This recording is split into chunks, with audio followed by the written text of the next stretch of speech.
Alright, and we're back with some Apollo Justice Ace Attorney trilogy. Welcome to stream everyone. As said yesterday, we're going to continue today with Case 3 of Apollo Justice, which game currently has already been a good amount of fun. So let's see what Case 3 holds for us, shall we? We'd start at the end of the stream the preview for Case 3.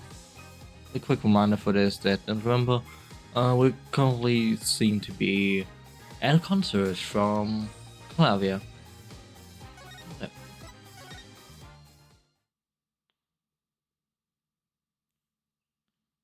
July 7th, 8:05 p.m. Backstage hallway. This is so cool. As at a Gavin Years concert. Huh? Did you say something? My ears are still ringing. The Cavaliers putting the sick back in music. Well, I thought Mr. Gavin was really nice, sending us those tickets at 20% off. They're hard to get hold of, you know. And when you invite people to a concert, it's usually free. Let's head to his dressing room, Apollo. You know, like, we're a couple of VIPs. I've always dreamt of being a VIP at a Gavin show. Trucy, you didn't know who Prosecutor Gavin was before that case. What kind of fan doesn't know the lead vocalist's name? Oh, this guy. Well, he was more like a prince, really. He let us in. Clavia. What a lovely name, he's so dreamy. Yeah, but I'm a girl. I'm supposed to swoon over gods of rock. God awful, maybe. I bought all this stuff on the way home from the trial. I got 12 Gavin Years albums and 15 concert videos. That was quite a bit of impulse shopping. I got an advance on my next 15 years worth of allowance. Jesus Christ, Trucy. From Mr. Redden sounds like a real act of generosity.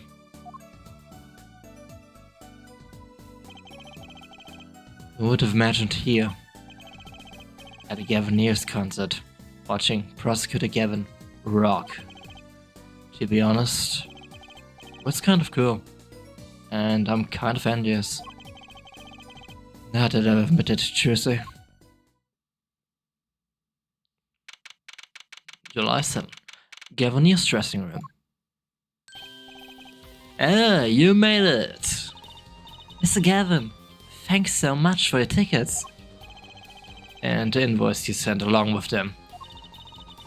You were incredible up on stage, Mr. Gavin. Nothing like music to brighten the mood after a trial, yeah? And we're almost ready for our next act. I'm looking forward to it myself. Lemmer is singing, right? The Siren of the Ballad? Oh yeah. The flyer said she flew all the way over for the show. That's right. I happened to catch a show while overseas. Her voice is divine.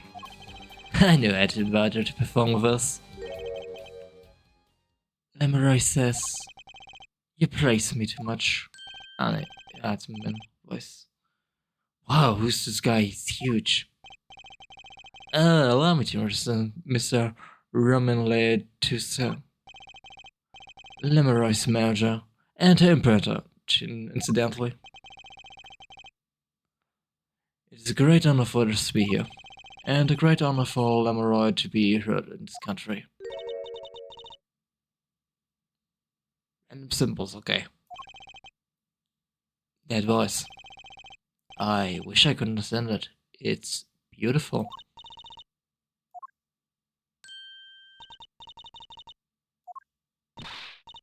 Oh, it's Lemura. I'm actually me, Lemuroy. Lemuroy. mysterious songstress. A quiet, deep song glides through the air, letting above sparse but elegant piano accompaniment. Now, this is music. She's a real artist. Lemuroy says, "We have long looked forward to this joint performance." Lemuroy, your voice. It is art. Yet without this piano to guide me, it is but a voice. I've seen this kid somewhere before. He plays piano at all of Lemuroy's concerts. He's cute, and he's a really good pianist. Good pianists are a dying breed, I heard. Allow me to introduce Machi Tobaye. He is blind. This is why he never strays far from Lemuroy. They're always together. They're like characters from some fairy tale. Lemuroy, what's the word? Exotic. And mysterious. She does seem quite pretty. At least her eyes do. Hers is the kind of sightseeing music. Huh? She travels the globe pulling the sights she sees into song. Even though her appearance and voice are exotic, her songs remind us of something close and warm. Sights into song. That's so poetic. She was gracious enough to put music to my lyrics tonight. The guitar serenade. I hope you enjoy it. I can't wait. And now it's time for the next part. We're giving the Japanese hard rock a little rest. Lemuroy, the stage is yours. The band members will not play during Lemuroy's blood. Only Machi's tenor tones and Lemuroy's dulcet voice. And my guitar, of course. Whoa! Nights like this make it all worthwhile, you know? I should have learned to play the guitar. There's not much romance in Chords of Steel. Shall we hit the stage then? Good luck, Mr. Gavin. Take care. Carry your heart on stone away, yeah? Let's get back to the concert hall, Polly.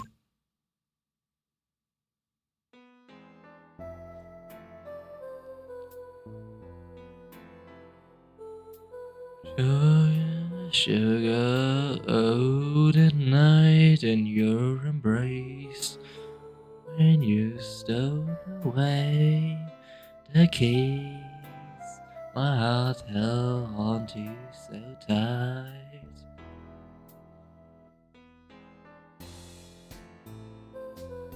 Pleasure,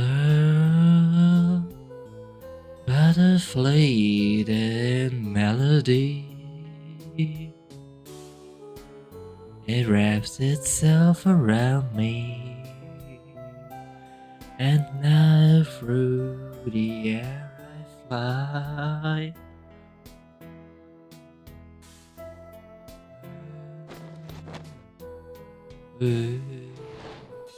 Burning on in my heart, fire, burn my life away, all away, like a bullet of love.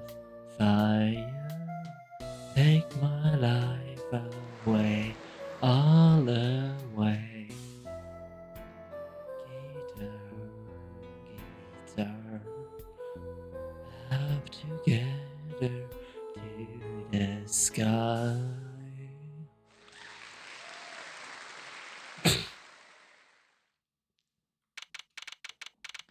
Awesome. 9:05 p.m. backstage hallway. Wow, wasn't Lemuroy amazing? I even cried a little. I was surprised Persecutor Gavin actually burned his guitar. Yeah, it even surprised me, and I'm a magician. What a production. What a destruction. I don't think Prosecutor Gavin was expecting it either, oddly. He looked as surprised as I was. Is this what they call risking life and limb for art? I think he's my new hero. I'm not sure I'd call that art. Well, what are we doing here? Let's get going to Mrs. Gavin's dressing room. It's 20 minutes till the last part of the show. How many breaks does this band need? July 7, Gavin's dressing room. What the heck is this? I was never consulted about it. Sorry, Mr. Gavin, sir. I've asked a man in charge. I play New Rock, not Great Balance of Fire. Speaking of fire, I have a good mind to fire whoever responsible. He seems upset. Apologists! Were you the one who tried to torture me? Hey, I didn't do it. So much for risking your life for art. The guitar sound is ruined. Ruined! Well, let's try to talk to him at least.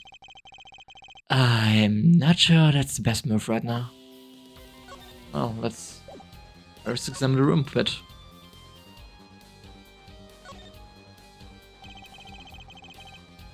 Police uniform hangs of statue. Oh, I want to try it on. Nothing to see, move along. It's okay, you don't have to go that far to be special. I mean, you're not exactly time to just another face in the crowd. Really? You think so? Huh. I guess you're right. Now I feel like I'm meaning for making that insinuation.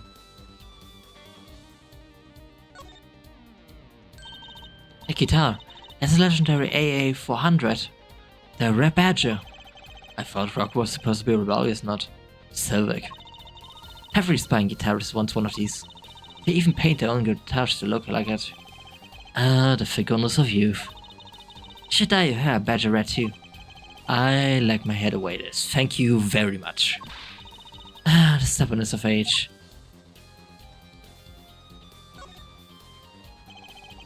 Those are some pretty heavy duty gloves. Maybe they have to carry around hot pots or something. They are a little thick. I couldn't even stuff a pigeon in those. That's exactly what I was thinking. Look, it's a postcard of Lemuroy. What are these letters at the bottom? I had never seen those before. It must be a native tongue. Borginian. Borginian, huh? Postcard, to court record.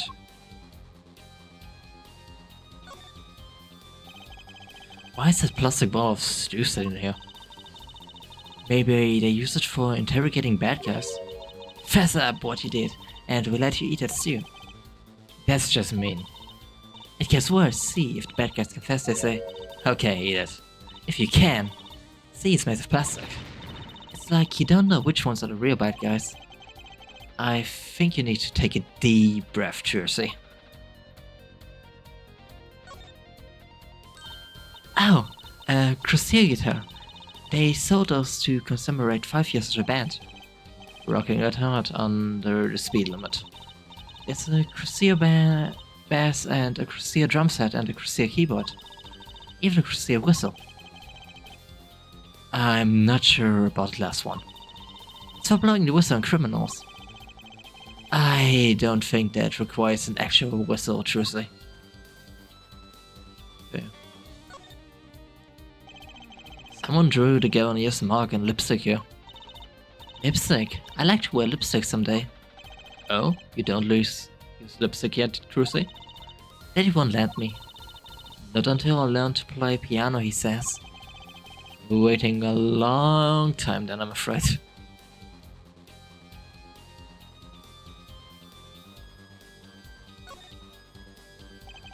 This place is decorated like a high school dance. Though I think the decorations were paper and not chains. The Cavaliers are into chains. It's part of the image. Huh, no kidding. Ever since they used chains on the cover for Gonna Lock You Up, they are really into the whole police thing, aren't they? It'd be cooler if they turned that red light on. They don't have to turn on the red light.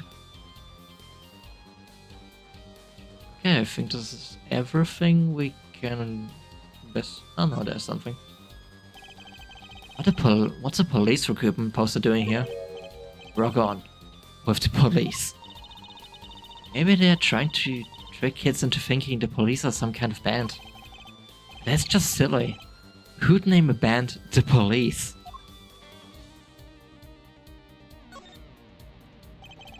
That speaker looks familiar. Oh? Yeah, like the one for the PA system back in school.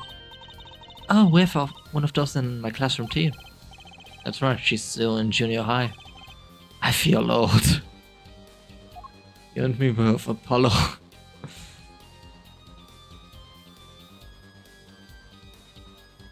Okay, now I think we're everything. So let's talk together.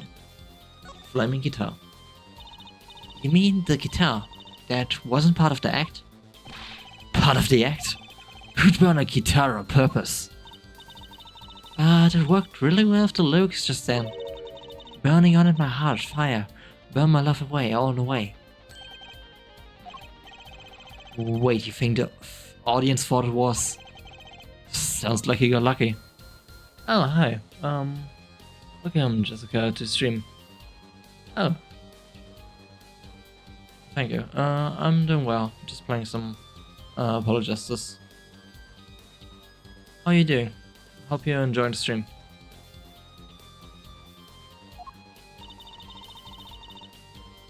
Probably thought it was part of the act. At least I did. He got lucky and he didn't realize it. Anyway, that guitar was the Ferrari of guitars. All the speed, all the sound, and all the price. If I burned one of those at every show, I go broke.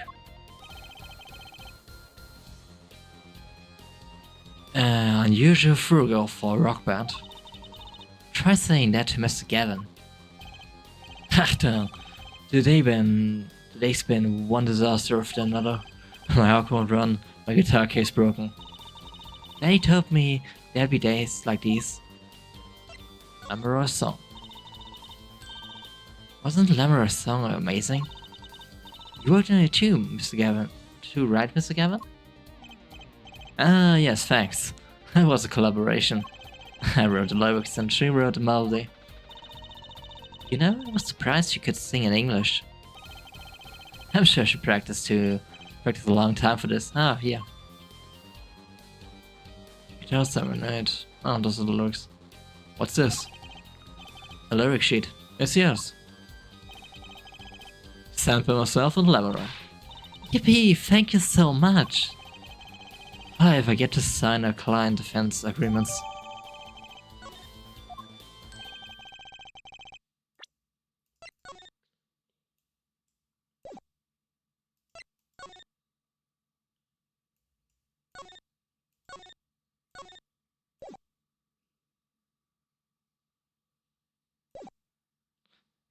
Almost time for the shred act of the night. Oh, there's more. Yes, Lamoureux's part is done. Now it's time for us to drop our groove again, yeah? Hope you're ready to catch it. Woo! Ready, Apollo? I think I'll pass. Eh? I liked a bit of Lamoureux, but the rest could use a volume knob turned way down. Ah, Apollo, you're getting old. Ah! Does 22 qualify as old to a 15-year-old? Well, I'm going. Let our folks rest backstage, yeah? Time to rock. Hey, you're older than I am.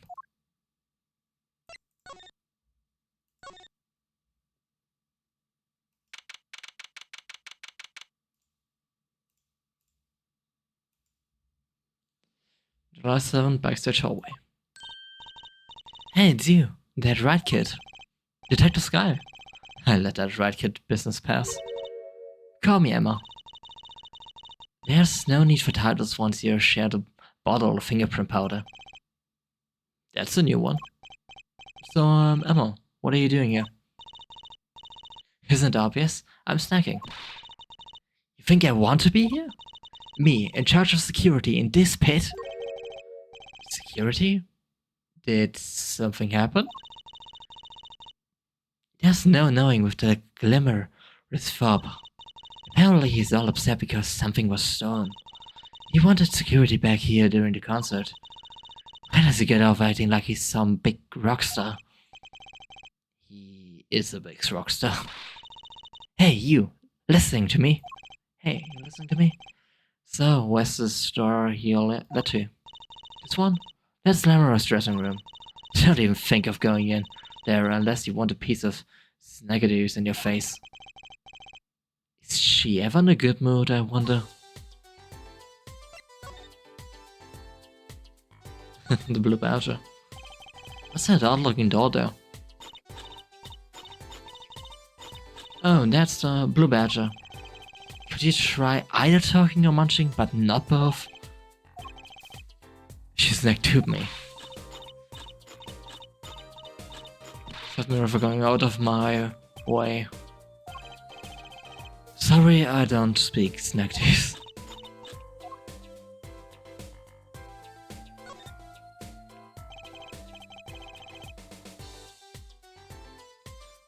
What's this, some kind of headset earpiece? How would someone leave this in the hallway? Maybe Lamora's bodyguard dropped it? Emma! Will you stop eating those snacks for 1 second and listen? Ha! If you think you're going to pull me away from my snacks, just to hear you mumbling. On and on about whatever you're going to be sorely disappoint me. At least I got us to stop munching.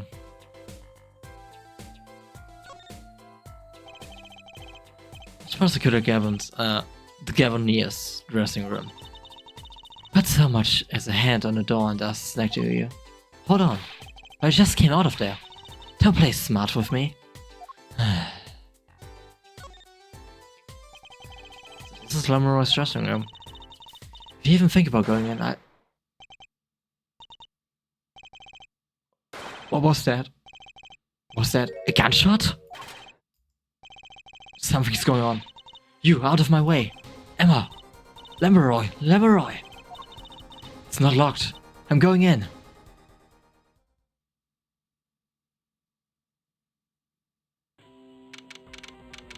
July 7, 9:30 p.m. Lamora's dressing room. What's that awful noise? Oh, it's the concert. Ah! It's Lamora's manager, Mr. What's his name?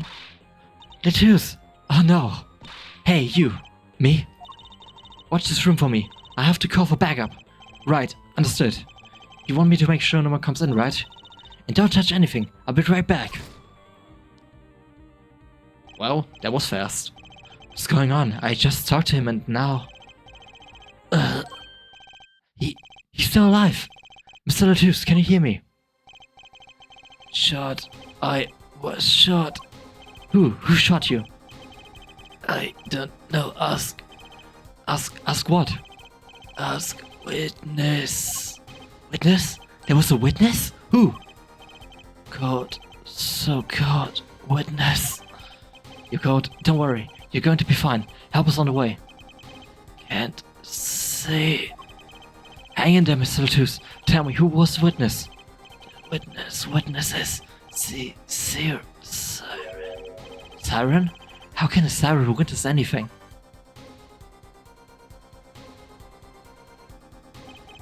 Mr. Lettuce! Yes, Emma? What's that? Who's there? What's wrong? Emma! Did you see anyone just now? Huh? No. I could have sworn I heard the door close. The concert's been cancelled. Backup's on its way. It's Mr. Lettuce. He's dead, isn't he? That's terrible. I lost him. Romain Lettuce, shot. I heard his last words. Witness siren. Whatever that means. Well, that escalated quickly.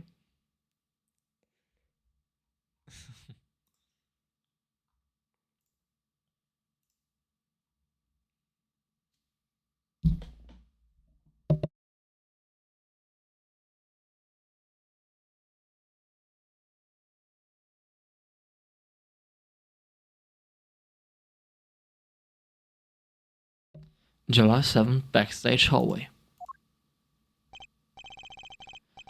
The venue's locked down. We took names and addresses before letting the crowd go. Good work, Darren. I'll let you know if I find out anything about the victim. Later. It's the investigation time then, yeah? Fräulein Detective? I don't need some rock and roll prosecutor to tell me that. A request I must make. Tell no one, on staff or otherwise, anything of this. Oh, a gag order. No word gets out other than that Mr. Latouche is dead. No word of the cause of death or of the murder. Tell no one? Not even Lemeroy? Not even her. Must keep everything on the webs. Oh, one other thing. I'll need your signature on this for her forehead. Yes, too, Fräulein. On that. An investigation request? Why just us? You two are civilians. It's not a procedure. It should be okay to sign, I think. Signed with great reluctance. Right, well, let's get started with the investigation. Let's see. To ensure the efficiency and secrecy of our investigation, the bearer is hereby ordered to speak to no one outside the investigation concerning any details of the case. District Police Chief.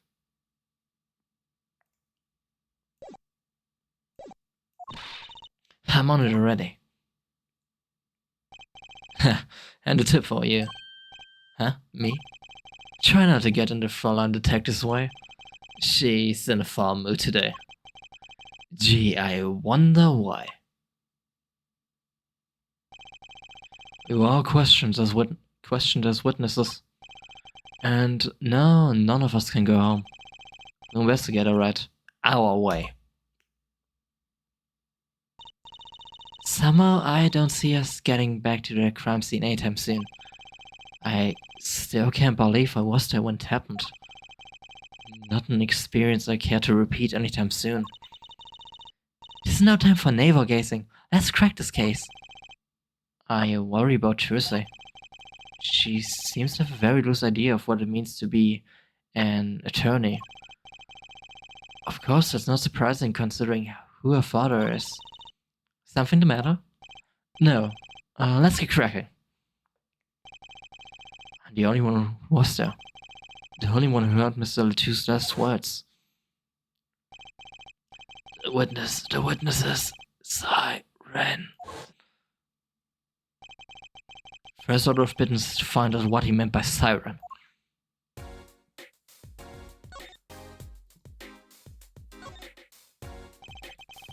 Like an instrument case, a big instrument case. That's a great magician trick you can do with one of these. Huh? What kind? The miraculous beautiful girl escapes case illusion.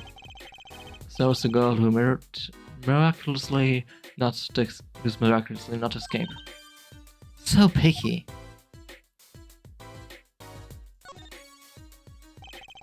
Council poster for the guilty as charged too. I love that name, guilty as charged. Seems kind of negative to me. Well, why don't we do the opposite? Magician Church presents the innocent as charged too. It's kind of losing its impact, doesn't it?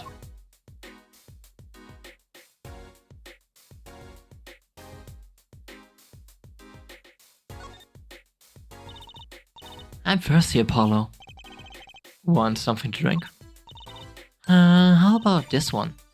A steel samurai soda. Now in real steel flavor. Huh. Yeah? Here, my treat. Hey, this isn't enough change. The machines outside are cheaper. This one is highway robbery.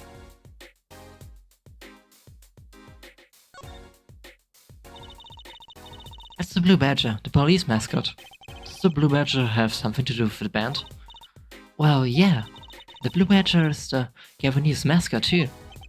Huh, go figure. I hear those things fly off the shelves. I have to take a closer look at one someday.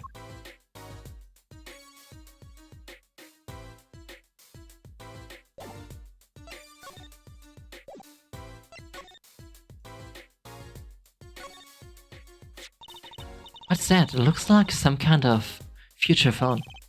Not a phone, a transmitter. It's called a headset. What's a headset doing on the floor? Wait, do you think Mr. Lettuce might have been wearing it? Like one of those bodyguards? Huh. I don't think he was wearing one when we first met. The LED on this thing is lit. Must be on. Huh.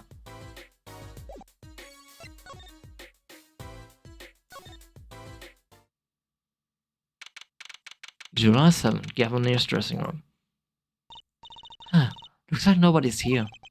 Investigator Gavin's probably busy with the case too. No rest for the wicked. No rest for us either, Apollo. Let's get rockin'. Rock, rock!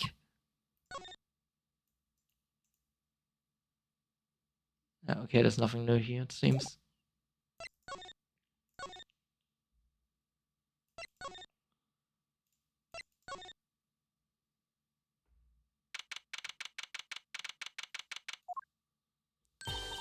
Oh, it's you. I figured you came. You have to let us investigate the scene, please. Your attorneys know. Shouldn't you wait until you have a client? You still tell me to ask a witness, Siren. With his dying breath, no less. Doesn't that count? Clap me all you want, you get no snacks from me. Please, think of poor Lemuroy. Oh well, I suppose. You did find the body with me. Great, let's get to it. Right. Just try not to touch anything. She's letting us look, and she's not munching her snacks. This bodes well. There are clues here, I can feel it. I'll leave no hanger unturned, no spot unspotted.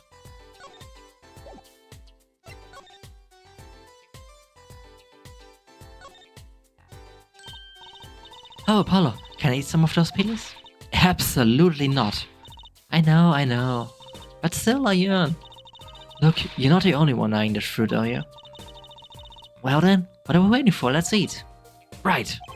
Whoa. Stop it, are you too crazy? Emma, you of all people should know better. But she's tempted me, she's a temptress. Please grow up. Huh, another letter. Actually, it's technically a stepladder. Well, hello, Miss Fancy Pants.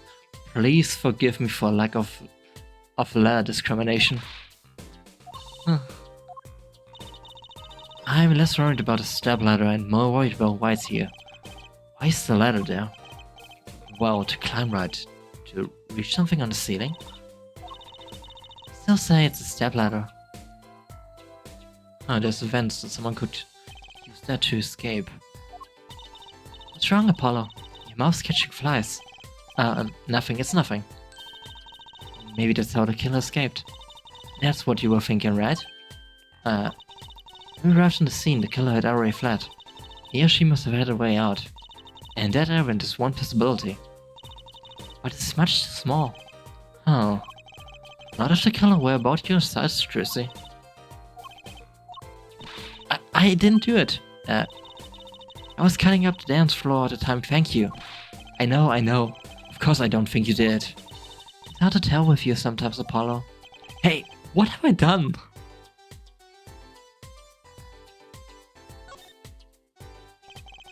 The speaker was blaring at the time of the murder. That's for monitoring the stage from this room. Monitoring? Perhaps in a real-time feed from the stage microphones. Useful for knowing when your set is coming up. He doesn't seem to recall it being loud and vaguely musical. Made it hard to hear Mr. Lettuce's words. Okay, there are bullet holes here. Are these bullet holes? Looks like it. There are two here on the wall. From the look of it, the victim was shot once in the shoulder. The first shot must have missed. But there are two holes.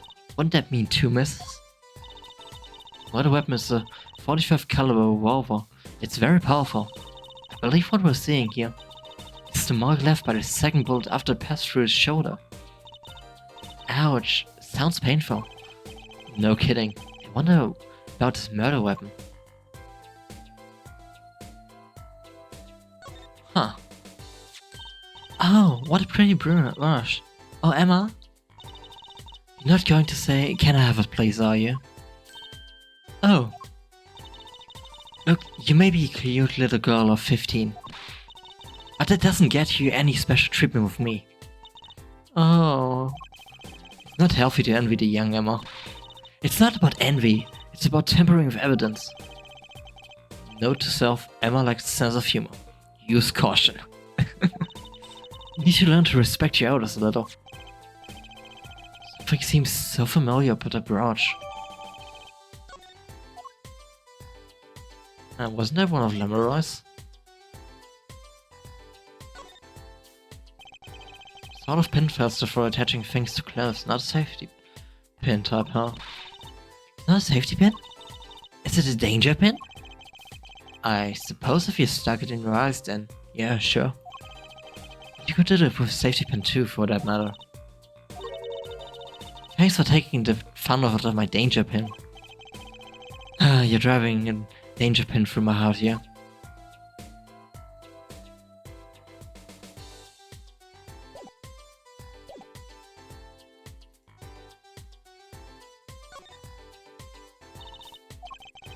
Where's the still of the brooch, clearly? No way! If you want one that bad, get your daddy to buy it for you. Daddy always says, Tracy, if you want something, go find or borrow it. Oh, and when in doubt, back. Leave it to Mr. Right. I should be concerned about Tracy's future. But I'm more concerned about the owner of that brooch.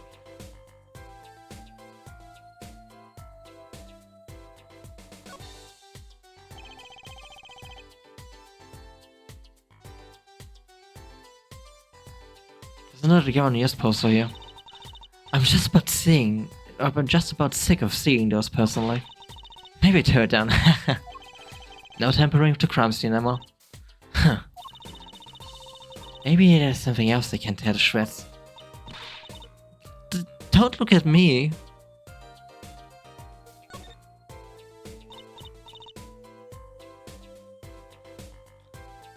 Apollo. Look at that thing. It's huge. That's a TV. Yeah, a white flat screen TV. I want one of those. You've been wanting for a long time on your salary, Junior. Well, 2 years famous as Mr. Right was then dream. I don't think Daddy was ever rich even when he was in law. Great, just sums up my dreams. Why don't you?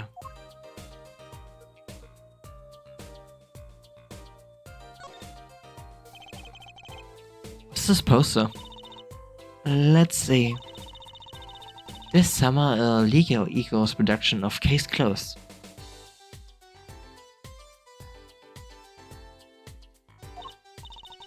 Looks like a poster for a different show.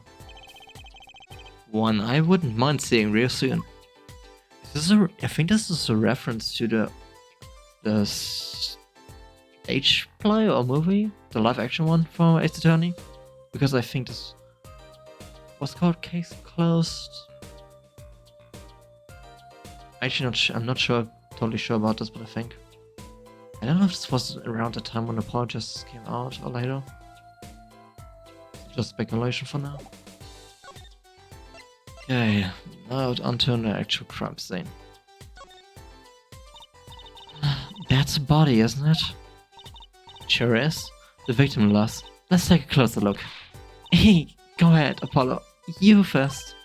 Me? No, you should go first, Tracy, really. Will you two stop bickering and get over here? She's munching a snack. Goose again. Hope she's not too annoyed. My dying message. He gets that. Blood? Why don't you examine this one, Apollo? You know more about red stuff than I do, yep. Says who? Something is strange about his blood though. Is that what it looks like?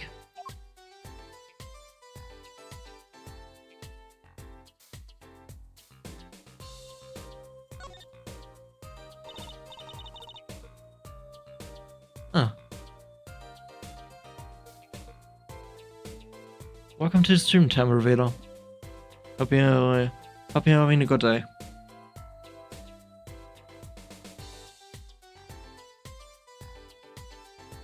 Paul, look at his hand. Huh, he's holding something. Hey, no touching. You can throw all the snacks at me you like, Emma, but sooner or later, you're going to run out of them. You raise a good point. Not completely first time I did play Apollo Justice back in when was it released, like 2008, 2009, but it's been a while, so I basically only remember like some parts, so kinda first time, but also kinda not. Have you played Ace Attorney before, or? I'm a bit intrigued by the scene, let's take a look. Ah, see there? He's holding something. Oh, cool. How do you like it? What's this? A keyring? You think it might belong to the killer? Certainly a possibility. What an unusual keyring, and what unusual keys. Could be a vital clue. Oh, really? Well, that's actually nice to hear that you had a good time. I heard good things about Apollo's character, especially like with Dual Destinies and the Spirit of Justice. So I'm actually excited to see where his character will take, because I never played Dual Destinies or Spirit of Justice before. And I said I only remember some parts of Apollo Justice itself. So it's actually nice to hear. Keyring R2 code record. Let's investigate that.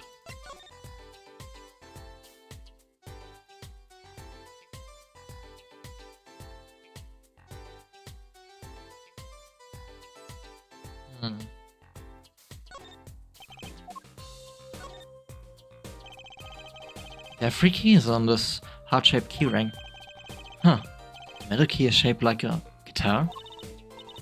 I get it, it must be the key to a guitar case. Guitar case key. I bet I know who this belongs to.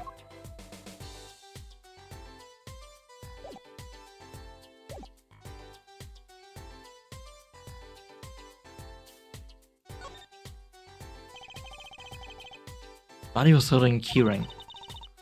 I wonder what it could mean. It must mean something. It doesn't look like the kind Mr. Latouche would use. So the question is, whose keyring is this really? Oh, you're practical detective here, Apollo. Practically. I'm glad it brings him so much joy to mock me.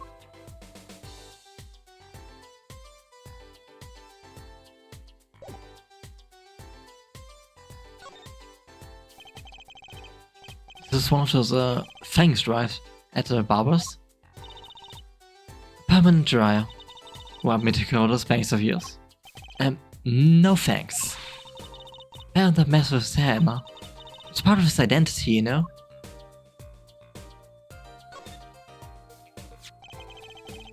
It's the murder weapon, isn't it? This revolver? That's right. A big 45 caliber revolver. Wow. I wonder who brought this in here.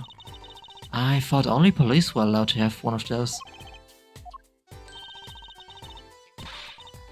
Why are you giving me that look? I didn't do it. I didn't. Listen, I was out in the hall eating snack juice when it happened. I know. No one here thinks you did it, Emma. It's hard to tell with you sometimes, Apollo. Hey, what have I done? Wait, if the killer brought a revolver, it must mean they had plans from the start. That's right? Revolver LG code record.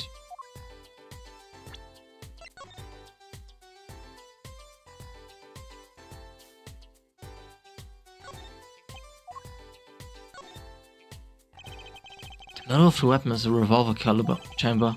That's where you load bullets. Revolver, see? Revolver. It sounds like a bit like Wonderbar. Especially if you say it really fast.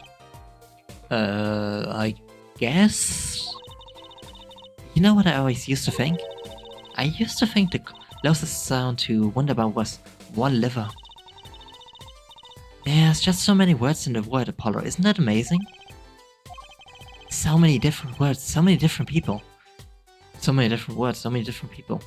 People like Trucy. Yikes, don't point that thing at me. Don't worry, I'm an auto-hand with firearms. I have one that shoots bullets. I don't want it shooting any bullets, thank you. Not those bullets, silly. My gun shoots bullets, the magic cat. A cat comes out of a gun? I can tell by your expression you never heard of that trick. It's a great one. Honestly, that one sounds halfway interesting.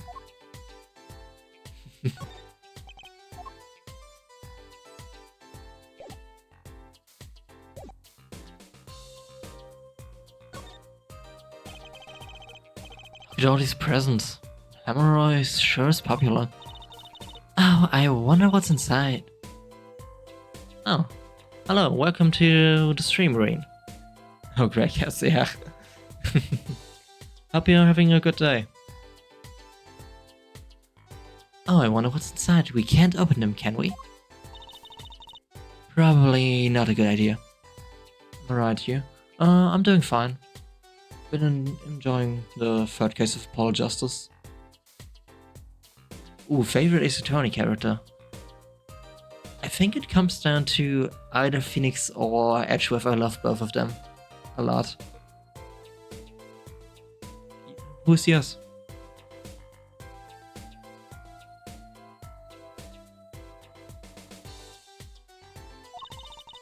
You never know what you might find in one of those boxes. Bombs, razors, ransom notes. It could be anything.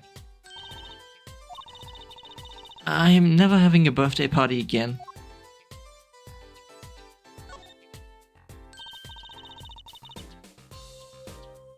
Favorite major character is Van Zykes. Favorite sporting character is Gumshoe. Must save him from renegade prosecutors. Oh, that's actually a good choice. And yeah, right. Gumshoe always gets the shot on the stick. Especially with Franziska in Justice for All. Oh. Look, there's a little window over here. He's also destitute because of Edgeworth. True. Maybe the killer escaped through that. It's barely big enough for me to get my head through. Not to mention it only opens the crack. What? I was just saying it's possible. Right. No harm in that. Except I'm pretty sure it's impossible. You could peek into the room through it though. You know?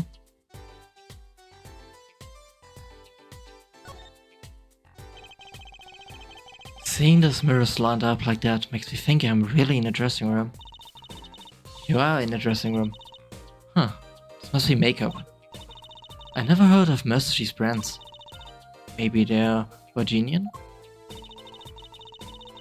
All I know is they sure don't make for much of a clue.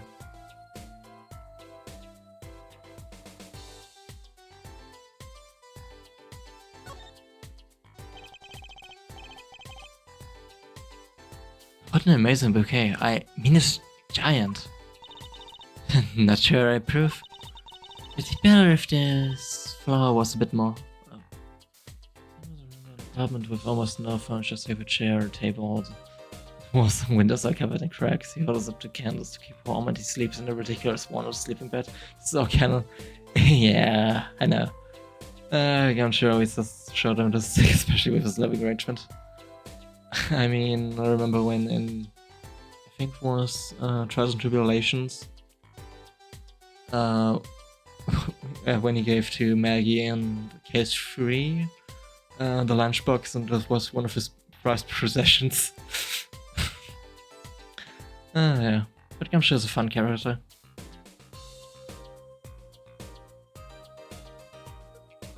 It'd be better if this flower was a bit more... Hank, the flower fell off. What happened to preserving the crime scene, Emma? It's fine. Now, just put it back, see? How scientific.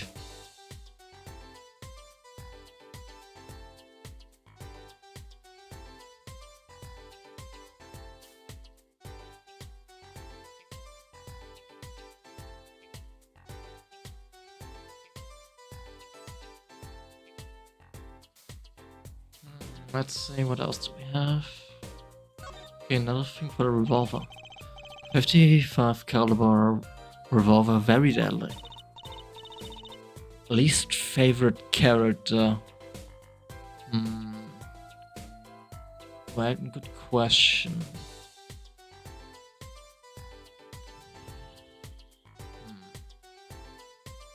If I think of all cases, I think probably most of the characters from Big Top in Justice for All, because the case itself is not that great. I didn't really like the characters there.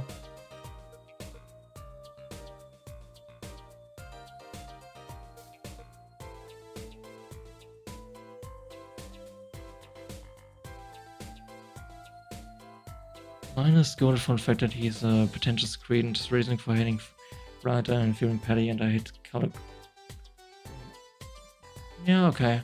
I get that. I find God okay. He does have a lot of reference to the actual play God with his character and his reasonings. It can be a bit much sometimes, but I think it comes well together for the conclusion of Trials and Tribulations. I don't like the circus chaos, but it's a low-hanging fruit. Yeah, it kinda is. It's true. You know, Apollo, I was wondering, what's the caliber, and what's that 45 mean? Huh? You want me to tell you? It's the size of the barrel. Simply put, the larger the caliber, the bigger the round. The bullet, in other words, the bigger bullets do more damage. Wow, chalk one up for forensic science. You know it. But it's not 45 inches, right? That'd be too big.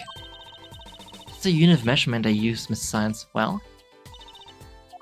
Hush, kids shouldn't ask so many questions.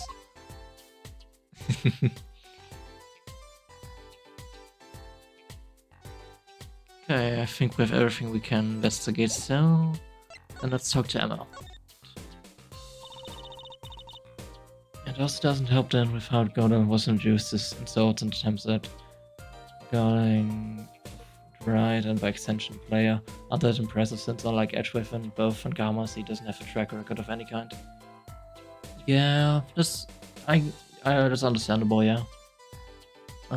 If you compare it to like auto prosecutors, Gordon does come a bit short in this series, because he's definitely above someone like, of course, Winston Payne, but like against especially someone like Edgeworth, who's both a very well written character and has very well written dialogue, and also consorts to write in all games and also play for banter. Gold does fall a bit short, so I get your point there.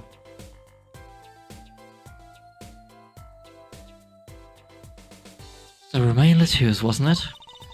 He was Lemurroy's manager and interpreter, apparently. This was his first time in the country. So I'm guessing he didn't know many people here. It doesn't seem likely. Nor can I think of anyone with motive to murder him. Except for one person, of course. One person? Who? Lemurroy. No one here might have had a motive, but she's from... What are you talking about? Hey, it was Emma's idea. I said nothing. Always with the snacks. He's a big man, or was. I don't think even I would win a fight with him. Which is why whoever it was used a revolver, I'm guessing. They also have Edgeworth's closest traits played enough that's noticeable and endearing. Yeah. Edgeworth really has been such a well-written character throughout the entire series, also in his own spin-off games, with Miles Edgeworth in Investigations 1 and 2. Yeah. It really made... At first you think he's like a prick, and then you see him grow throughout the entirety of the first Ace Attorney, which then results in case 4 and 5, which have a lot of character development, especially for Edgeworth. And this goes throughout the entire series then. Yeah.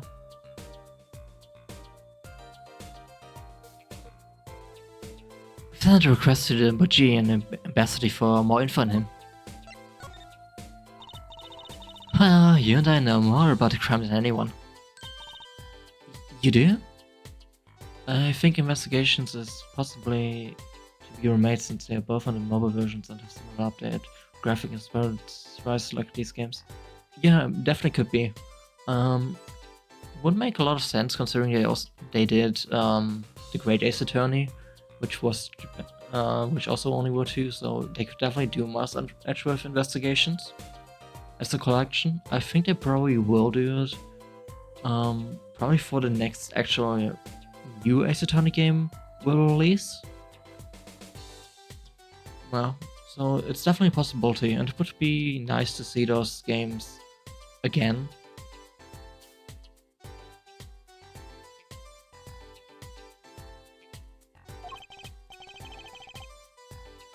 That's true, it was us who found the body. What? Huh. I guess that's what I missed for watching the concert. Hey, I wish I was watching the concert. Anything would be better than this. Well, we know the crime took place during the concert. And when we heard the shot and entered the room, the killer was already gone. What? But that doesn't make sense. You came in when you heard the shot and no one was here? How did they leave the room? Huh. That window is a little too small, isn't it?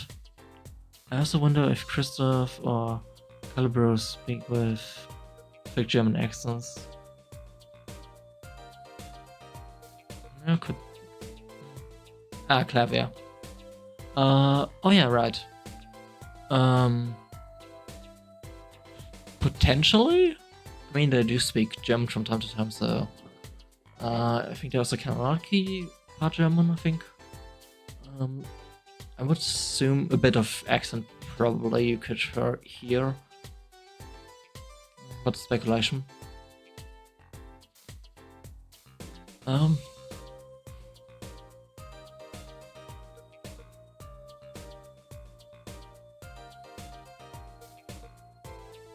The window's a little too small, isn't it? I did see a funny fan dub that made the judge sound like Optimus Prime. It was the high-end fan dub I ever saw. Oh, actually. Cool. I imagine it would be really funny to see like Judge sound like Optimus Prime. Mystery of the disappearing killer. Okay, I think we have everything here. Sadly, the video stopped after the second case of the second game. Oh, really? Oh, that's actually sad that they stopped. Did they say something? Why they stopped? Like lose passion or just like time constraints or something? Or just completely stopped without like saying oh goodbye or something? July 7, in the wings. The stage looks empty. I was hoping to get a chance to talk to Prosecutor Gavin. No clue, because the channel did announce they were doing the third case. Picked up. Oh, really? Maybe something then came along which prevented them from doing stuff. Probably something in real life. Or they actually did lose passion for doing it. Because it does happen from time to time. Especially with like fan dubs. That the passion just gets lost or real life screws someone over.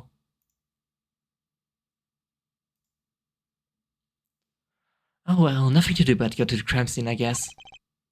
I guess.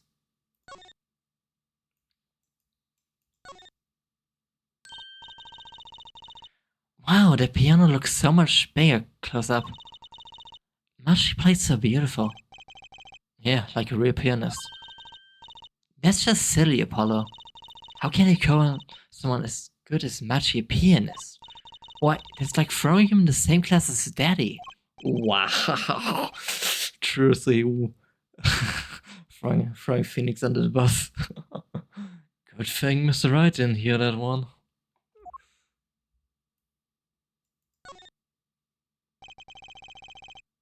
Look at all these electronic devices. Look at all these electronic devices. I'm guessing they have something to do with sound. Why? Guess when we can fiddle. Let's see here.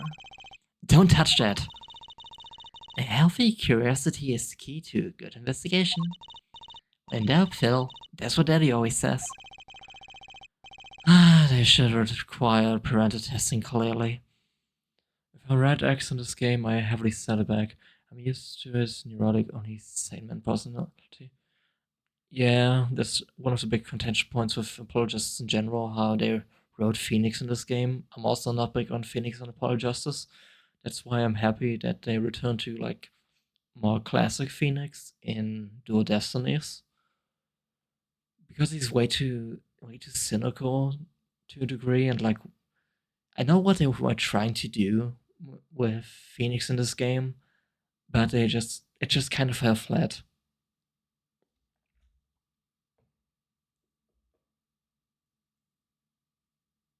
I also like when he called Larry a loser in the third game.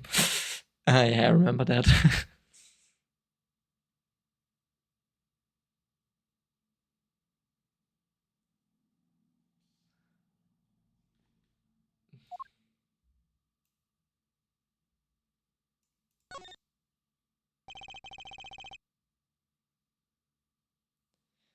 Now that's a big instrument case. That's a case for contrabass, I think. You could fit 20 violins in your bed. It may look like a violin, but it's a completely different instrument. You could fit 5 cheerses in there too, I bet. Hey, are you comparing me to an instrument? I wonder who left it sitting open like that. Who deserves all the instant cuts? Seriously, are you going to lust after Pearl of all people? Yeah. Yeah, that was icky. I know they were only trying to make this like a joke, but still was very uncalled for that they did do this. Yeah. I do like Larry to some degree though, because he does come off through for Phoenix and Miles in the games, but he really, really has his moments where you're like, Larry, just shut the fuck up, please.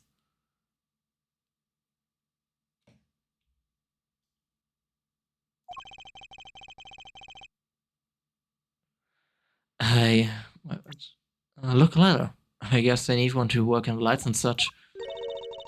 Why don't they use step ladder? I prefer step ladders, really. Even by Japanese law, that is a big taboo. Also, keep in mind, the Japanese hate this thing. Yeah, I know. Yeah, it's definitely a taboo.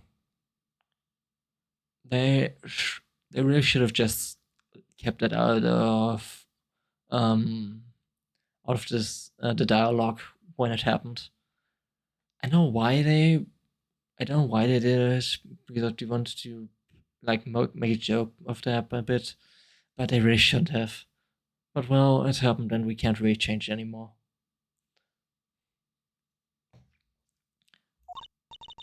Is that so wrong?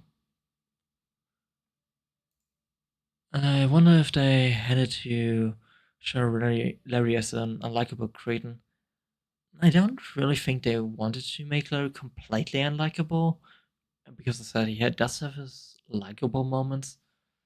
I think they just kind of missed the tone a bit, really, with some of the stuff, because some of the jokes do fall flat in general in some of the games, which could have been avoided. But also was we need to remember this Ace Attorney was like 2003 when when it released originally in Japan on the GBA. So they might thought could be funny. Yeah, but definitely something that fell flat and should have been avoided. But well, hindsight is 2020, isn't it? Not wrong, just well, why do you prefer stepladders? They're just so much more flexible than plain old ladders. I prefer my ladders rigid and stable, thank you.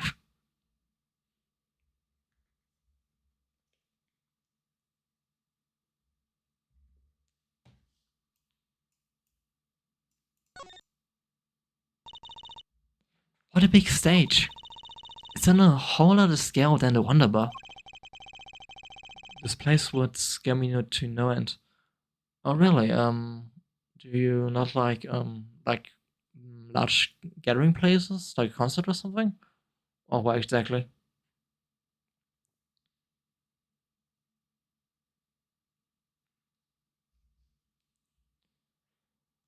The lights were so bright I couldn't see the whole first part of the concert. I'd love to do my act on a stage like this someday. Just so hold back on the lights for my eyes, please. I'm not a fan of loud noises, but even less of places with flimsy set pieces. Oh yeah, okay. Yeah, that makes sense. For some people it can be a big turnoff. You'd be too blinded by my magic to worry about lights. You probably don't want to blind the audience if you plan on showing them magic.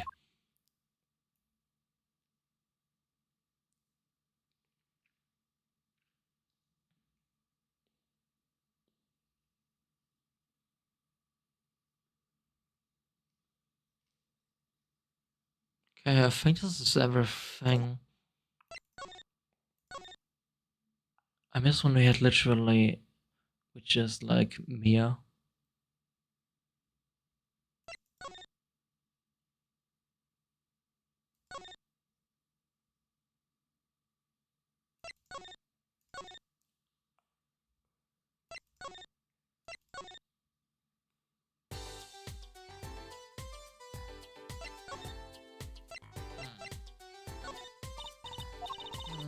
Okay, she has nothing to say on that. Ah, but potentially a revolver. Maybe you can check for fingerprints. So this is the murder weapon. Here's a trifecta sweet and mature personality, which powers and this is a weird one. Well-developed adult. Yeah, that's true.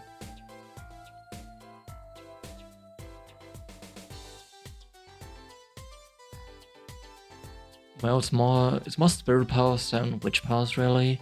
With the Fae family in general. But yeah, I definitely get what you mean. Mia, especially, it was really nice when we saw her back in her past in Trust Tribulation, especially. Like seeing her a bit more as a rookie and also how she always helps, of course, Phoenix throughout the trials. Maya was my favorite color, but she needs an attendant all the time. Yeah, that's true. But Maya and Phoenix have also really good banter, which is really nice. Definitely why she's a favorite character for a lot of people. Because you can definitely relate to Maya.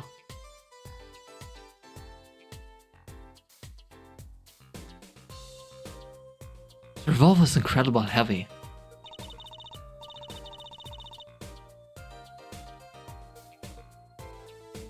It's been fired twice, you can still smell the gunpowder. That's odd. What's odd? Oh, nothing. Hey, no fair, tell us. Kinda heavy, what a surprise, yeah.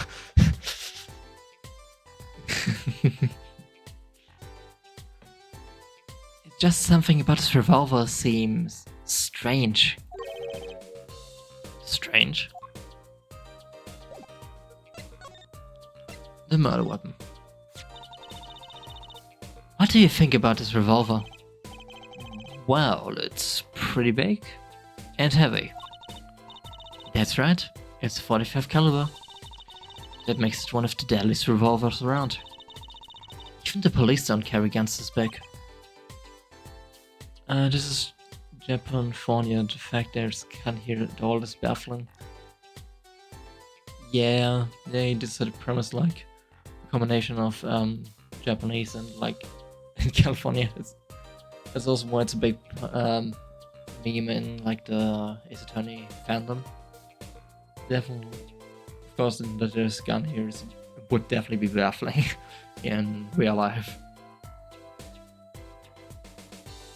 Also, there's a .500 caliber gun. Yeah. Really? Yeah, it doesn't make sense. You don't need so much power to kill at such close range. It's overkill. I'm not sure I see the problem. I mean, whenever I go to eat curry, I eat it extra spicy, just to be sure it's spicy. Of course I can only ever eat 1 or 2 bites. And that's not a problem. There's another thing about a gun this big. Puts a lot of strain on the shooter. Strain? Yeah, say if you want to fire this revolver. The recoil will probably dislocate your shoulder. Ouch! It's like the shooter's a victim too. Yet the killer used this revolver and quite well. I'm guessing whoever did was used to shooting. Apollo, how do you not know about recoil?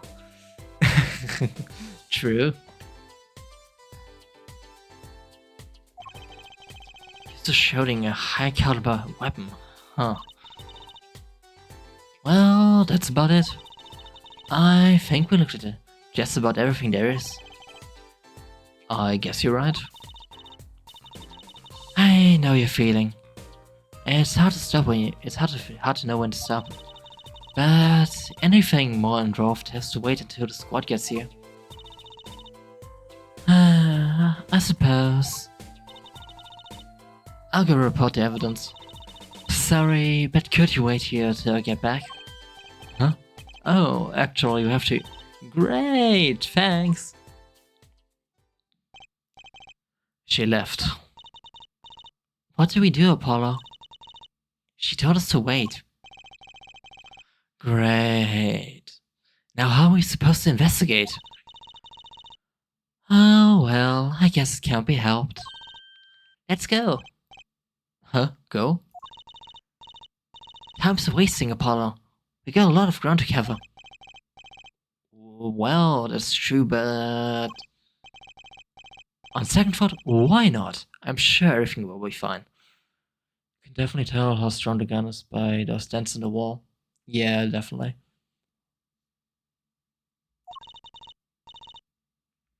Of course it will. Let's go.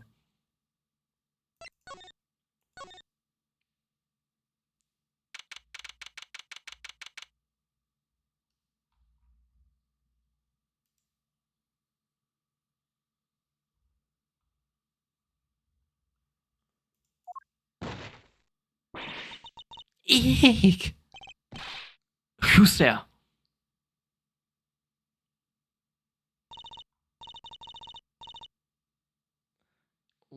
We didn't just imagine that, did we? He was wearing a silk hat. Friend of yours? Hardly. Whoever that was, he sure looked suspicious.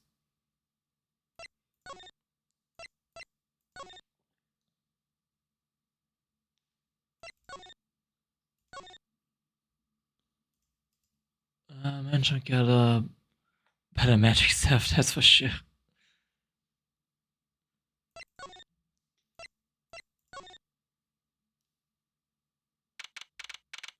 Manchester should have baked elaborate heads on them. Or crook. Yeah, not untrue. What is it with you today? Problem after problem. Achtung. You ain't kidding. It's the two leading members of the Gaviniers, Apollo. Clavier on vocals and Darjen on guitar. That's so cool. Ah, okay.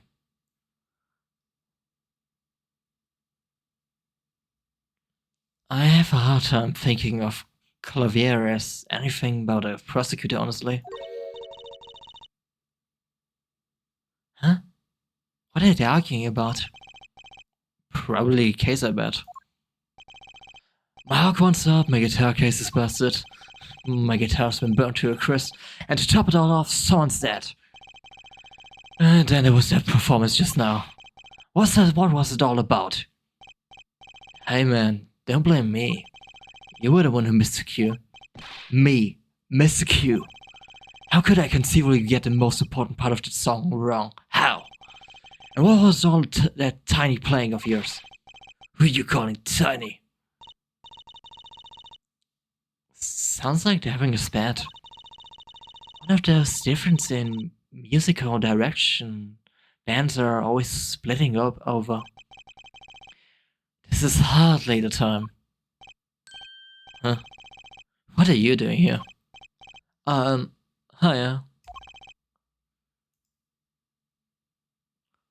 Why would you want to check with teeth that can chap your neck?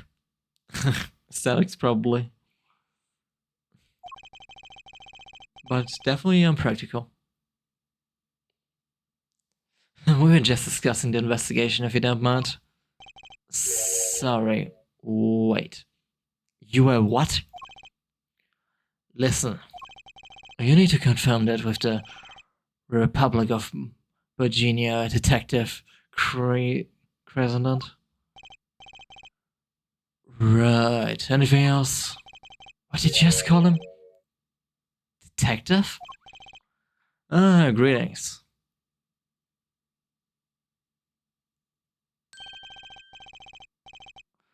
Darjen Crescent. Criminal Affairs Division 3.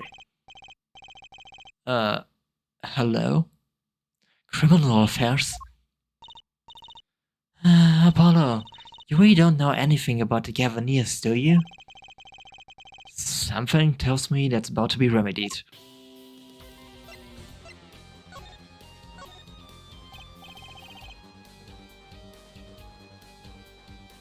About the crime. Which crime do you mean? The murder, what else? Oh, that, for me today has been a hit parade of crimes, you see. Prosecutor Gavin was singing the blues early, wasn't he? Something about his hawk and his guitar case. Anyway, I'm afraid you know more about the culling of facilities than I do. For now, at least. Huh? You were the one who found the body, yeah? Well, we're in the middle of a performance, no less. Aren't you going to examine the crime scene, Prosecutor Gavin? I'll leave that to Fräulein Detective. Wouldn't want to step on her toes. They're not exactly best buddies, are they? Emma and Prosecutor Gavin, I mean. Well, what to do next? We already checked out the crime scene.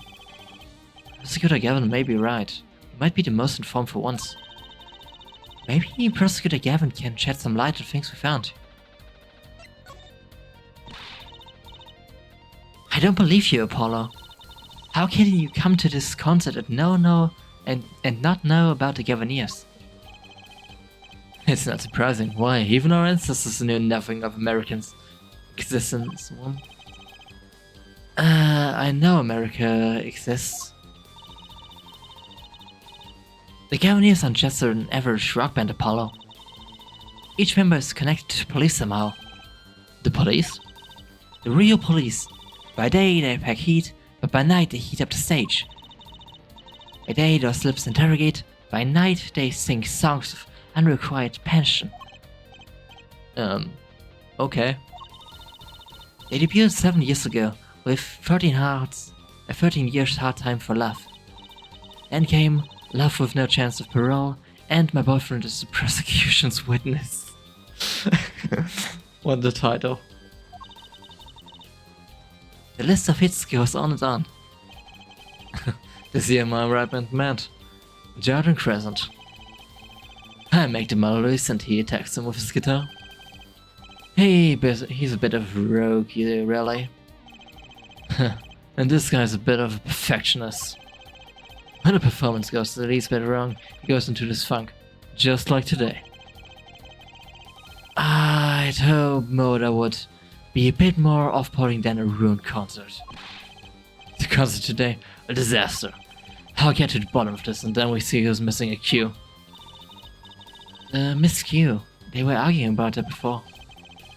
Great, I love nothing more than questioning tormented actors. Missing Q. What's this Miss Q you keep talking about? You heard it, didn't you, from the audience? Actually, I didn't notice anything. See, no amateur is going to pick up on that. Can you guarantee an entire audience of amateurs? No. Now take a listen to this. Perfectionism is good for media. Yeah, that's true. What's that? A mixing board. We used it to record our concert tonight. Aren't we supposed to be investigating a murder? Well, we've come this far. Might as well go all the way. I always wanted to learn about the recording industry.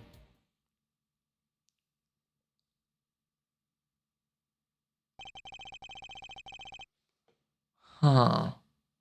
Wait, if they record this whole thing, they might have recorded something related to the murder, actually. Yeah, it might not come up. Just a thought I had. But actually, oh, it looks no. Yeah, it looks. That's true. This has been one of the devices used in recordings.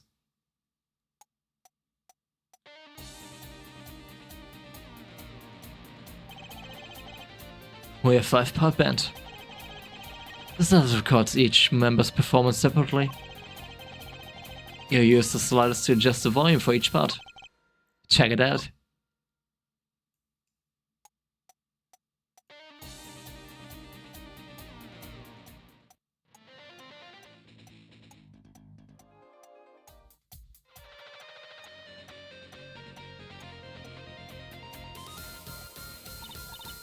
Wow, neat.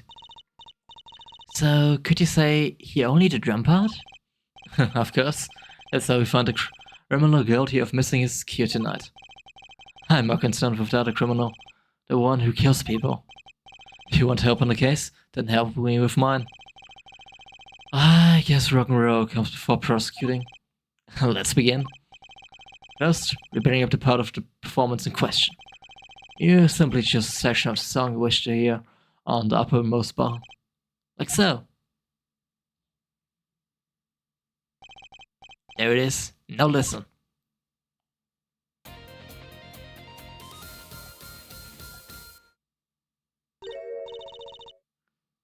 Was something wrong? You couldn't hear it? Listen again, closely.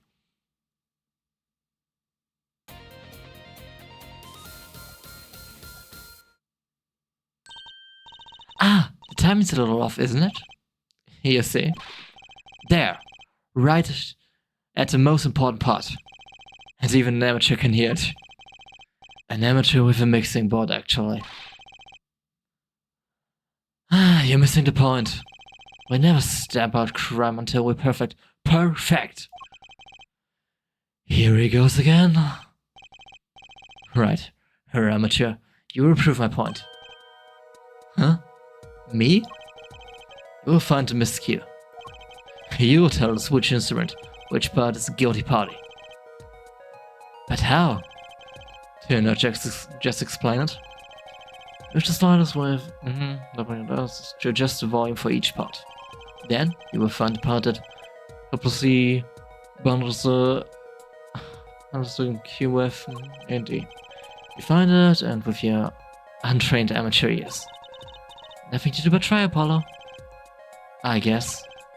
I'll admit, this looks kind of fun.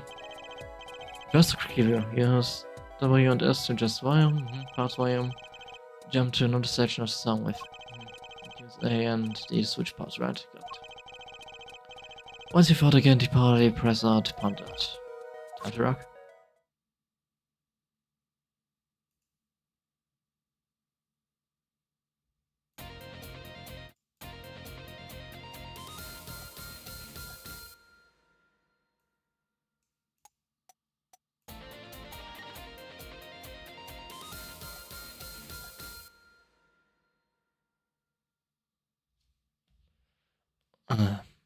Sure, water bike.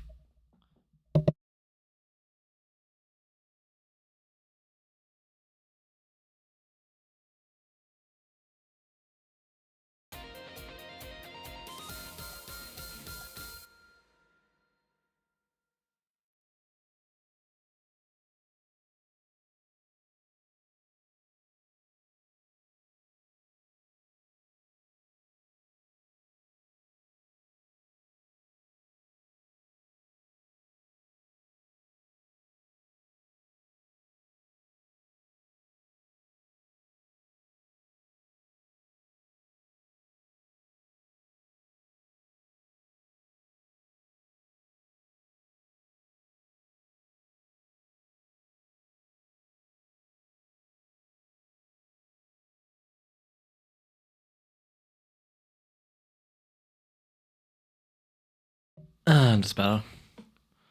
Okay, let's see. One.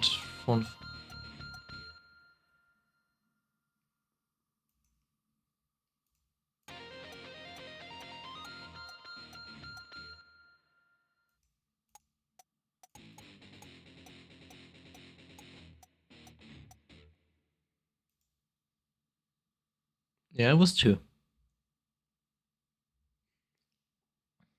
I believe this was 2.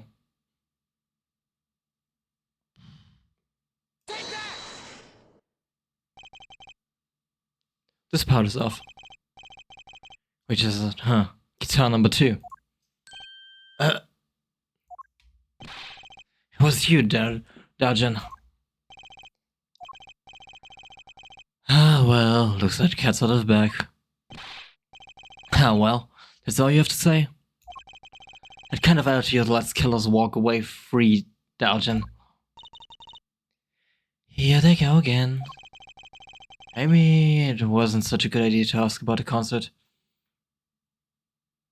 How do you maintain a pompadour like that? True, probably lots and lots of hair gel. And a high amount of maintenance.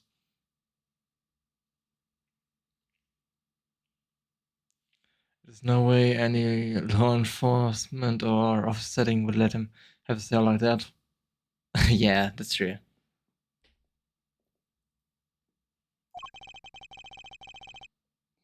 It's starting to feel like we're just wasting time.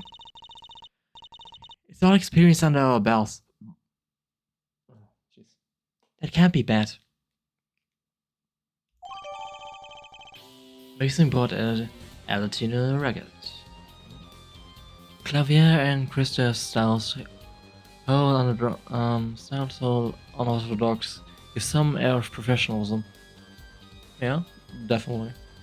Styles is definitely unorthodox considering to like others, but this definitely gives them professionalism.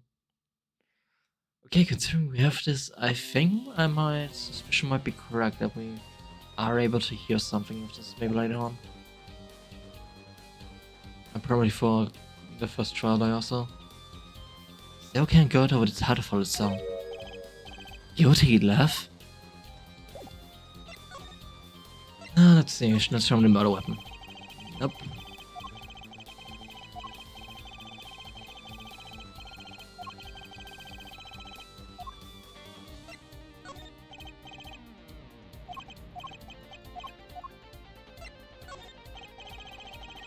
I was wondering if you knew anything about this. That. Does it look familiar? Familiar, it's mine. That's my hearing. Also, it's nice to see someone Clavier wearing a giant pointy necklace over clothes that on my skin. Yeah. I've been looking all over for it. What? This is yours, Mr. Gavin? I knew it. Apollo! How can I make that? I knew it face. This is the keyring that was... Yeah, I know. Thanks anyway. So where did you find it? Actually, the victim was holding it. Like he was trying to keep it from the killer, even if it meant his life. What? The victim? You mean Mr. Latouche had my keys? Indeed. Huh. When will my trial be over? When will my trials be over? Speaking of trials, I've never heard Mr. Gavin whine in court like he has been today. Am I always right about the fob I go for that? Apollo! Mr. Gavin, maybe we can help. Tell us about your troubles today. I really don't think that's... Tell us! And we keep mum about the keyring for now. Are you blackmailing me, Fräulein? Evan's troubles. You were saying something about your motorcycle not starting. And something about your guitar case being busted? You're well informed. You mentioned it a few times. It all happened this morning. It's all this keyring's fault. Keyring? It's got all my keys on it, yeah? My bike ring, my car ring, and the key to my guitar case. Wait, so this keyring... It disappeared. I thought I put it in my jacket pocket. Prosecutor Gavin's keyring disappeared?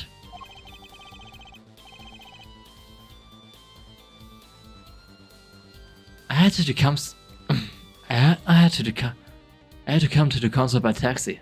How embarrassing. And in order to get my guitar out, I had to break the lock. Wait, this guitar wasn't the one that... The very one up in flames. And right on stage too. I actually thought that was part of the show. Crazy. And to top it off, Mr. Latouche's life was taken. Nobody told me about days like these. Strange days indeed. You think? What's wrong, Tuesday? Well, I was just trying to make sense of everything. First this heart-shaped keyring gets stolen. Then a very expensive guitar flies off stage. Then Mr. Latouche dies. Yes, and? Could already be just a coincidence? Coincidence? Meaning? Dojin, can you make any sense of all this? Hey, don't look at me. What do you think, Apollo? Huh? I mean, either Mr. Gavin's having a really bad day, or all this was planned. Wait a second, is Trucy insinuating that the real target was Gavin? That he was supposed to maybe die?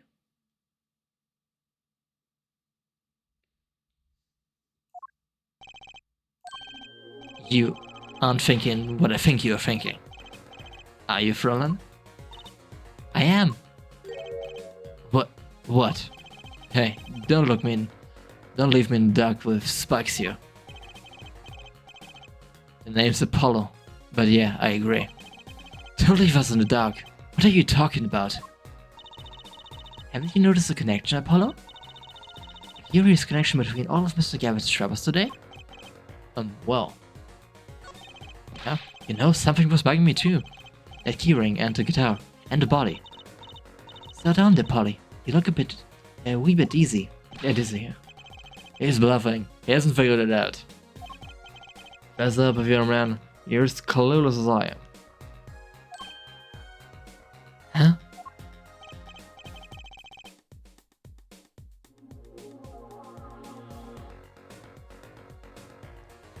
No, give her for a chance.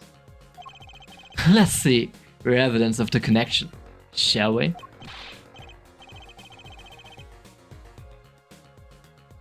Evidence? I better think of something pronto. Come on, let's see it. What's the connection between all of Mr. Gavin's troubles?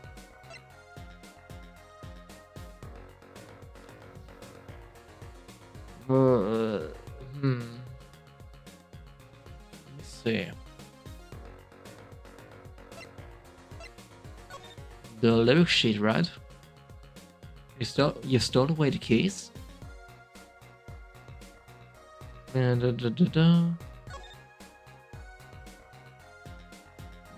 Burning fire?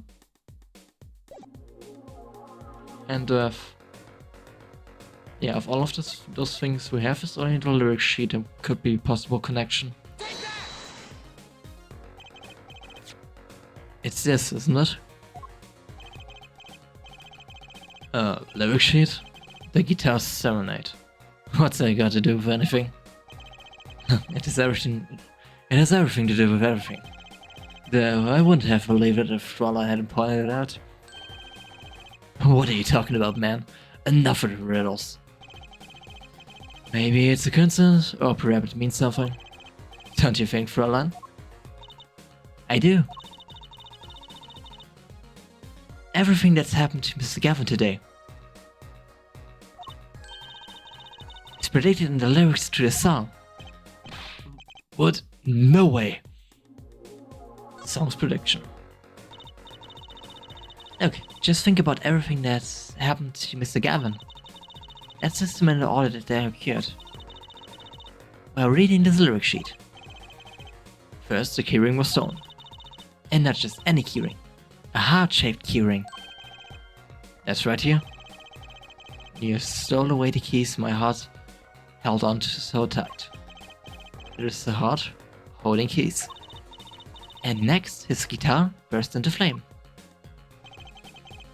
Burning onto my heart fire, burn my love away. And then Mr. Lettuce was killed. Like a bullet of love, fire take my life away. But that's crazy. Yeah, no kidding. So everything that happened today here. This song predicted it all? Or perhaps it was the other way around. Huh? The criminal could have based their crimes on the lyrics. But who go through all that trouble? Someone who moves in mysterious ways, no doubt. I believe you stumbled upon something quite vital. And quite annoying, Fräulein. She looks pleased. The lyrics predicted the crime, Claudia? Seems a bit more than just a coincidence to me. I have to agree. The keyring, the guitar, and the murder. The keyring might have been dropped by accident. Yet the victim was holding it. Hard to think that it's unconnected. That's true. Prosecutor Gavin's as common collected as ever. So the criminal matched their actions to the lyrics? That sounds likely. Why would anyone do that? While you think about that, I'm going to get cracking on the biggest crime here. I'm going to talk to the Bajian ambassador about this Mr. Lettuce. Alright, thanks, Darjan. I'll leave the pondering of mystery to you. I'm out of here.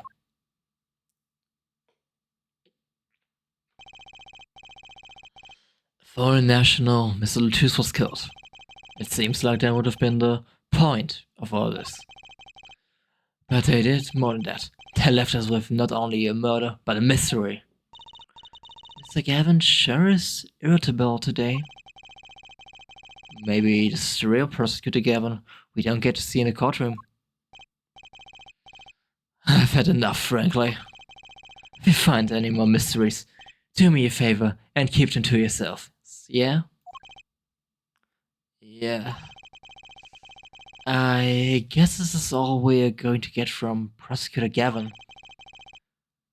That leaves Lamoroy to question. Prosecutor Gavin, do you know where Lamoroy is now? I had to go to my dressing room. of that peon is Machi Tobaya, of course. She seems rather shocked by Mr. Latuse's sudden passing. Japanese dressing room. Got it.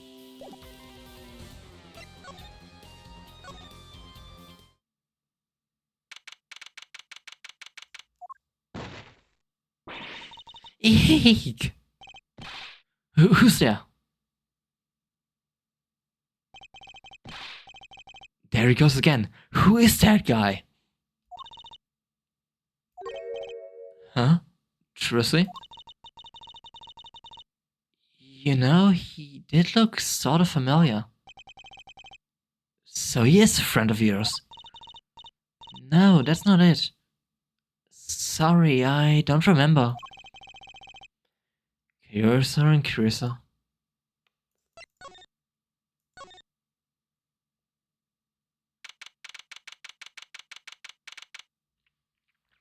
July 7th. Gavonia's dressing room. Ah, Leroy. What? What has happened? I hear that Mr. Latouche has died.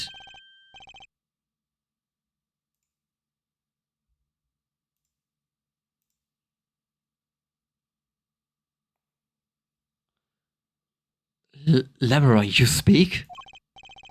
I mean, you speak English. Yes. I was invited here from the Republic of Virginia, but I am not Virginian by birth. But was Mr. Latouche your interpreter? Ah, that. Yes, well. It was Mr. Latouche's idea. He thought it would add to the mystery, you see. Then your pianist is also. No, Machi Tabai is Virginian. He does not speak English. Now, please tell me. What has happened to Mr. Latouche? Why did he... Actually, Mr. Latouche was... Trucy. Huh? Remember what Prosecutor Gavin said. Not a word.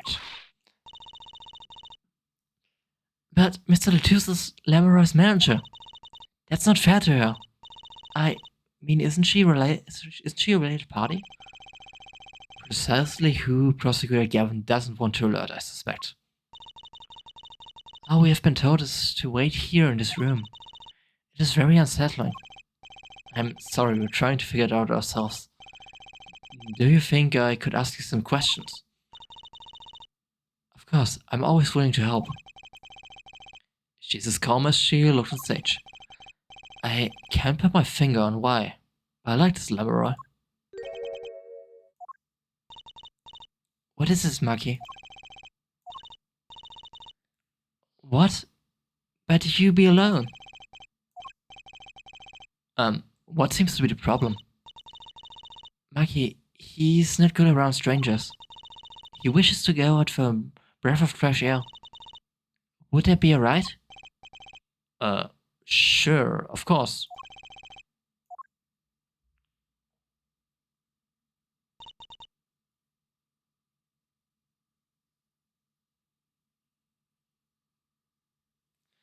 Very well. What does you wish to ask me about? The Republic of Virginia. That's in Northern Europe, right? I've never even heard of it. I started out singing in a restaurant. Then a producer called me. Before I knew it, here I am. You don't say. You know, my daddy plays piano in a restaurant. Producers tend to look for talent, Trucy. Ooh, low blow upon low blow.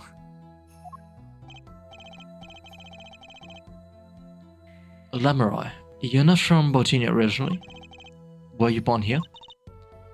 Well... Oh, is that supposed to be a secret? Image is everything when you're a star.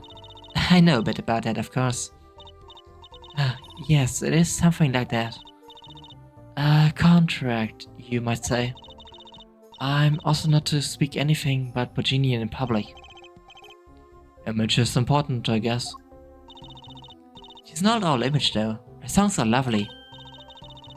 A real landscape painter in sound. Painter in what? She travels the world, turning the sights she sees into music. Adds secret to your music's beauty, alright? Yeah, very perspective. Oh, I use your songs all the time in my stage act.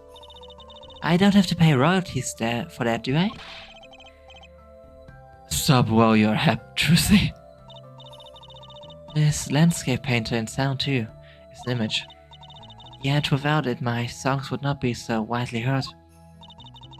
They even call you the Siren of the Ballad, right? Yes, in Virginia, Lemuroy means the siren. Whoa, wait, the siren? Wait, so Lemuroy is the witness then? Because he said us, the siren.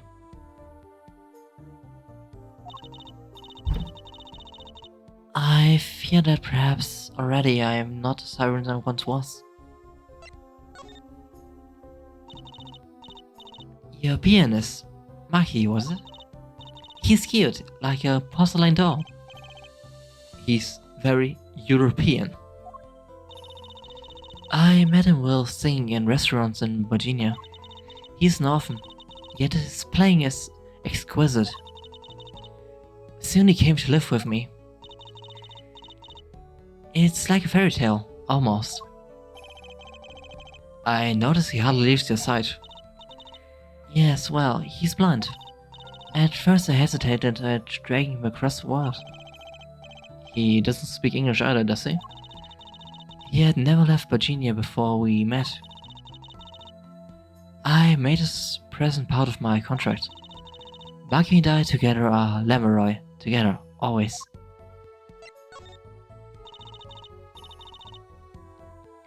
Mr. Latius was my new manager.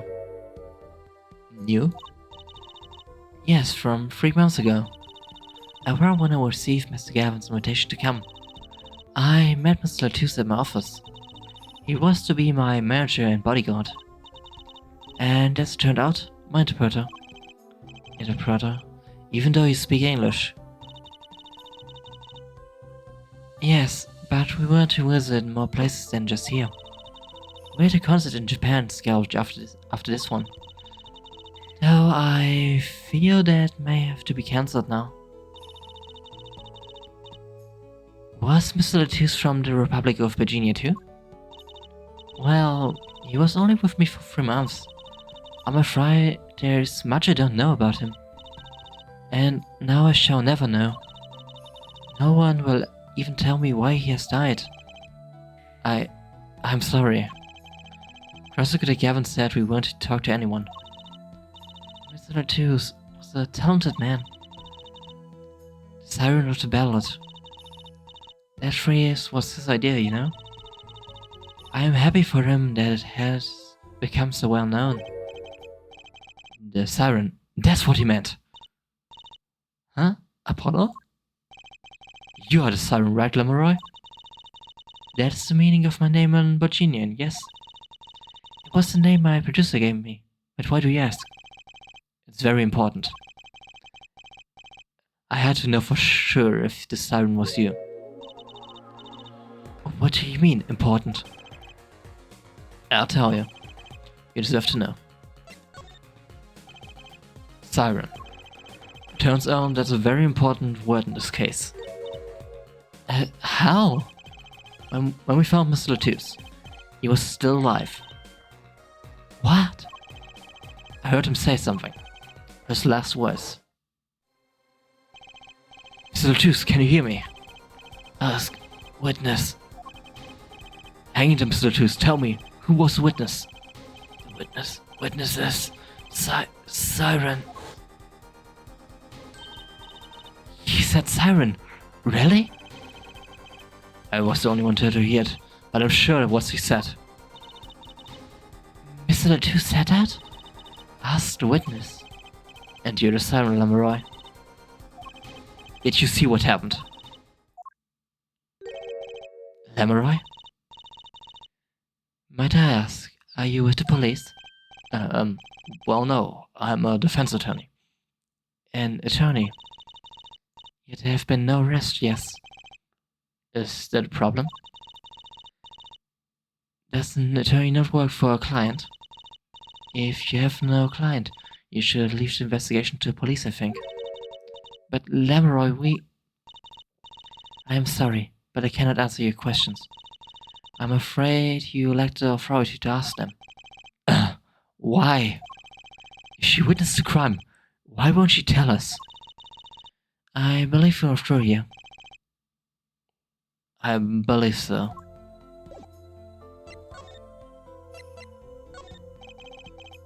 It reminds me.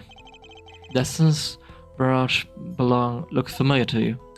The brooch, yes. Well, it may be mine.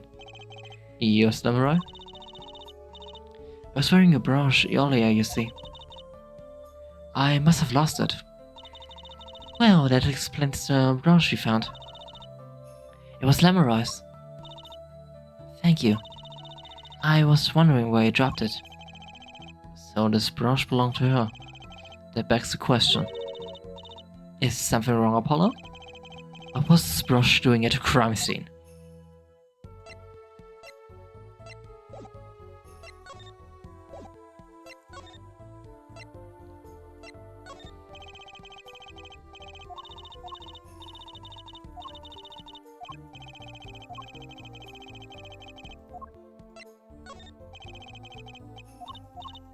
Okay, no, I can't ask about that. Okay.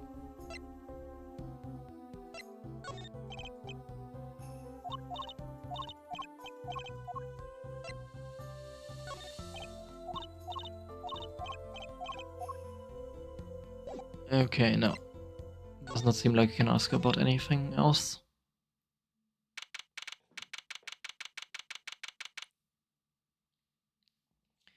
July 8, 12:22 a.m. Backstage hallway. Whoa, who's there? No. Ah, it's you. Oh, where are you? Emma. Is something wrong? She looks grumpier than usual. You bet something is wrong. The impossible has happened. It's all your fault, you know. Oops. Maybe this is about us leaving the crime scene. What do you mean by impossible? Well, it's gone. Utterly gone. What's gone? The body's stupid. What else? So the two's body has disappeared. What? Oh shit.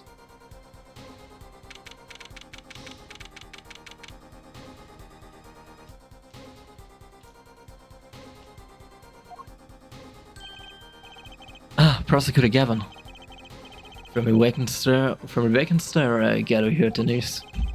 I heard Mr. Latou's body has gone missing. Look for yourself. Quite the pickle. Quite the pickle. How can you just stand there? How we have to start invest. There's no need for alarm, Fräulein Detective. All entrances and exits have been sealed. The body will not leave the building. So I suggest we go find ourselves a cadaver. There will be plenty of time to ponder though. Wise later. Well, you seem pretty sure of yourself, Mr. Gavin. How we find him? I am rather enjoying this. How could Mr. Latou's body just disappear? Well, you heard him, man. Let's get searching. Hey, I don't know if this is exactly the right time, but... Yes, Dungeon? See, Guido's gone missing. Guido's gone missing. It was in the dressing room. Guido? Who's Guido? That's what I call my guitar. You like, man? Your guitar was stolen? This hasn't been a good day for guitars or guitars. Okay, body first, then guitar. And if someone finds the guitar, please bring it to our dressing room. Guitar's like a missing person, not a lost and found man. Hearing aids. Well, there's shares a... What did he call it? Sausage? No, wait, it was pickle. And it's your pickle. I told you to stay in the room. Sorry. Not much else I can say. It's alright. Top priority right now is finding that body. You can make it up to me later. 10 packs or so of chocolate snackadoos should do the trick nicely. You should watch your sugar intake, Emma.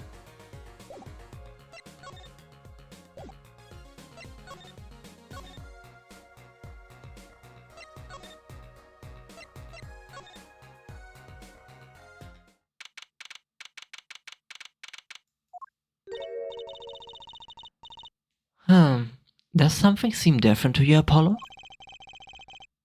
Something is definitely different here. Let's check it out.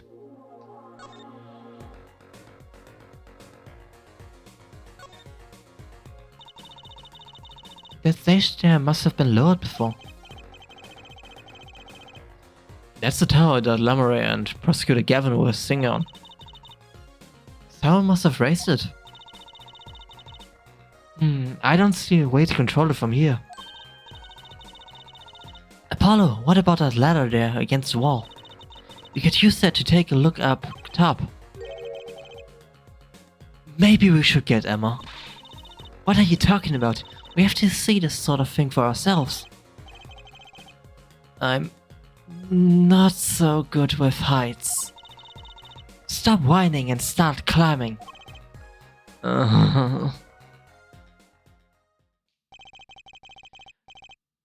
It didn't look that high from below, really. But when we got to the top, I felt every one of those 15 feet down. Of course, I wasn't thinking about the height anymore. Not after what we found up there. Eek! We found two things we were looking for, and one thing we never expected to find.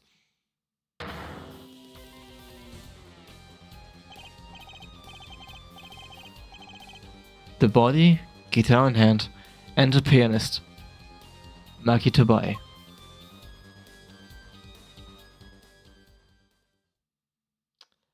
Well. That has gone places. July 8, 10:09 AM. Write Anything Agency. Wow, that concert last night sure went south in a hurry. No kidding. Why didn't they arrest Maki? Why did they arrest Maki? Why? Don't look at me like it's my fault. Maki Tobai, the blind pianist. Arrested on suspicion of murdering Romain Lettuce. I can't believe such a cute little boy could do something so horrible.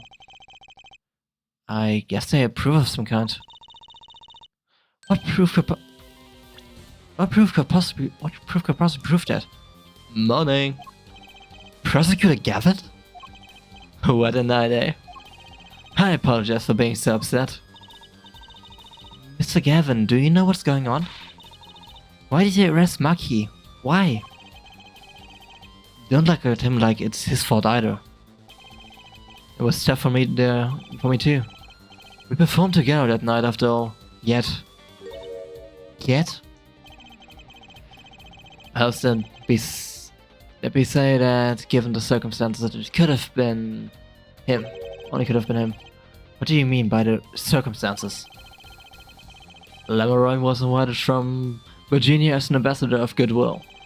It is vital that this case be wrapped up swiftly. That's all the powers that we want. Really?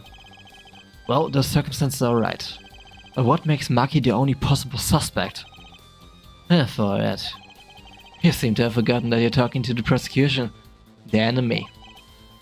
Ah, right. I think I like the side of Prosecutor Gavin better, actually.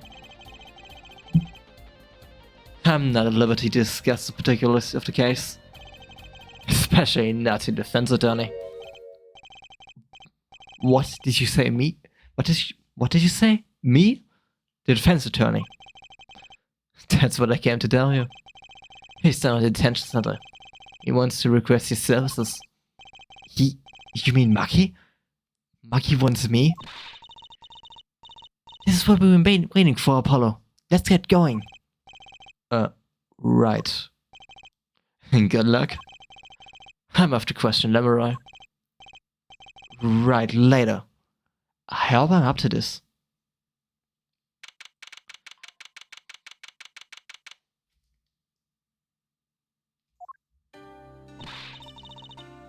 Well, just don't get it. I refuse to believe a cute little boy like that could do something so terrible. You said that already. Maki, everything is going to be okay. We're here for you. Hi, maybe you can tell me about last night. Huh? Yeah, he doesn't speak English. We need someone to translate. That was when I realized how tough this is going to be. Must be a little kid like this. In a country so far from everything he's ever known. Maybe Lemurai can help. But didn't Prosecutor Gavin say she was with him? Good luck. I'm off to question Lemurai. Well, what are we going to do? That's a good question. I can't think of anything I can do but go with this. And hope for a better trial tomorrow.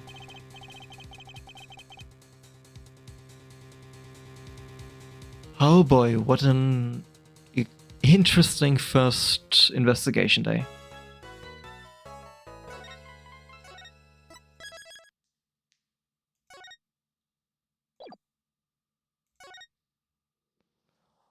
Well, on the trial we go. July 9th, 10 AM. District Court, courtroom number 3. Court is now in session for... How do I say that? Maki Tabai, Your Honor. The pixie of the Arpegoi. Right. His trial. Court is in session. The defense is ready, Your Honor. The prosecution is okay, a judge. Very well, Prosecutor Gavin. Ha, my opening saying, yeah? No, actually, there was something else I wanted to ask you about. Yes? Say you're going to visit someone in the hospital with an incurable disease. What do you say to them? I mean, you wouldn't say get well soon, right? You only be kicking them when they're down. What are you talking about? Actually, I'm going to visit someone who is terminally ill. Right after this trial. The Chief Justice's son. Chief Justice? His son is afflicted with a most terrible disease. He doesn't have long, it seems. So I thought I'd go pay him a visit. I thought saying something moving might be the order of the day. Why don't grown-ups ever just say what's on their mind instead of pretending? She's looking at me with something like disgust. Hey, what are you looking at me like that for?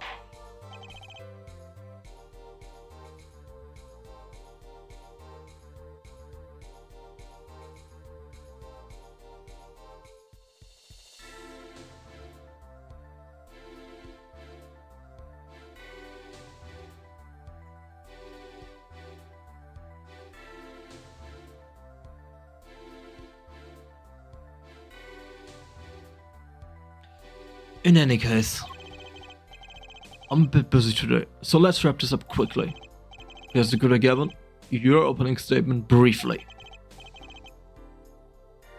Fuck no. Don't tell me they're going to make this, like a penalty heavy one where you have to be very strict with what you press on, like they did with some cases and other attorneys. You're like a judge. I believe you'll be going on your hospital visits soon, don't you think? Huh? First, to review the victim in this case. Romain Letus, age 35. The global manager for Diva Sanctress, Lamoroy. Cause of death, blood loss, due to being shot by a large caliber revolver. The thing is, it couldn't have been Maki, because of the recall, definitely. We need to prove this. This report has all the details. The court accepts this into evidence. Here's autopsy report. 45 caliber. That's quite large, isn't it? Let's look at the autopsy report. Blood loss due to 45 caliber bullet wound. Time elapsed between shooting and death currently under review.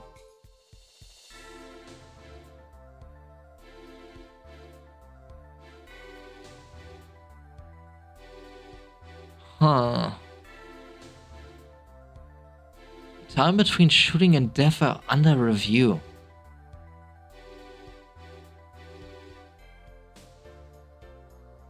Okay, interesting.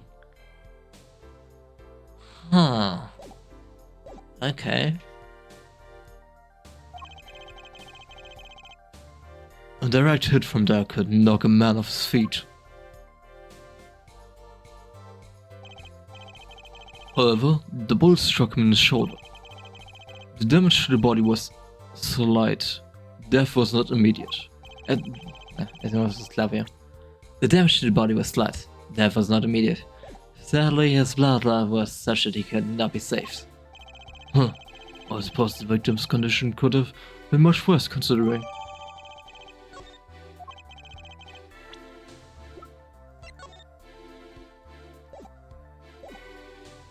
Two shots were fired.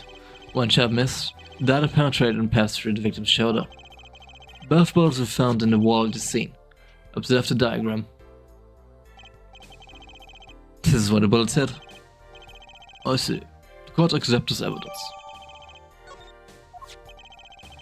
If you're talking about 55 caliber revolver, we must assume that the killer was adept at the weapons used. Really? Yeah, apparently weapons that size have a powerful kickback. If, say, the judge tried to fire one, it'd break every bone in his body. The defense will take more care in choosing examples. As I was saying, the victim was shot backstage in the dressing room.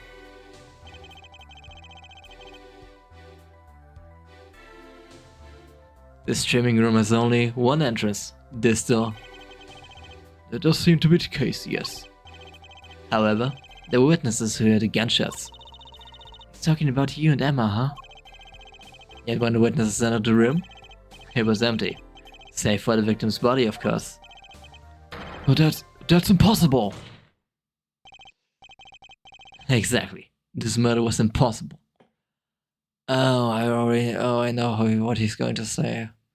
He's going to say that Maki escaped through the vent, right? Because he would be the only one who would fit into it. Yeah, I can definitely see where Claudia's going with that. For all but one person. One person? That is, of course, the defendant, Maki Tobai. Only this defendant could have committed the crime. But how?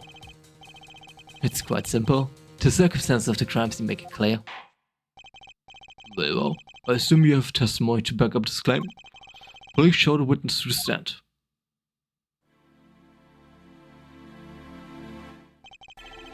Your name and profession, please. I'm a Sky. I'm a detective for the police department. I was on security detail at the concert forum that night. Must seems tired somehow. Security concert, you say? Some security I was. Couldn't even stop a murder. No, don't blame yourself. Things like this happen. I've made even bigger mistakes in my career, you know. I'm sure that makes her feel much better. I want to hear about these bigger mistakes. In any case, because we were in security detail, the crime was quickly discovered. And we were able to identify the killer. You may give the court your testimony if you would. Describe the circumstances of the day and your discovery of the crime place. Alright.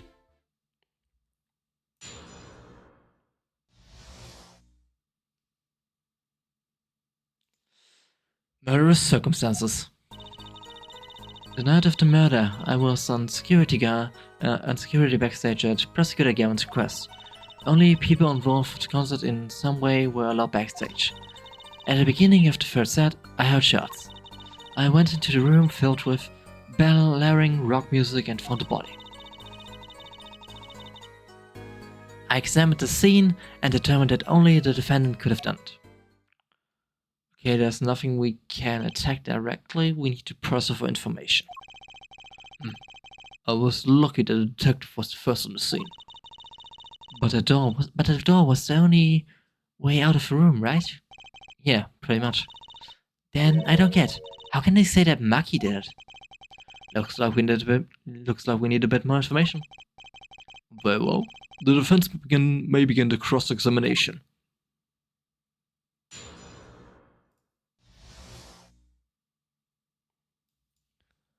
Murderous circumstances.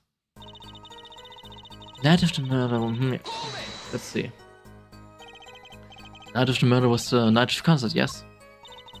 That's right. I was a detective doing a security detail, might I ask. If it was only a concert. My thoughts exactly. But orders are orders, even when they come from rock gods. Prosecutor Gavin? Yes, allow me to explain. I smelled something that day, you might say. The stench of conspiracy. That day at the concert hall. Conspiracy. Well, isn't it obvious? My keys! That whole morning, no, the whole day was ruined. And it's all because someone stole my keys. I couldn't drive my lock to the show, I couldn't open my guitar case. There he goes again. Isn't it possible he simply misplaced them? Misplaced them? Misplaced items don't just wander into a murderous victim's hand on their own. What's this?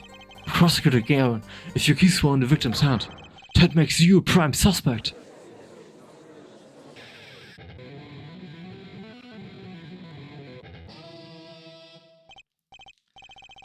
Lev, slow acting in you. Edokran is waiting for you. He's singing something. Does everything with this guy have to be so over the top? The killer came in the middle of my concert. I was like a sailor adrift in a sea of sound. Anyway, I didn't want anything else stolen, so I put a detective with the most time on their hand. It's on the task. I see. I can accept it. Well, I can't. What do you mean, time on the hands? Police, the testimony.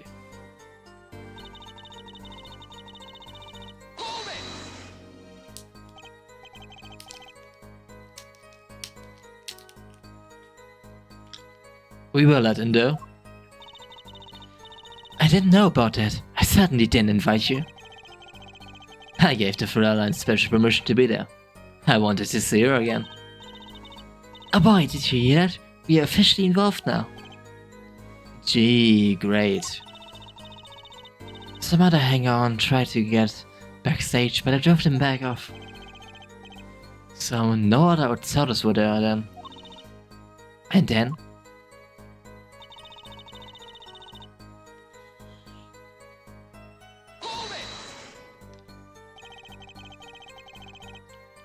I believe we were having a chat when we heard the shots. You were the one chatting. I was like eating snackers. Hey, no smacking in court. You sure the shots came from Lamoureux's room? Yes, absolutely. Hey, I'm the one being cross-examined here. Here, just keep you quiet.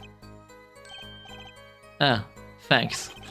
So, how about it, Emma? Right there. I've been mistaken about that. Please, either talk or eat. Not both at the same time. Right, so after that, me and Mr. Lyle there are up in the dressing room.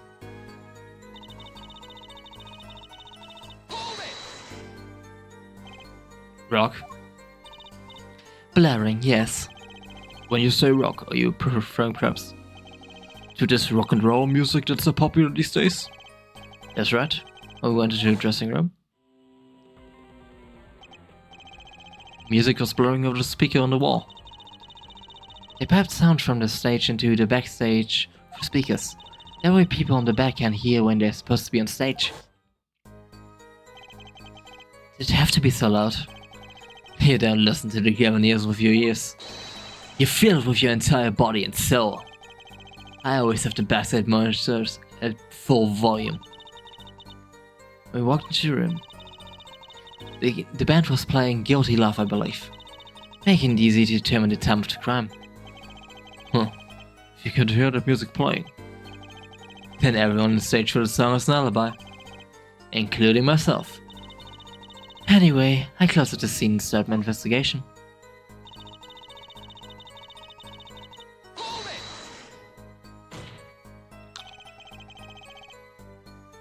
How could you know something like that? As I said, it was clear from the circumstances. Listen, we know there was only one exit from the room, that door. A small window opened in a tiny crack, and I was standing in front of that door. So, how could the killer have fled the scene? There's only one possibility. The air vent. Oh. But that air vent was too small. Who could possibly... Exactly. There's certainly no way you could get through. Not me.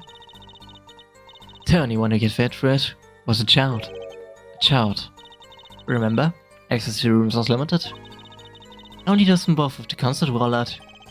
And of all the people involved with the concert, only one is small enough to be considered a child. The defendant!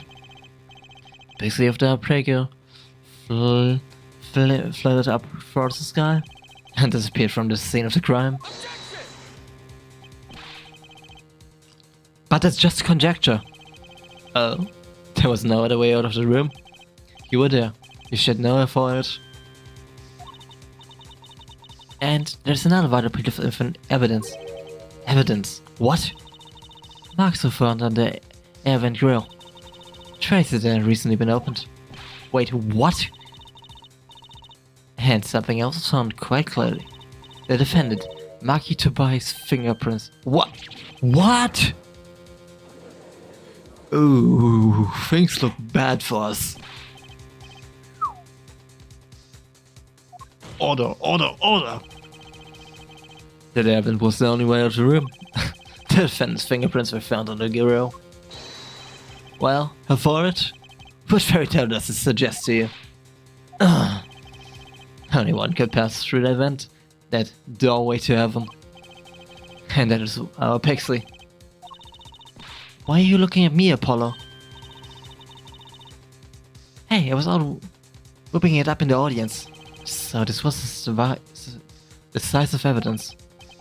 Huh, quite decisive indeed. I believe there's enough of that. Prosecution is a rather convincing case. Yeah, no.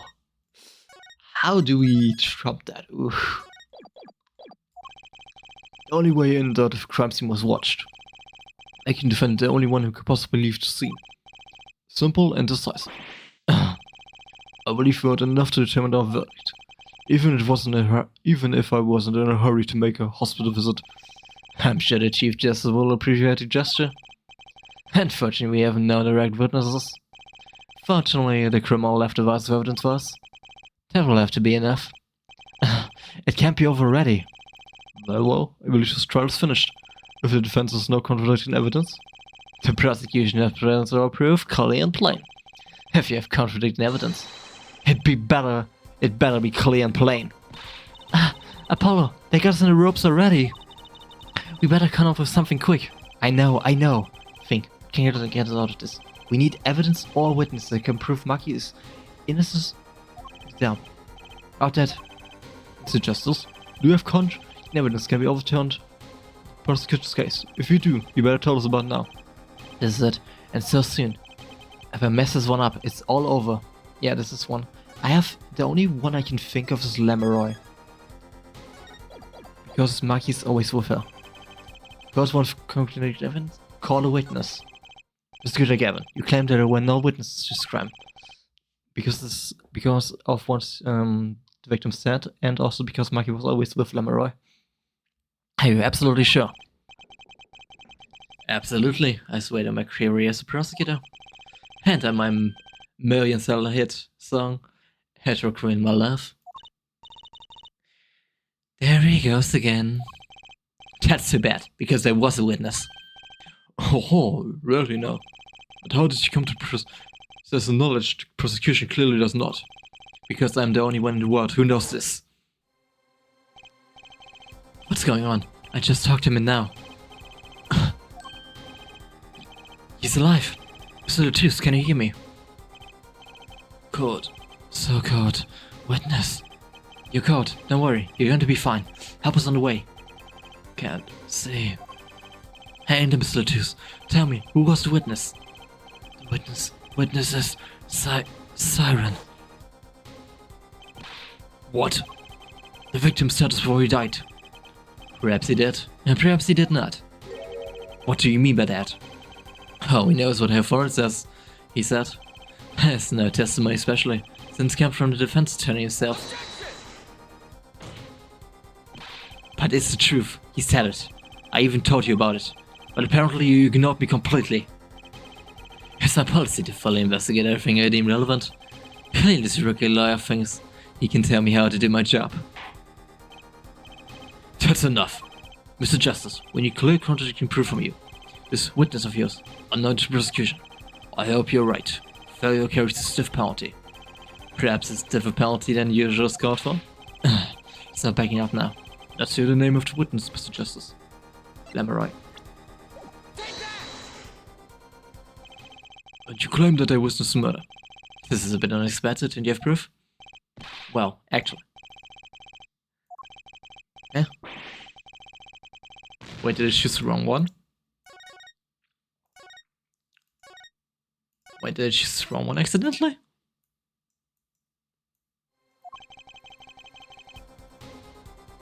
Very certainly chose Lemeroy right there.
Yeah. I chose her before. Already, why did not accept that before? Oh, maybe because I accidentally get history and reset it?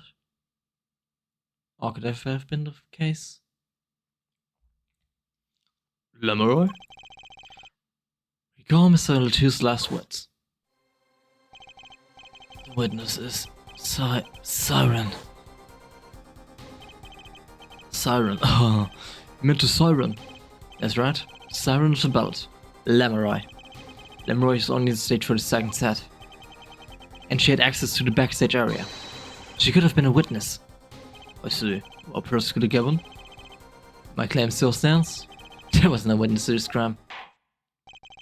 Well, let's hear it from the horse's mouth then, shall we? We will now take a break from Detective Emma Sky's cross-examination. Police show Lemeroy to the witness stand. Emma would say nothing the night of the murder. Not today, though. Today we dragged the story out of her no matter what it is.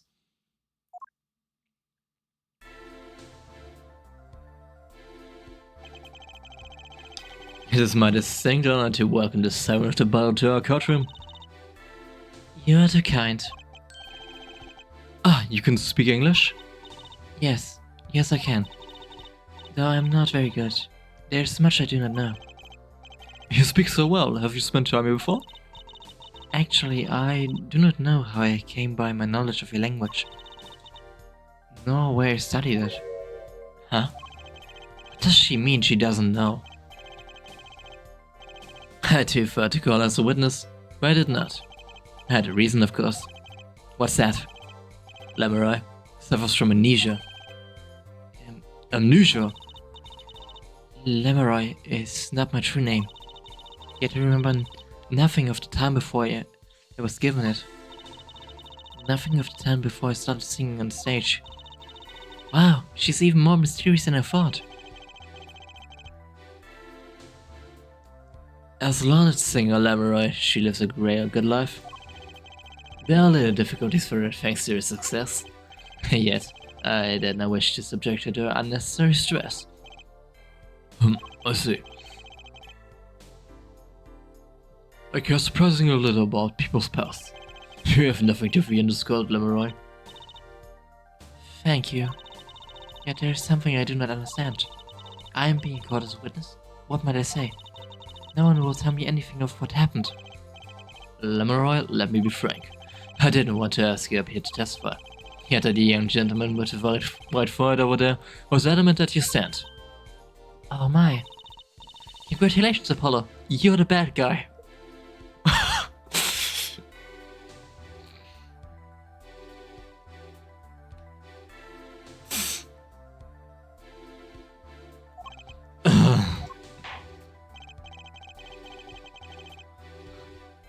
Well, now that you're here, please give us a testimony.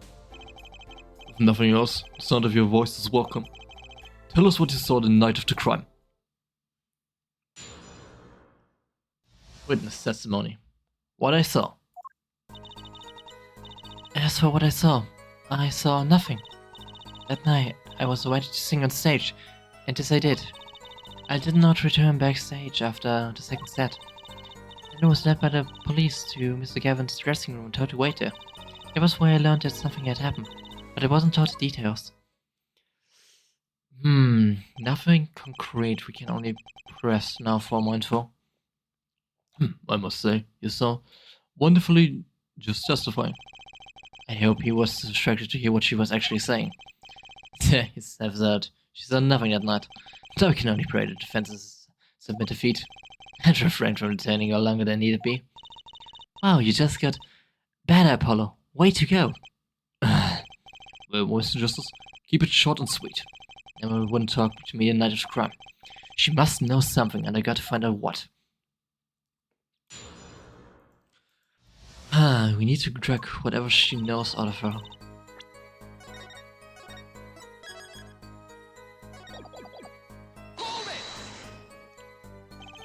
You must have seen something. Mr. Truth named you. Mr. Truth. How can I tell you what I don't know? Lemurai, he said you were a witness with his dying words. I don't know what he meant is tonight.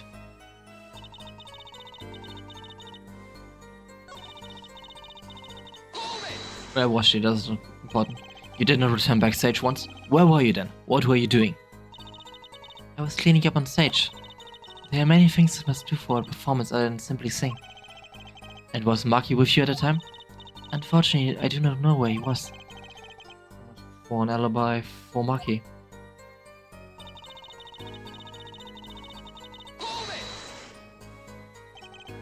With Maki, correct? How was he then? He seemed as he always does. I believe he was shocked by the news of Mr. Two's death. Yet, he's not the type to show much emotion. Yes, he gave the police no end of headaches. He answered most questions with silence, and the glinting frames speaking nothing. The questioning hasn't gotten very far. He sat there waiting. But it couldn't be. He couldn't just... I actually did not want to click forward. Because he couldn't. What he just said, he was as he always was. But if he shot a revolver, his shoulder would be desolated. At the minimum. How was the incident explained to you? I was told nothing in detail, only that Mr. Latouche died. Of course, investigations require some security. But Mr. Latouche was my manager. I wanted to know more. I should have been told. Both Marky and I were besides ourselves with concern. Allow me to apologize, but please understand. Keeping you in the dark was as painful for me as it was for you. Yes, I understand. Think what is... She is definitely hiding something.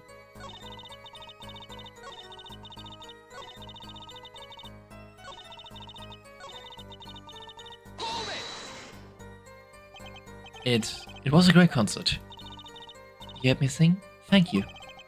I was hoping to get an autograph there, actually. Of course. Mr. Justice, this is a cross-examination. You're out of line. If anyone deserves an autograph here, it's me. Or my gavel would be nice.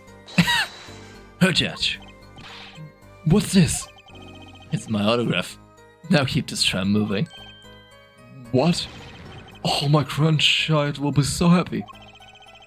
Apparently his grandson is a big fan. Let's continue, shall we? If you would, Lamurai. Tell us what you did after your stellar performance. So we need to print evidence. Evidence that contradicts.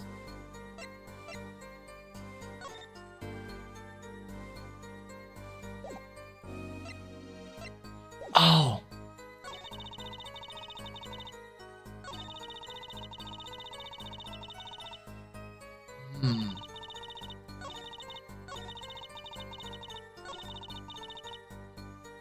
No. Oh, I know what. The brush, right? Yes! I'm sorry, Lamurai, but I'm having trouble believing you. You remember this brush, don't you? Why, that's Lamurai's. She was wearing it for a song. Care to add to that testimony, Prosecutor Gavin? What? This brush was found after the murder took place. At the very scene of the crime. What? Lamurai, how did your brush get backstage if you did not go there yourself? And as Prosecutor Gavin has just told us, you have been wearing it during your performance that night. What is the meaning of this? Lamurai, please explain. Lamurai? She says, English is quite difficult. That trick's not going to work here. Your thought may be large, but you are a lawyer truly. But you have missed one important fact. What now? In fact, at the time of the incident, I went backstage, but only for a moment. What? Think back to the moment of the crime. You know wherever I speak.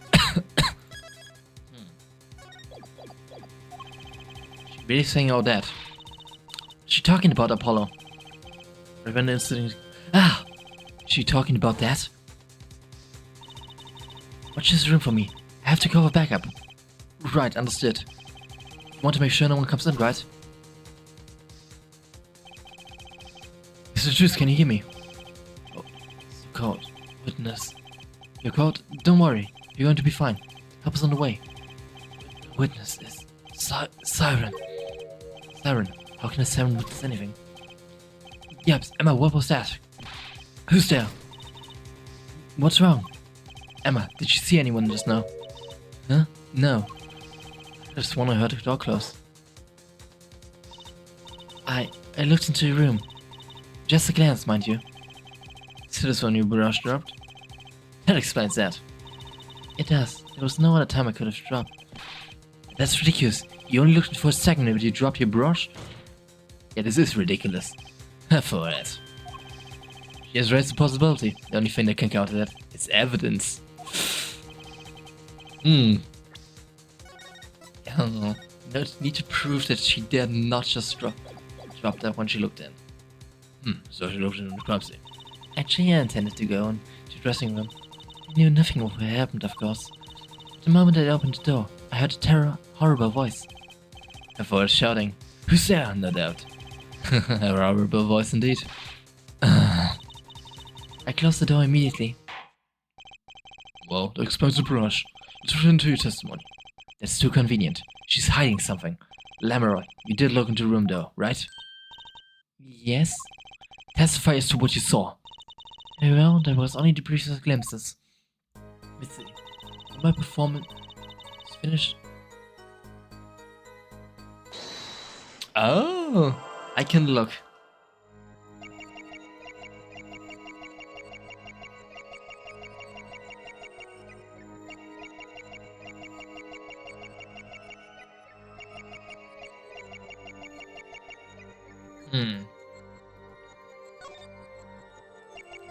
Where's the nervous taker's question?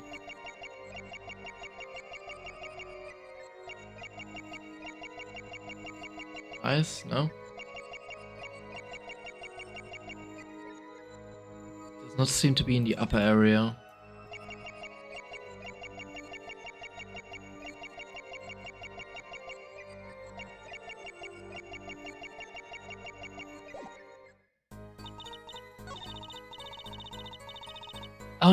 Oh, oh, that's why. This is the right one. Has to be here then.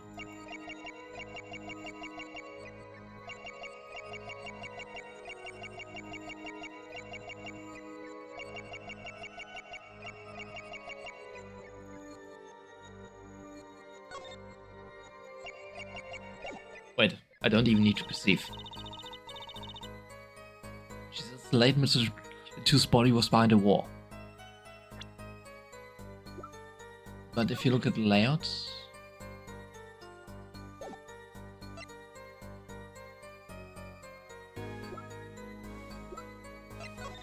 I don't know if you can look from here. She wouldn't have seen him, anyway. Yeah, if what she wouldn't have seen him. She wouldn't have even have seen the corpse from there.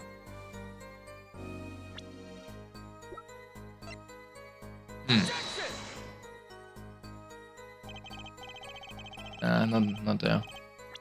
But I actually need to perceive something. To call out on that. Because there's no way she could have seen that.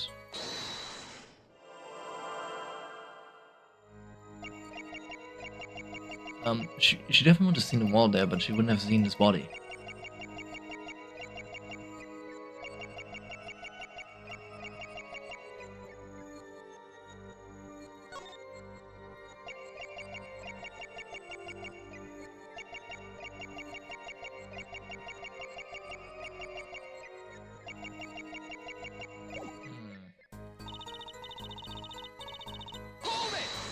Let me press this first then.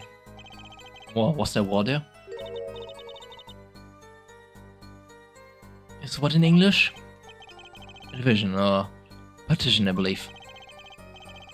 It was a large dressing room divided into two halves.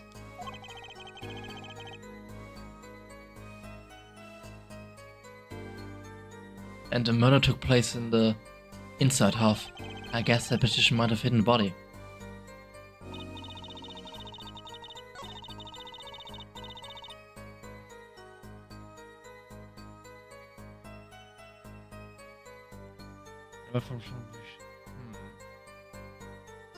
I need to perceive something. I need to perceive something. If they give me the option, I have to perceive something. No, it has to be this statement. It has to be.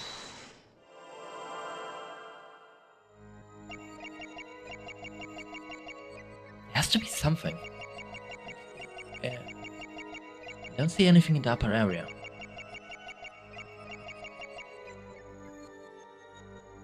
It has to be somewhere then on the...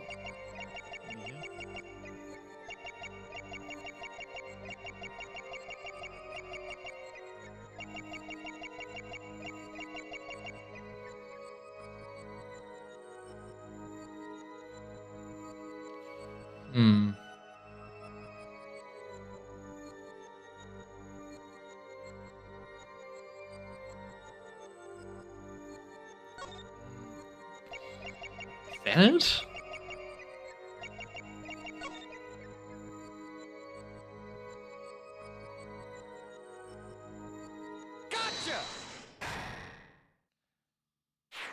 What does everyone else see when Apollo proceeds to witness? Good question, actually. Huh. Nice, this was the thing. That was the only thing that looked like it could be like a nervous tick, because it looked like she was gulping when she mentioned that.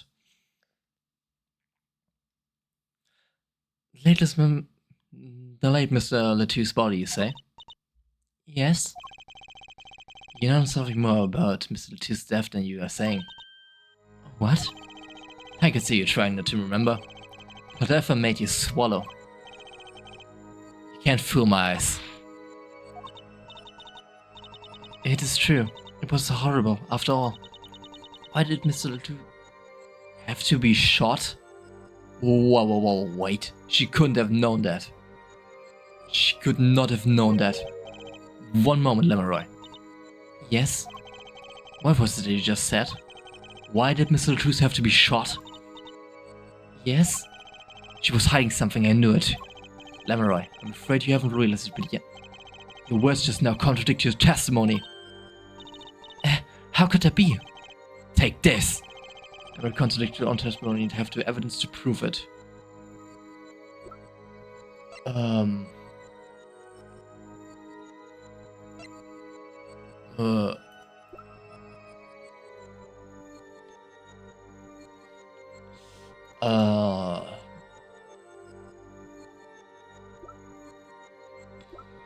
Could be either the diagram, because she definitely could not have seen that he was shot from here.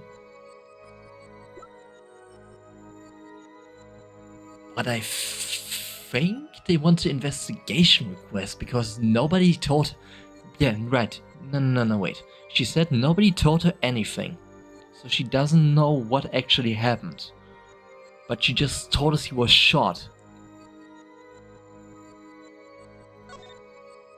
The investigation request says that only the people involved in the investigation are concerning can know the details. And Lemeroy said she wasn't told anything, but she now says that he was shot. She could not have known that. I'm certain. Tell me, Lemeroy. How did you know he had been shot? Oh, I was right, nice. Well, Immediately following the incident, a gag order was placed on the scene.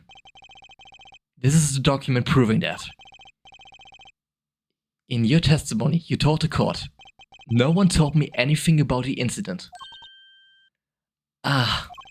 Furthermore, you testified that you had seen nothing. Yet you know that Mr. Latou's had been shot. How could you have known?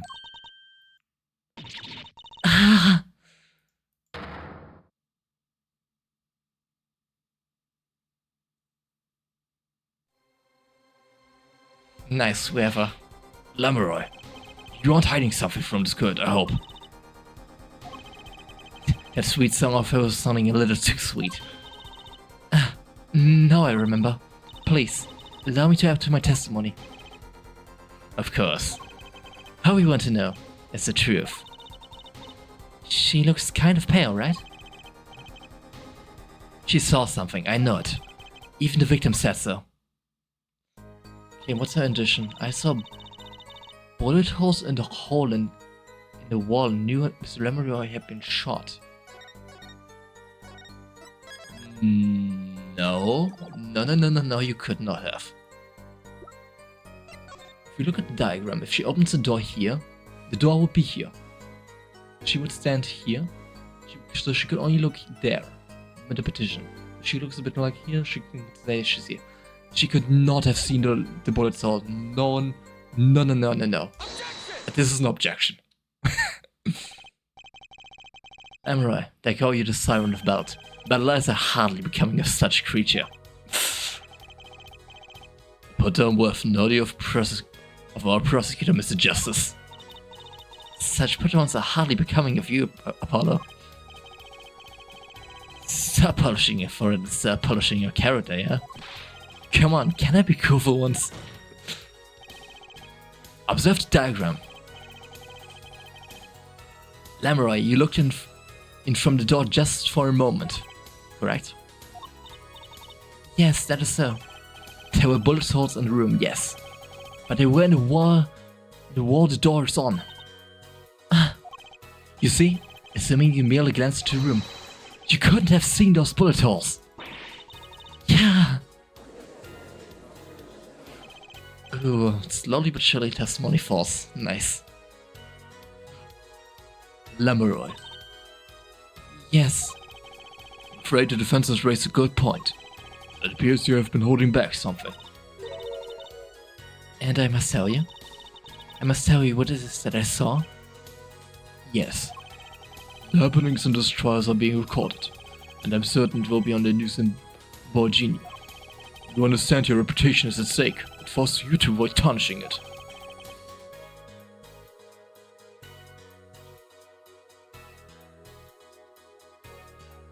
Personally speaking, I still believe that cross-examining her will yield us absolutely nothing. But she knew how Mr. Letius died, and he named her as a witness. You must have seen something, Lamorai. Very well. Lamorai, please continue your testimony. Very well, I shall. Witness testimony. What I saw too. I was on my way from the stage to the backstage area. There was something like a little window there. That's how I saw it. There were 2 shots. I couldn't do anything to stop it. But it wasn't Maki. It was a grown person. I know it was. So you did witness the crime. And the killer was a grown person, you say? This is my first time hearing this, I assure you. A nice player for it. Very well, Mr. Justice. You may begin your cross-examination. Great going, Apollo. You were right about Lamorai. What's wrong? You don't look too happy. This whole thing smells fishy. That's what's wrong.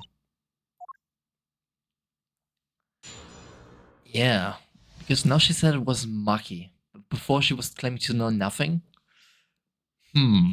Suspicious, very suspicious. Because why did she, if this were the case, why would she not say directly, I thought it was someone else, not Maki, and I'm a witness, instead of trying to stay out of everything. But let's press her first for some info. So we're heading for this dressing room. Yes. So this is a little before she opened the dressing room door and opened it under the brush. About the same time, Emma and I heard the shots. I was on my back.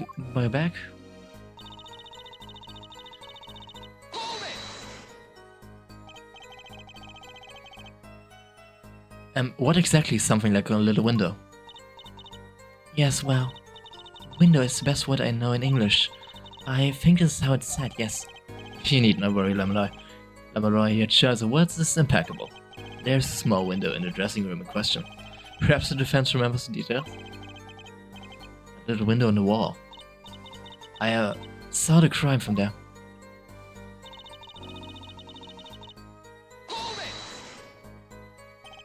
You're certain you had 2 shots fired?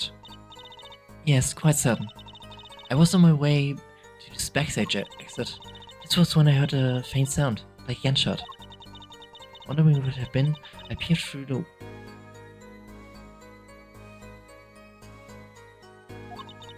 No, it's when I heard a second gunshot, much closer. The 2 bullets I was seeing. Prediction so far. They all happened on the other side of the window. There's nothing I could do. It wasn't... Okay. It wasn't Maki who shot, are you sure? Yes, quite certain. It amuses me to question testimony. It is testimony in favor. Is it my object to object? Yeah, Apollo, what were you thinking? Seriously, let's just listen to what Lamorai has to say. Can you tell me how you were so sure? Yes, of course, you see. He was a grown person. I know it was. A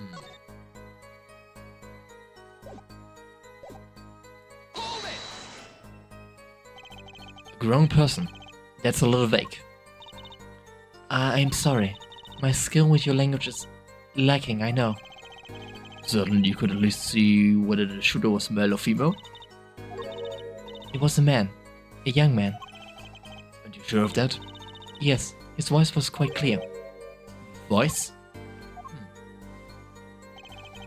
Looking at this diagram, it seems the dressing room was quite cluttered. It does seem likely that he would have had a clear view of the shooter. As a singer, I rely more on my ears than my eyes. When I hear a voice, I do not forget it. That voice was the voice of a man. So you had a voice. But wait. Could that have been the victim, Mr. Latius? Absolutely not. Did I not just say that I do not forget a voice? If it was Mr. Latius who spoke, I would have known. Indeed. So you were at the window and you heard his voice, the voice of a young man. Apollo, this is the god testimony. That proves it wasn't Maki. Indeed. This turns out to be true, it would cast this case in a completely different light. What is the defense opinion of this testimony?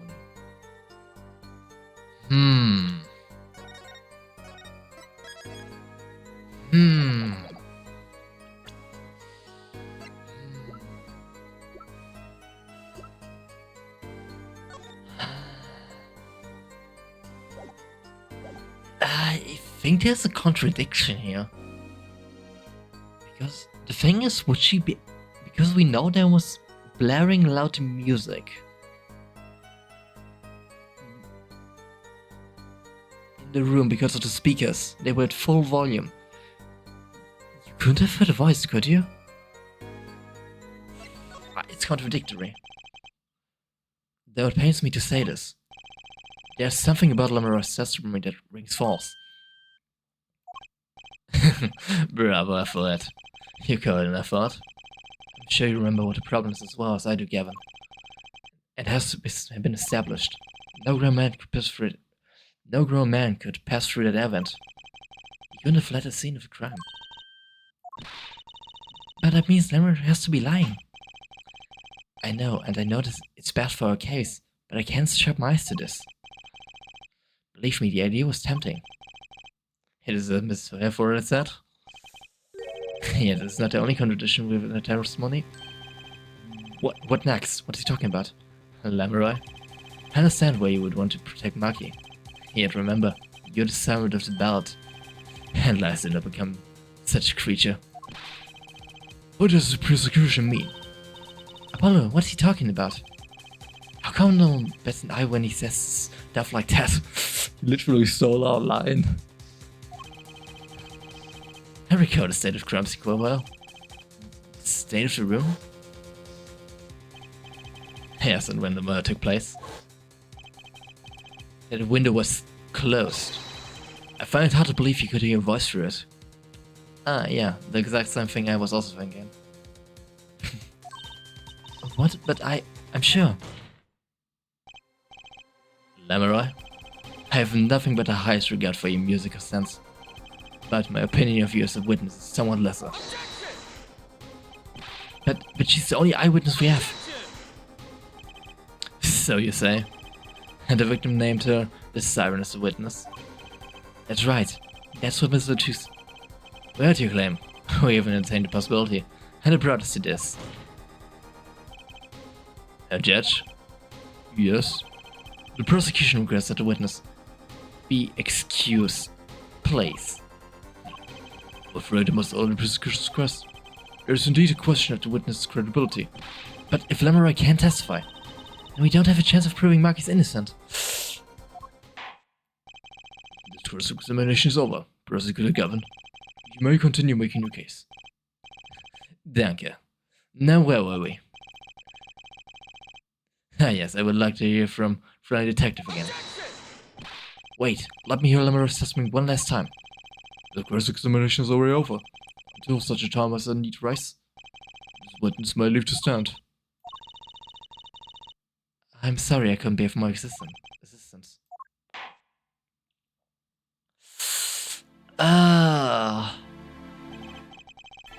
At least, back to real try. Ready for it. I hope I didn't just miss my only chance. Blind detective? How far I've forgotten until we were so rudely interrupted. Don't ask me. I just like saying the same thing twice. And I never repeat a song for an encore.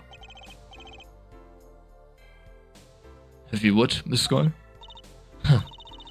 I believe I was saying that the only way Mr. Lechu's killer could have escaped was through the air vent on the ceiling. Oh yes, there was only one door in the room.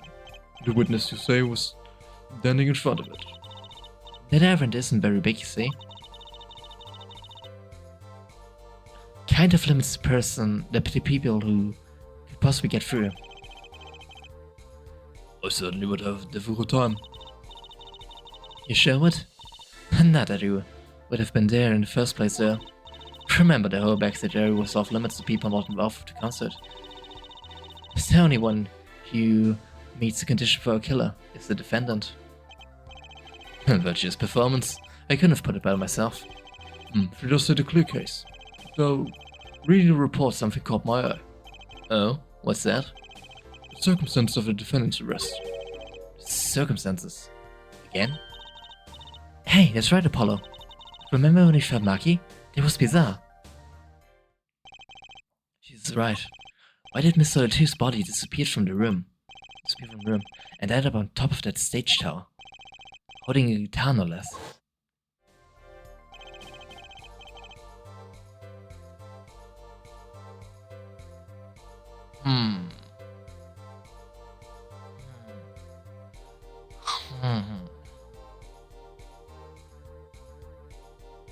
Something came into my head, but I can't prove anything yet. But what if Maki was clearly there from what we see, but what if he was there not as a witness?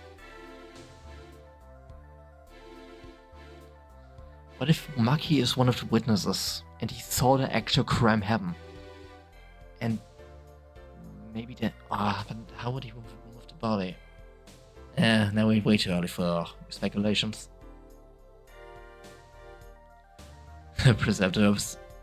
Perceptive observation, your judge. Oh, no, thanks. It was kind of an accident, really. But you work in this job long enough. You get a nose for things. The judge sure seems pleased with himself. Very good, fellow detective. Perhaps you can tie it all together for us. Why was the body moved? And how does it lead us to the killer? There's many things we need answers for. Let's see what this testimony gives us. The missing body. I believe Maki stole the body because of some lyrics. He moved the body to match Lemuroy's song. No one in this country had a motive to kill the victim. And Maki practically left his signature at the scene. All of this evidence clearly points to the defendant. Lemuroy's song? Yes, the guitar serenade. You noticed it's code too, did you not? It's code. How the event that day followed the slow sewer song? Yeah, as Tracy established. First, the geese, my hearts, held on to Sotarly was stone. Then Prosecutor Gavin's guitar burst into flames on stage. Mr. Lechu's life was taken by a bullet. The rest hardly needs explanation. Guitar, up together to the sky. That's mad. It's like a story out of some fairy tale.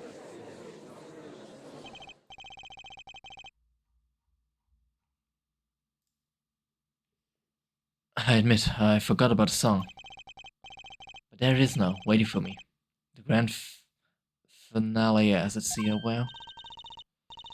Hey, you know I was the one who first noticed that. I love jumping rope to songs and counting to songs. But killing? It's a white word out there, Judge. Wait, what? We have one song and dance. Let's get on to the next. Cross-examination. That's for sure I'm going to be doing much singing.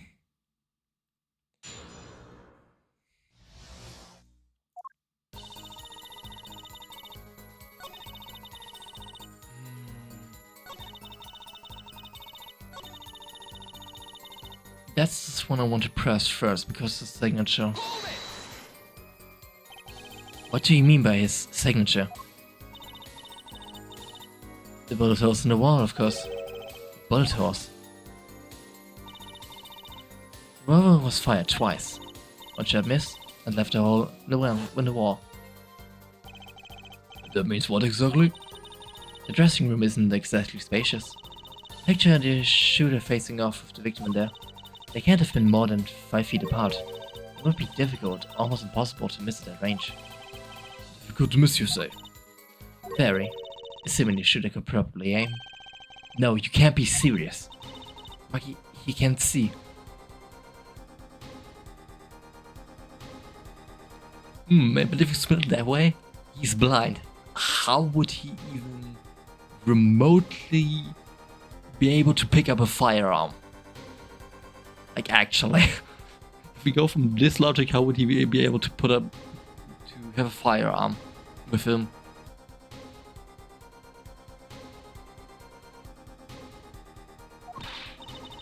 That's why he missed? It's the only explanation that makes sense. He used another sense to fire the gun. Poorly. That reminds me. The monitor in that room was blaring at the time, yeah? Ah, the ideal conditions for tracked by sound. A blind shooter. No wonder he missed. I knew the bullet holes would come back to haunt me. Justice, what do I do now? Raise an objection.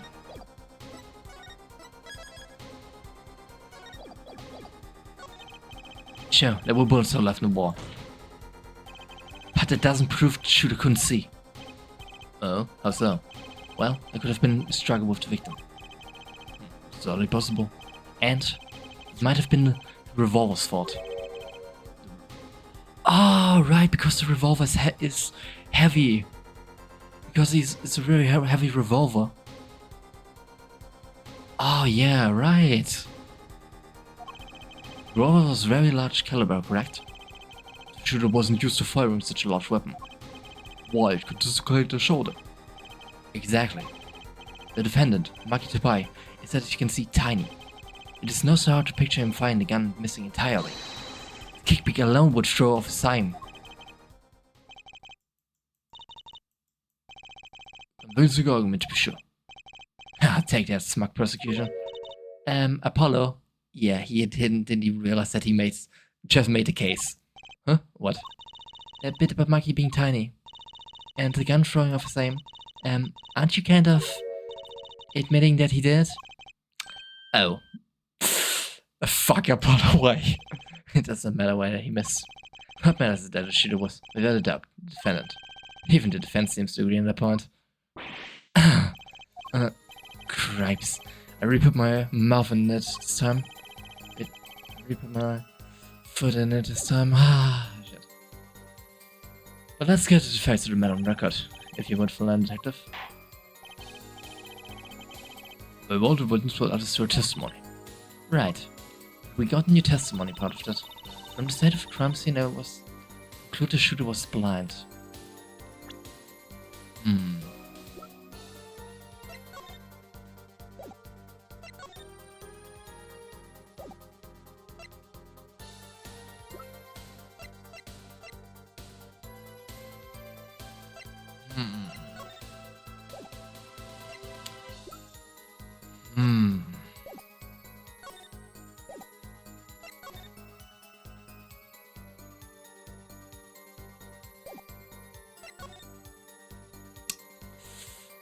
I'm thinking. This is definitely the testimony I need to do something with. 100%. I'm just thinking what? Let's press this one for first. You can't say he was blind just because of this bullet on the wall. Oh, I think you've proven that. I wouldn't call it proof per se. Huh? You're merely raising the possibility. The detective has made the most logical conjecture based upon the evidence. Of course, there's more evidence than just bullet holes. The defendant was the only one who could have escaped through the air vent. But wait, if he was blind, how would he know about the air vent in the first place? Ah, very good point. Well, Flying Detective, if you would care to explain. suddenly seems sure of himself. Go to the crime scene if you would. There was a stepladder below the air vent. As it happened, maintenance was scheduled for a day. Custodial staff went around checking all the air vents. I don't believe it. Everyone backstage was told about the maintenance, including Maki Tabai. You would have known there would be a way out at the top of the step ladder. But that's... why is this the first time I'm hearing about this? You could have figured it out for yourself. You only need to consider what that step ladder was doing there. The defense objection has been squashed by a step ladder. Well, for it. Out of ammunition, perhaps. Never seen Prosecutor Gavin so aggressive. Maybe he's caught in a sense of blood. Apollo, don't you have something, anything? You know what we need? We need something to prove the killer could see. Yeah, definitely need that. That's true. They put him in his place. Proving the shooter was silent would do that. It would take down one of the central points. Do you have any evidence to prove that there? Do I have evidence?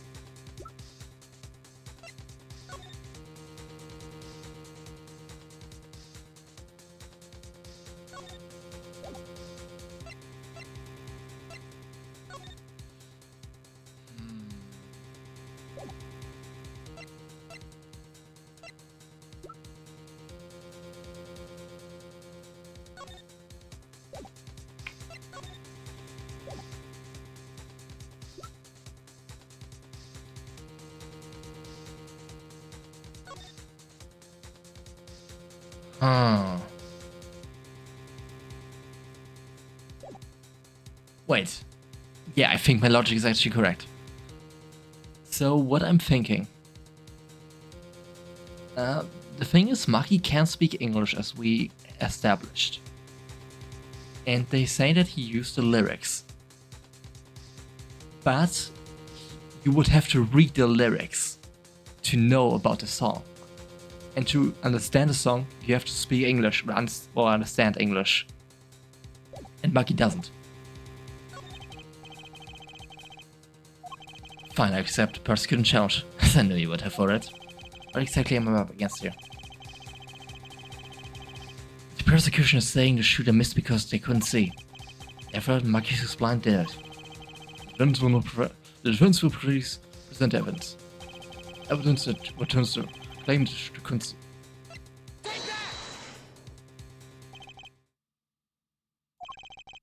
Not sure that overturns anything, it's just wrong evidence and guessing. Man, okay. Wasn't it? No, I was thinking. Okay, I was thinking that would establish that because how would Maki know the song lyrics if he? Maybe this is the wrong attack point actually. Could that be Rusio? I don't see anything else. I seem to think. I don't know if I can prove that he could see, but I could prove that Maki couldn't do it because he couldn't read. Because he did not even know what the lyrics were about, right? Like the only thing, huh?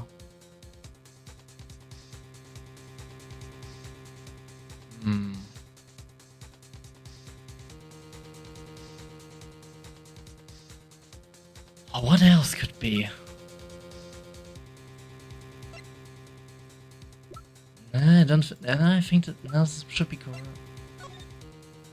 We need to go with evidence. It's not this, not this. No, 100% not this, not this, not this, not this, not this. That is diagram?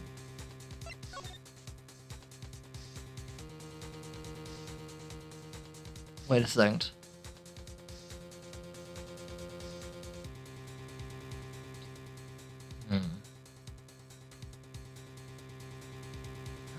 Paul did say something. It looks like... Wait, this is... Oh. Okay, I'm trying this. Because... but we don't know if it is. But if we think that there might be a dying message there, we just washed away. And that would prove the shooter could see.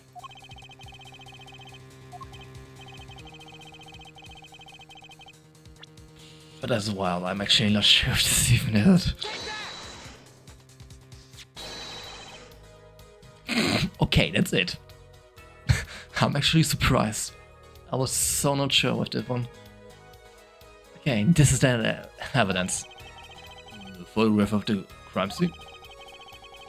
I don't care so much for the smirk on Prosecutor Gavin's face, but this is no time to think twice. Time to press on. Yes, Your Honor. The crime scene. There is something in there that decisively contradicts the prosecution's point. Then perhaps you'd better show us something. Get your finger out of the breeze and put it in good use, yeah? Well, show us what you're talking about, Mr. Justice. Contradiction at the scene of the crime scene. This thing. Because it looks like a dying message. And it's washed away, so... It's the only thing I can think of. The contradiction is right here. It's mere bloodstains. Oh, I thought it was just a blurry vision. It really was blurry. The way the victim hand is raised above his head. Much like a gesture that I see many times in the squad. It's almost as if he wrote something. Ah, I get it. At least, I think I get it. You get what, Fräulein? Well, Mr. Letus was shot. When Mr. Letus was shot, he tried to write something. And what would he write but the shooter's name? And what would he write? What would he write it in but his own blood? Pretty good, huh? Thanks for making my point for me. Yes, in fact, that is what I think happened here. That does seem to be a distinct possibility. The victim wrote the killer's name. Certainly a logical conclusion. Drat, I just wish it wasn't all wrapped out like that. Was it wrapped out? Why, if I were a killer? I certainly wouldn't want to leave my own name behind. Neither would I. No one has anything else to say? About what? So the prosecution has abscess. You agree this was the victim making an attempt to record the name of the killer? And that the killer tried to rap the name out? What's your point? What's my point? Let me ask you this. How did the killer know the victim was writing the name? Well, Mr. Letus was writing something in blood. Once the killer saw what it was... Wait. Once he saw what it was? What did you just testify about the shooter? I said they were blind. Ah! Oh, hell yeah. Yet the crime scene itself contradicts that. The killer had to have been able to see. Why would he rap out the name in blood otherwise? May I remind the court that the defendant, Maki Tobai, is blind. How he couldn't have seen the shooter. He couldn't have been the shooter. Impossible!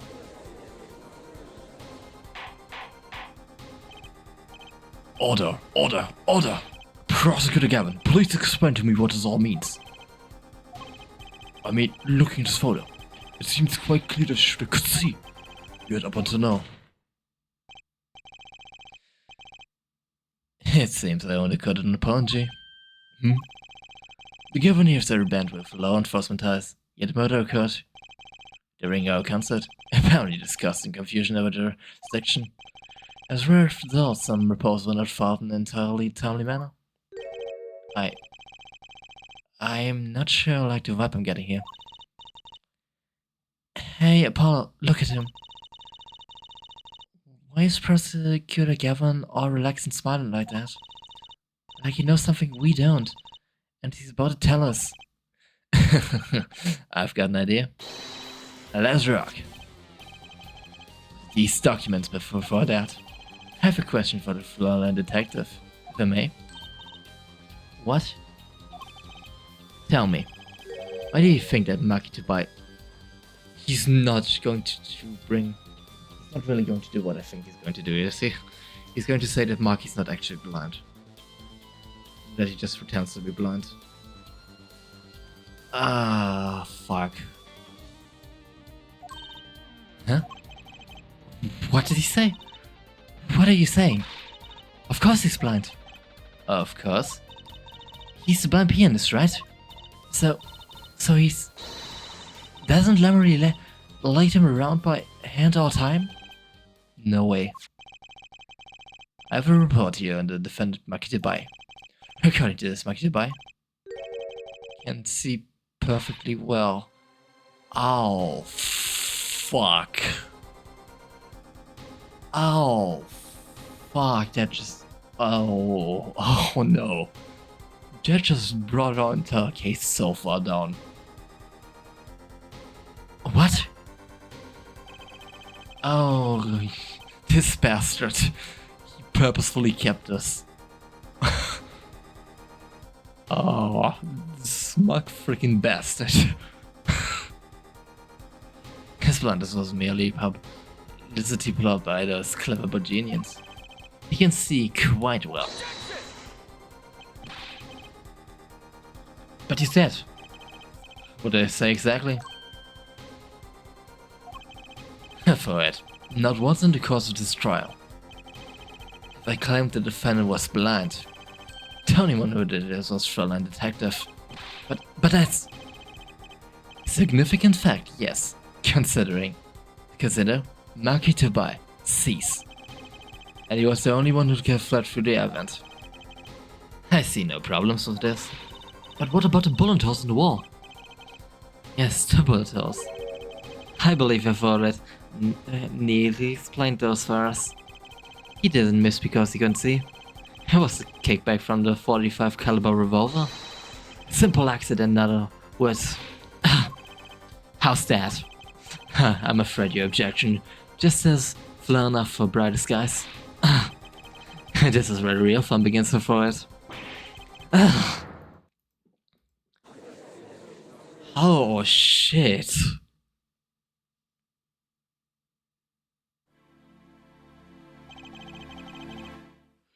I knew you didn't have what it took.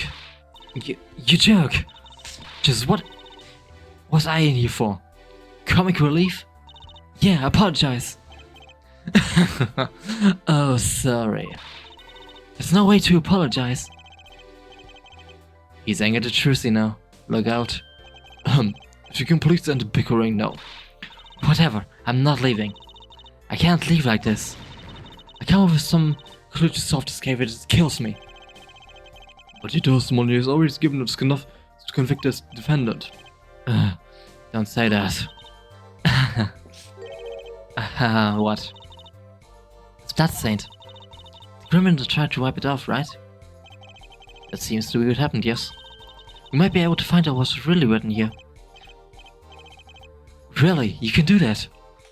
Oh god, amateur rescue, please. That's right. Oh, this is the luminol solution.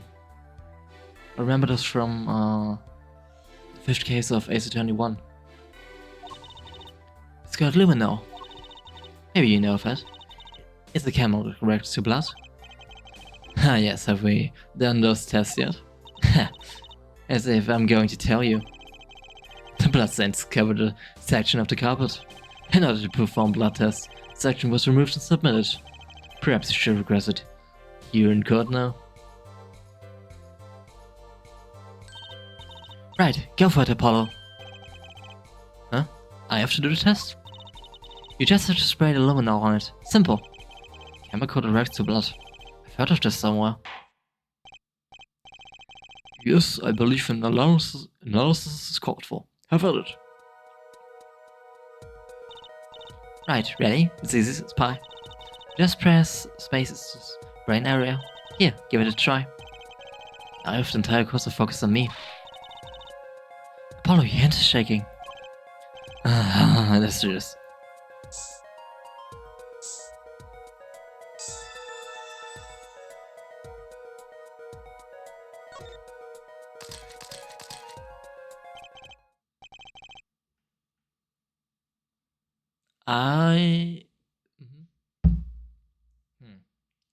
Wow, it really worked.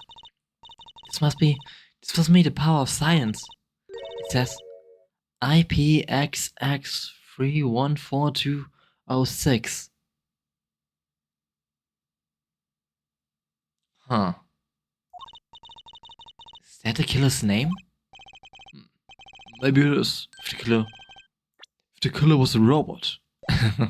I have it. So what is it? I've heard as letters. IPXX looks familiar. This is an Interpol ID number. Interpol? You mean the International Police Agency? Yes, most undercover agents working to solve national crimes. Oh, so this guy was an Interpol agent. Oh. And why would you write that number? Would Mr.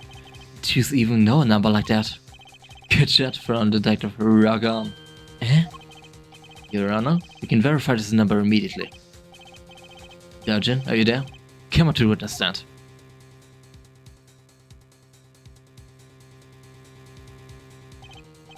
Sergeant, you heard what we need. Go check into this Interpol ID number. Sure thing.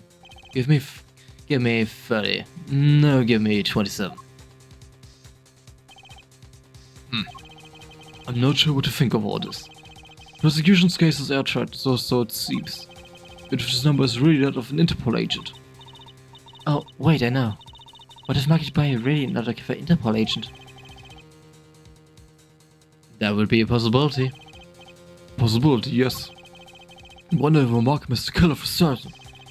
Just let you know an Interpol ID number. That's what I want to know. Well, We have some time. Wait. The Sergeant's report. Let's work on unraveling another mystery, shall we? A curious mystery concerning Maki Tobai. What are you talking about? Flying detectives, please accept my apologies. I received word that the defendant could, in fact, see just before the trial began. It seems too much of a bother to tell you. She had me until that last bit. This is not a rather straightforward question. Well, sure. Why did Maki pretend he couldn't see? Exactly. That makes little sense. What do you think of it? Huh? Me? Maki Tobai prevented he was blind. I'm going to say it's been a while. We had a lot of dialogue. Do you know why? How could he know? Wait, Prosecutor Gavin knows why, doesn't he? He's known from the start of the trial. He's been leading us on the whole time. Something wrong? Do you think perhaps this is all some kind of game? I know the moment I heard the report, I knew why. I suppose people who have sold over 1 million records really are something else. What does it have to do with anything? There was a reason why Maki Tobai pretended to be blind. But it wasn't for his own sake. Getting the picture now? It wasn't for himself? Well, Mr. Justice, can you present evidence that shows us why the defendant had to Show evidence, Yeah, the postcard he had to pretend because of Lemuroy. He had no reason to pretend he couldn't see. Which means, no, it could be. Good job for it. Seems you thought of something. Why can't I figure these things out on my own? I hate having to take my cues from this guy. Very well, look at this. This is why he was pretending he couldn't see. That is Lemuroy? Lemuroy and Maki Tobai. Recall their relationship. In particular, their unique arrangement over the years before visiting our country. Lemuroy and her pianist. They would always walk together. She's leading him by the hand. Even when they go on stage, she would lead him to the piano. She would walk all the way over there with him. That's right, because he was blind. She led him all the times, never letting him go. All times, huh? Yet we have just learned something that makes an agreement particular indeed. Maki could see. Why did they have to keep up this act the whole time? Well, wasn't it part of their performance? I think there's a simpler solution. Maki did not need to be led by hand at all. It can only mean one thing. Really? Really? It was all the other way around. The one who needed to be led by hand was Lemuroy. Oh wait, Lemuroy's? Wait, is Lemuroy the blind one, or what? What's this? So you mean to say the Lemuroy is... Yes, Your Honor. Lamoroy is blind. Oh, that's a twist. What?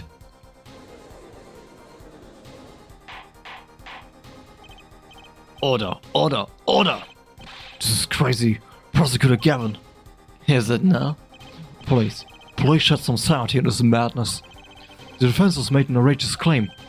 The only thing outrageous I see about the defense is his vast forehead. Here I see it. It's not vast in vain this time. He's quite correct. But that makes no sense. Yeah, wasn't she supposed to be the landscape painter in sound or something? Well, since we're over here, why not ask Lamoroy herself? I believe she is still in the witness waiting room. Apollo, what does this mean for our case? Don't ask me. I had no idea she couldn't see. I hadn't even imagined it until now. So they painted this differently. So Maki was the one who actually saw the landscapes and Lamoroy was the blind one. But they made it different for her because Lamoroy is the singer, which will reflect poorly on her. Ah, my god. Bailiff, bring Lamoroy.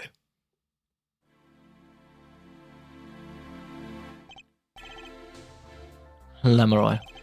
It pains me deeply to call you before us again this way, and yet I must. Please, do not be concerned on my behalf. Those eyes. She really can see? Really? It is true. How funny it is that a tiny lie born in the Borginian countryside would one day grow to entangle the entire world. So you are? Yes. As I mentioned before, I have no memory of the time before I became Lamoroy. No too that my memories begin in darkness. The word light has no meaning for Lamoroy. I see. You may recall me saying something towards the beginning of this trailer for it. What's that? I believe I said it was unfortunate this crime had no direct witnesses. Ah. And now, Lamoroy, I must ask you to stand once more. Will you testify to the court about your eyes? Of course. It was never my intent to deceive any of you. May I begin, Your Honor? Yes. Yes, of course. Do I admit, I'm a little lost here. I think we're all a bit lost here, Your Honor.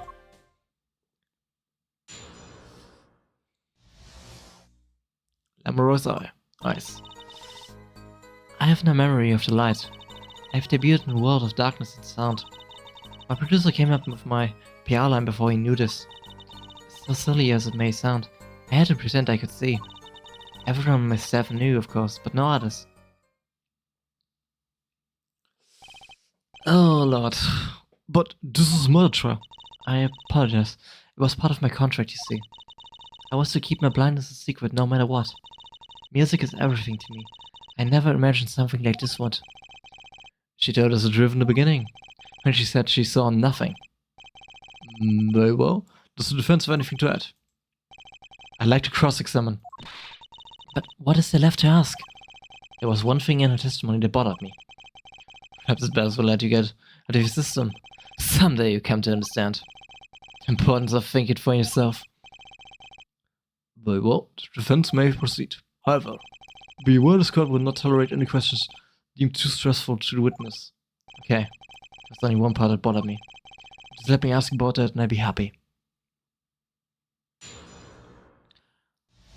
Okay.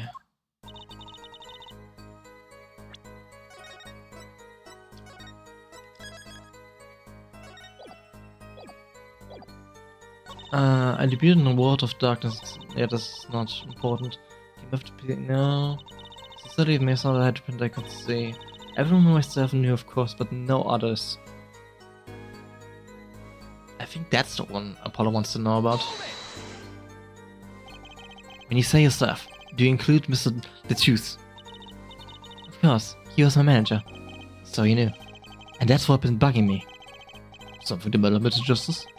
I believe I know what's bothering our young defense attorney. You're thinking of when you discovered the body, yes? Is he right, Apollo? Yes, I was.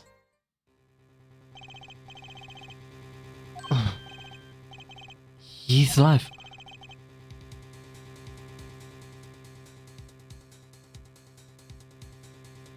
Mr. Latrus, can you hear me? Cold. So cold. Witness. You're cold. Don't worry. You're going to be fine. Help us on the way. Can't see. Hang there, Mr. Latrus. Tell me. Who was the witness? Witnesses. Siren. The Latrus told me to ask the witness, and he named you. Why would he do that? He knew you were blind. I don't know. What did I just say? You need to learn to think for yourself. Meaning what? There's no mystery if you recall everything he said. Think of the last words once more. Witness Siren. We heard them many times along with a little player acting by our defense. I remember them well myself. The statement is not what I refer. I mean, you said before that. Oh, does he even... Oh, he refers to the can't see part, right? That's right. He tried to tell you. When he said can't see, he wasn't talking about himself. He was talking about a witness. I see. Too bad the defense did not. All for it. Try relaxing and looking at the facts first next time. You smug bastard. Order! Recall Lemery's early testimony. Bro's early testimony. I was on my way from the stage to the back. I was from the backstage area. There were 2 shots. I couldn't do anything to stop it. She couldn't have heard those gunshots. I thought we proved that. That's not the most important point here. The moment he was shot, Mr. Latrus witnessed her through the window. Why else was he even named her as a witness? Ah, I really did hear them. 2 gunshots, and a man's voice. Unfortunately, such thing wasn't possible. The window was closed. We have a Ray Rhyme simulation, of course. But if Lemery is correct... Must be an explanation now somewhere. But it was so clear. If I heard her voice again, I would know in an instant. Your Honor. What is it, Bailiff? Can you see we're in session? We have the results back from the investigation. The investigation? The Interpol number that Mr. Latrus left us. Well, let's hear it. We'll continue this cross-examination afterwards. Detective Crescent, your report, please.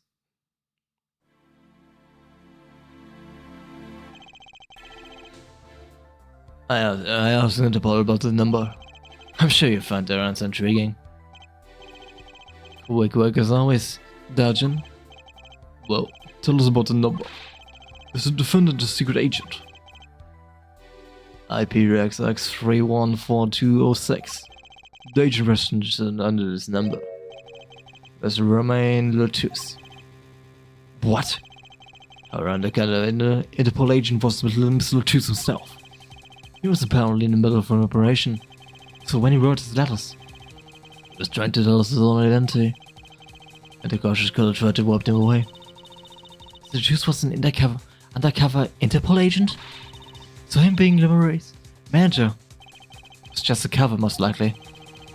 There's one other important detail I found. Well, out with it. It concerns that 35 caliber revolver, the murder weapon, apparently belonged to Romain Latrus. He had an Interpol permit to carry firearms, and the registration number on the revolver matched. The victim was killed with his own weapon, which makes sense. It's hard to imagine someone who was an Interpol agent with such a large revolver. So the victim was an Interpol agent on undercover operation. I wonder how that ties into everything. It's got to tie in somehow, you think? Yeah, somehow. Thanks for looking into it first, Detective Crescent. It's a great to help. Oh, no problem at all, Your Honor. I'll be adding it.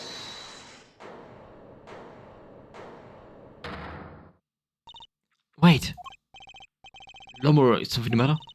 That voice just now. Darjan? Mr. Darjan, is it? It was him. I am sure of it. I'm sure of it. It was him. I'm sure of it. It was him? You aren't saying. That voice I heard, talking to Mr. Latus, when I heard the gunshots fired. It was him. It was Mr. Darjan. Is this some kind of joke? What? Oh, hoo-hoo. No way.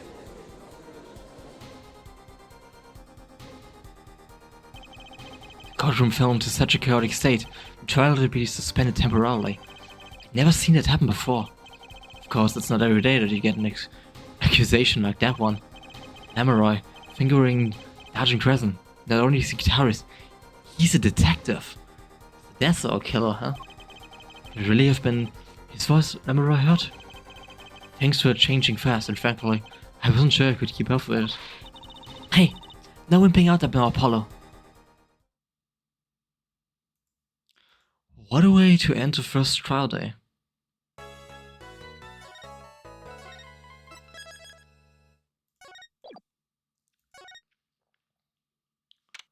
Oh lord.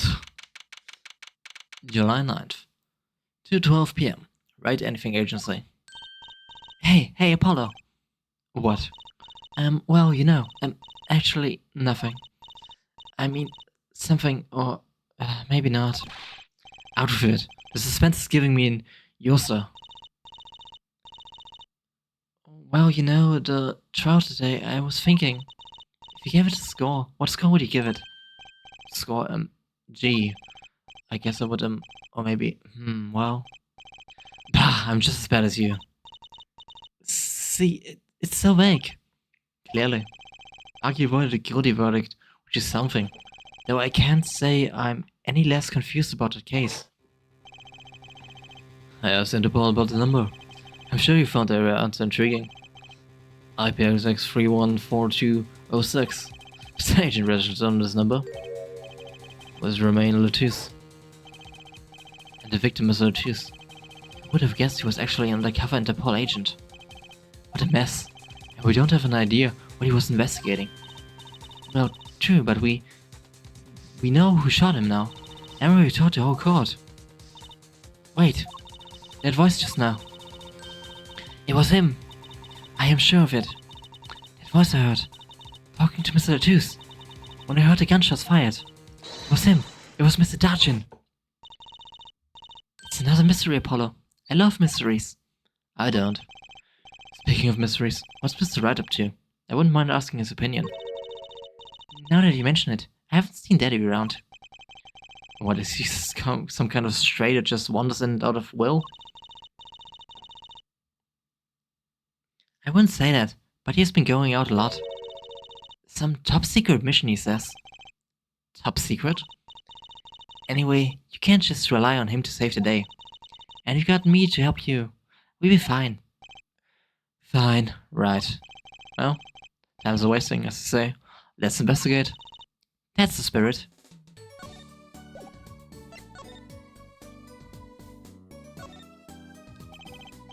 This is Charlie, the power plant. Huh? His leaves are looking a little brown. Good morning, Mr. Charlie. Ah, Mr. Charlie, he leaves. Maybe you weren't giving him enough water? No, it must be stress. He's worried about the new recruit at the office. Hey, don't blame it on me. You're watering him, right? It was Daddy's turn to water him this week. Ah! Mr. Wright has been away on his top secret mission, no? I'm sorry, Mr. Charlie. This is all my fault. I water you soon, I promise.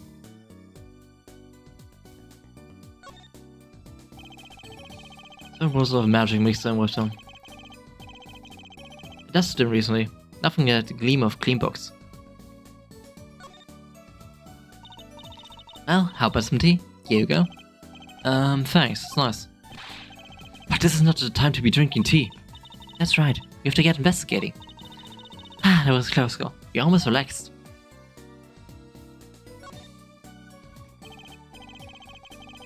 Strange spilling box lays at me from the wall. No matter how many times I see it there, it still strikes me as odd. Really? I guess I've gotten used to it after growing up with it always around the house. What kind of home did you grow up in? I'd hide in there when we played hide and seek.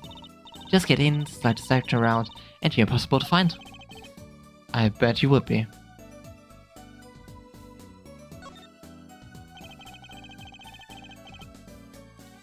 It's one of those heads you pull things out of, right? Of course, my head's like a little universe, bigger on the inside than on the outside. Huh, that reminds me of a sci-fi show I used to watch. Incidentally, my pocket has a little universe too, and my panties, and I get the idea.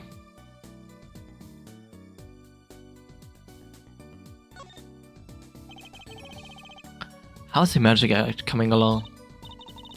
Well, I've been working on my cup and balls routine. Is that the one where the ball moves from under one cup to the other?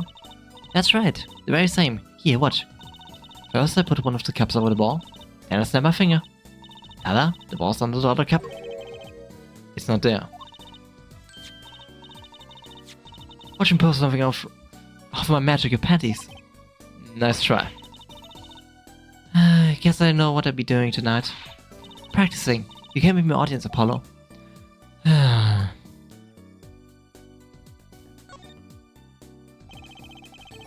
Faded photograph showing one of Trucy's favorite magicians.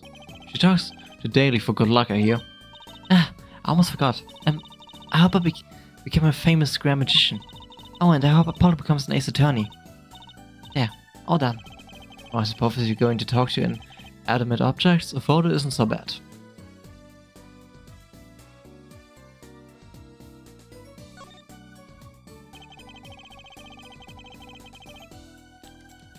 I've seen some restaurants that set out real food to show what's on the menu.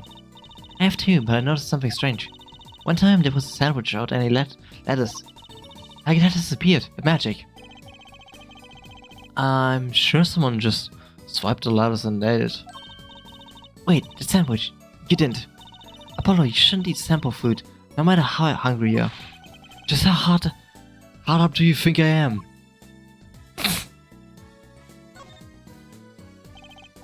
You know, the ring kind of gets in the way. Our client the other day tripped on it and fell on the floor. Sending my ring rolling out the door. You know how long it took me to find it? You know how long it took to calm down the client? And in the end, he walked out without hiring us. Could you clean up a bit? But don't you think the props give the office a festive, fun-filled mood? I'm not sure all offices have to be festive and fun-filled. Apollo, this is the right anything talent agency. As CEO, I want an office that says we know how to have fun. I guess it is her office, isn't it? Okay, I think we've investigated everything we can here. I can talk to Trizzy now. Urgent it. Lemeroy dropped a bomb in court today. Was Stougen. Lemeroy said she's never forgotten her voice, right? That's so cool. I guess. But what's that called again? Elephant ears? I bet that's what they called. Somehow I don't think that means what you think it means. And she has to be wrong this time. Wrong? Why? I mean, look. The gunshots were right during the concert. That's right. I was burning up the dance floor at the time. Right. Did you happen to look up on stage? Maybe at Dajan even? You bet I did. He's one of the Gaviniers guitarists after all. He's so cool. Oh. Right. All the Gaviniers have a rock-solid alibi. He could have shot Mr. Juice backstage. But Lemeroy heard him, didn't she? She heard Dajan backstage, right? Somebody's either wrong or lying very badly here.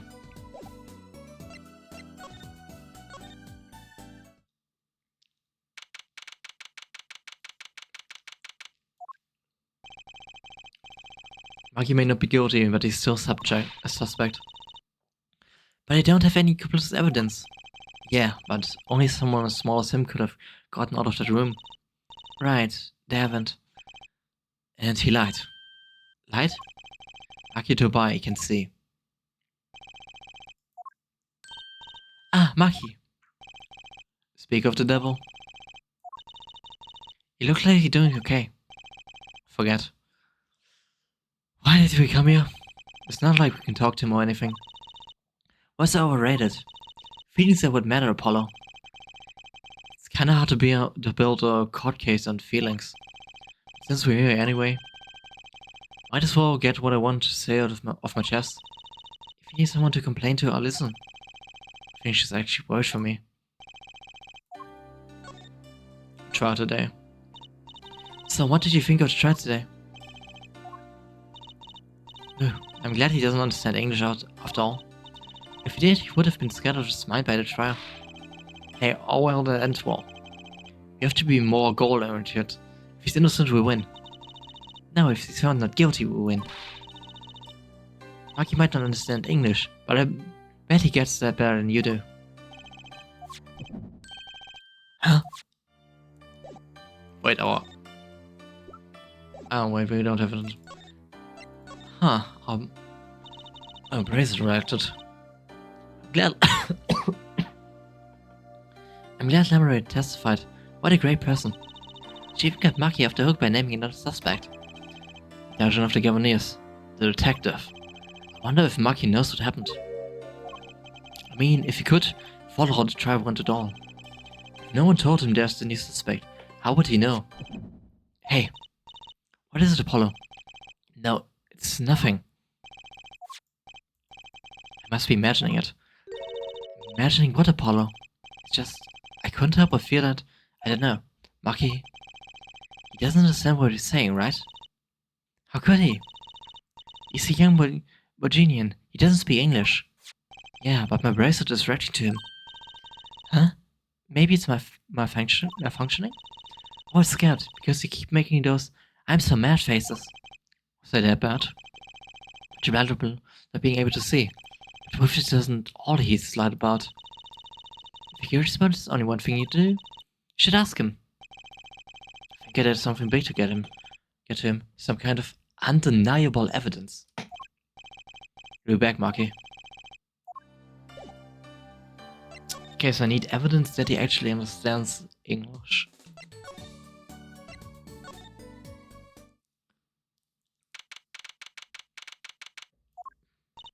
Wow, what a great day. It's perfect weather for sleuthing. The weather matters for an investigation. On some days just feel like magic days or defense days. Sure. Let's get started, shall we? Right on. Show us your stuff, Apollo. What stuff? Your voice training. This is the perfect place for it. I did enough at home, thanks. There's no need to be shy. Keep that up and you never make it on the big stage. I'm happy in the courtroom, thank you. I'm a lawyer. And you're in luck, because it's lawyer weather today. Don't you just want to face blue sky and shout, "Objection"? Look, the weather has nothing to do with lawyers. Let's get going already.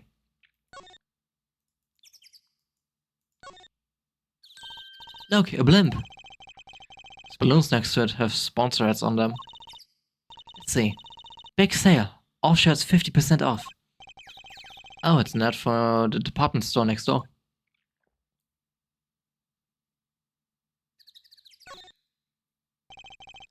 Sunshine Coliseum sure is living up to its name today. It's huge! And Mr. Gavin got to play on that enormous stage. I'm so jealous. Someday, I fight my first battle on the stage. Battle? Well, yeah, it's a Coliseum, isn't it? They don't do gladiatorial contests at these places anymore, truthfully. Really? I had no idea. I wonder why they stopped.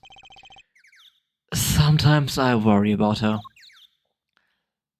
Yeah, no, you're not the only one, Apollo. You're not the only one. What's that? Creature there. Oh, that's the police mascot. The Blue Badger. It's life-size. Haven't you seen them around town? Patrolling the streets? Yes, now even Law and Order has mascot. I run from that thing, even if I wasn't a criminal. Why does his head wobble like that when it walks? It's freaky. I don't think you're showing true Blue Badger spirit, Apollo.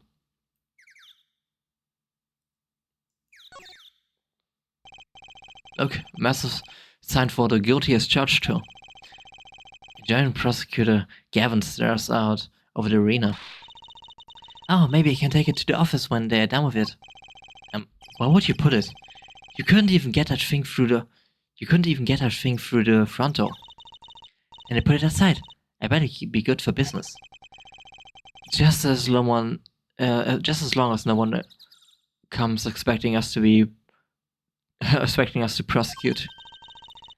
Well, if anyone comes looking for a concert, leave it to me. Is this part of some distant plans of hers to make her singing debut, I wonder?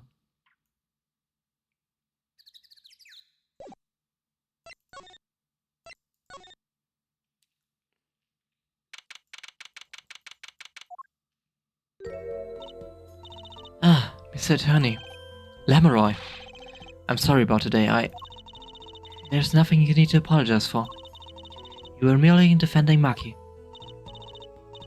Are you okay? Alone, I mean. Humans are blessed with 5 senses. Even robbed of one, we get by. Though it does make being a witness rather difficult. Speaking of seeing, you know who we were before we spotted you just now? And we weren't even talking. I heard your footsteps several times the day before. Oh, you must have great ears. Ears that heard the crime taking place. Or so she claimed yesterday. But how?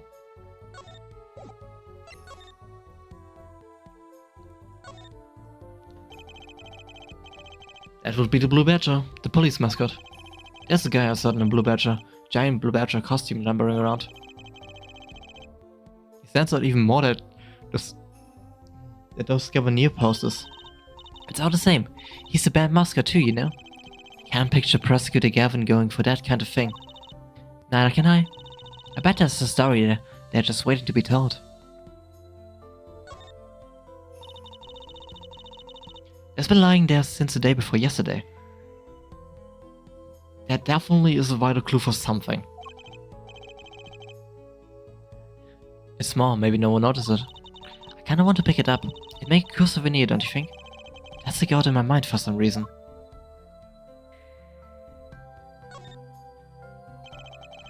Looks like an instrument case. A big instrument case. There's a great magician trick you can do with one of these. Huh? Oh, okay, this is the same dialogue as yesterday. Okay, can't just skip this then.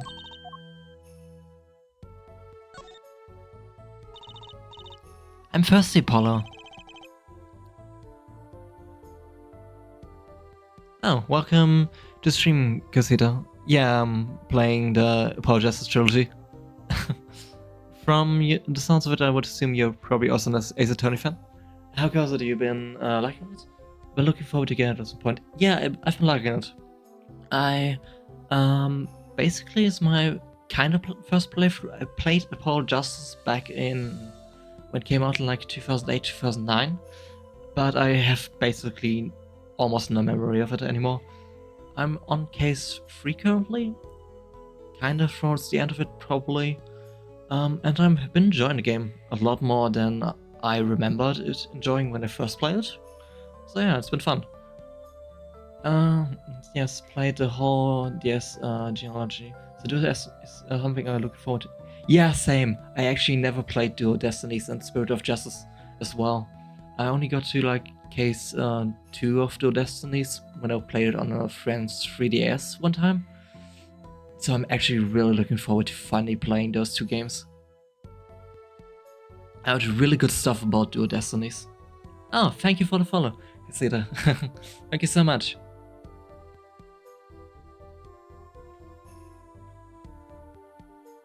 Want something to drink? How about this one? A Steel Samurai soda. Non-real steel flavor. Huh. Here, my treat.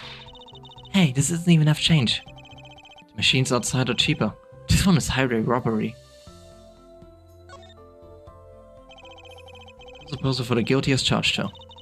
I love that name, guilty as charged. Seems kind of negative to me. Well, why don't we do the opposite? Magician Trucy presents the innocent as charged, too. Your voice acting is too so cool, so good. Oh, thank you. It's good to hear that you enjoy my voice acting.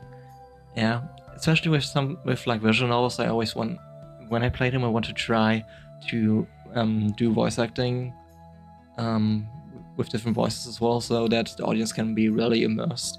So to hear that you like it is really nice. Thank you. It kind of loses its impact, doesn't it? Okay, I think this is everything we have here. Then let's talk to Lemuroy. Yeah, it can definitely be tiresome. I do have my water right next to me because it does can go on the voice sometimes. It was quite a statement you made. This was quite a statement you made today in court about hearing Daujin's present voice at a scene of a crime. I did not know his name, but I never forget a voice. Wait. Lemuroy, is something the matter? That voice just now. It was him. I'm sure of it. No way. As I said in court, I was on my way back stage from the stage. That is when I heard his voice. I'm guessing Daujin and Mr. Lettuce were talking about something. The next moment, I heard those gunshots. Why didn't you call security? To be honest, though the noise was quite frightening. I never imagined the gunshots might be real. And I was in quite a hurry myself. I left the scene at once.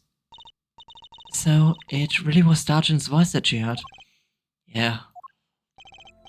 At least, she certainly thinks it was. I met Maki before my debut as Lemuroy. I was singing in a restaurant in Virginia. And he was playing the piano? Yes. He was very kind to me when he learned I could not see. Is this why you started playing opposites? With Maki pretending he couldn't see. Ah, no, it wasn't then. That began after our major debut. After I became known as the landscape painter in sound. It must have been tough for Maki, pretending he couldn't see and all the while acting as your eyes. We held hands always. He would write with his fingers on my palm to signal to me things I should know. He is a smart, gentle boy. I think I see what she's getting at. Maki would never harm a soul. About Mr. Lettuce. Ah yes, he was an Interpol agent, I hear. So you had no idea? Of course not. No one did. I guess that's what it means to be undercover. But someone was after him. They had to know who he really was. Why did he pose as my manager? I do not understand. You have no idea? I can only assume that he was investigating me. But why? What makes you think that? Perhaps it is not so, but I cannot deny the possibility. Because of my condition. As my present is veiled in darkness, so too is my past clouded from memory. Clouded, right. Darkness. Darkness that I fear is not the darkness that I see whenever I open my eyes. The real darkness lies in my heart. In your heart? I have no memory of the time before I became Lemuroy. I walked from darkness into darkness, you might say. I was singing in a restaurant those days. What was it that she said about not being able to remember the light? I do not know my past. Perhaps I committed some terrible crime in my past. Everything before becoming Lemuroy is lost to me. But I don't think you... I can think of no other explanation. Why else would an agent of Interpol approach me? Do you think your past might be related to this case? No way! That seems really unlikely to me. I mean, you're such a sweet person, Lemuroy. I thank you. Maki too tells me this often when I fear who I might have become. We don't have new evidence, so definitely we can not ask her about anything. So we should check all the stuff out. The crime scene for once. there anything new here we might have overlooked on our first visit?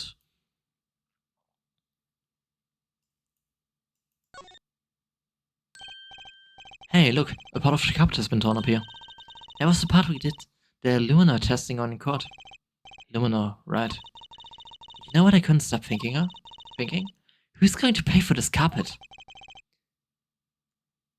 As long as it's not us. I remember Latu's death scene was kind of shocking for me when I was little. Oh, I like the new hub. Oh, yeah. Yeah, they did change the hub a bit. It's actually really nice how they did it. I think it's similar to the normal trilogy for Phoenix Wright, and trilogy for Ace Attorney 1 to 3. But yeah, I can definitely see how the death scene for Latu's would be shocking, especially when you were like little. So it's very understandable.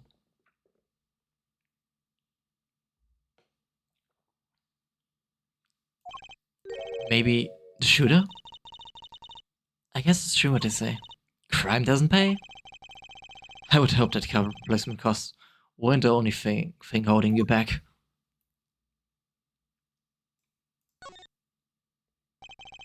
This was the window where Lemuroy saw the crime from. I wish it was that simple. Kind of hard to see a crime when you can't see. But you did hear it. Yeah, but the window was closed. Maybe she heard it some other way?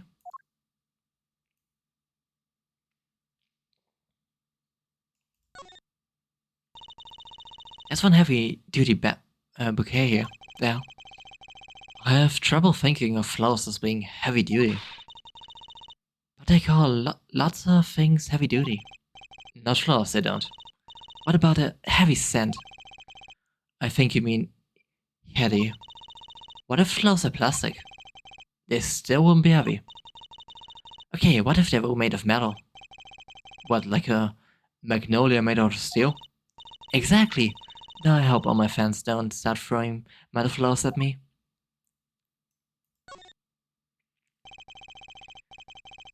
Seeing these mirrors line up like that makes me think I'm really in the dressing room. Look at all that makeup. All I know is, they sure don't make for much of a clue. I guess she's not into makeup yet.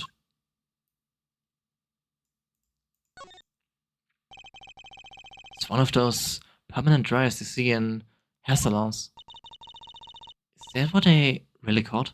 Permanent dryers? Do I look like a beautician? I just know they dry your hair and give you a permanent. It just doesn't sound very glamorous, you know? Okay, how about a perm machine? Oh, you could go for more simple like Perma. This isn't a bad game thinking of official names for things. That makes the name actually official or anything. Stack of presents for Lemuroy. Stars always get the biggest present. You know, you could give me a present, Apollo. Here, have a piece of candy. Gee, thanks! She must not get a lot of presents. Poor girl.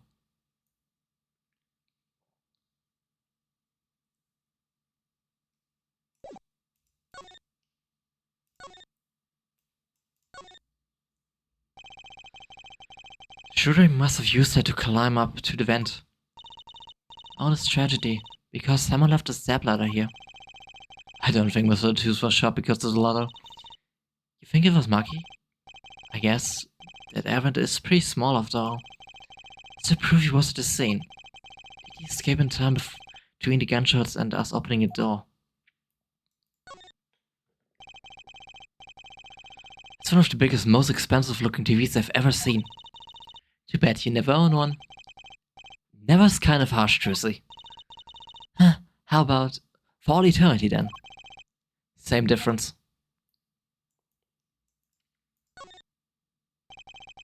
It's a poster for another show. This summer, Legal Eagles production of Case Closed. I looked into the performance group. Turns out they're all law enforcement related too. Apparently, the series portrayal of Law and Order is a big draw. That sounds so boring. It's probably pretty interesting. You complicated man, Mr. Apollo Justice.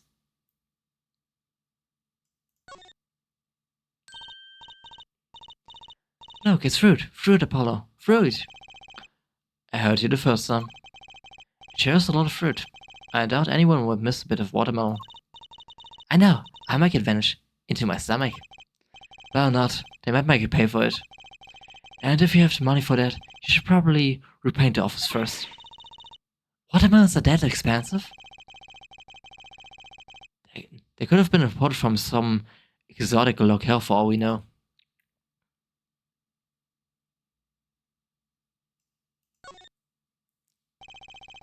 Right after the shooting took place, Emerald tried coming into the dressing room and dropped a brush. I think that fits with the other stuff we know. Do you think the timing of when she dropped it is important? Yeah, something about it bugs me, that's for sure. Look at the way those bullets tore through this thick wall. That revolver really was something else. I wonder if someone as little as me could even fire it. Dislocating your shoulder would kind of put a crimp on your stage career. Eddie always says stiff shoulders. Maybe that could loosen him up. Don't even mention it. I'm afraid he might go out and actually try it. Nah, he doesn't have the guts to pull the trigger, I bet. Speaking of monitoring the stage, it was blurring at the time of the shooting. It's a pretty old model for such a nice place. I guess I don't care about sound quality back here, as long as you can hear it. Not a loss of fidelity could possibly make that music worse. Good speakers must cost a lot. You have any idea how much a nice one that size would cost, Apollo? Probably a good 10 years of your allowance, give or take. What? But that's almost $600. $5 a month? Poor Trucy. Wait till she finds out you need to buy 2 speakers for a stereo. Oh, I got an achievement. Trucy's was forever learned about Trucy's monthly allowance in episode 3. Oh, cool. They found Marky Tobias' fingerprints on that event.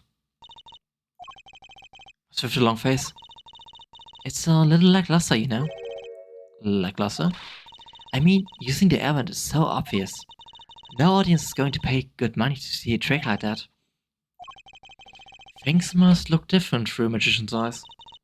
It'd be much cooler if the killer got out through that tiny window. Don't go there. You get your head stuck.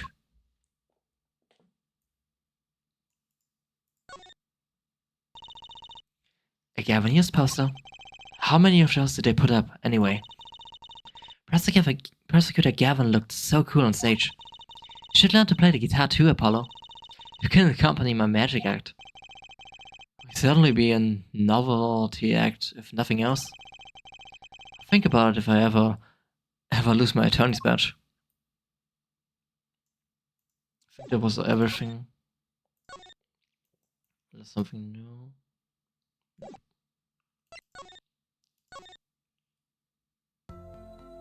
Let's check out the stage, because we weren't able to exactly look upstairs. There.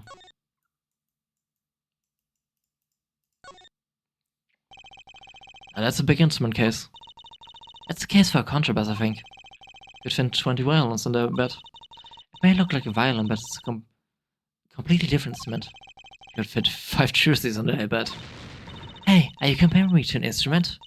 Huh, I wonder who would have it sitting open like that.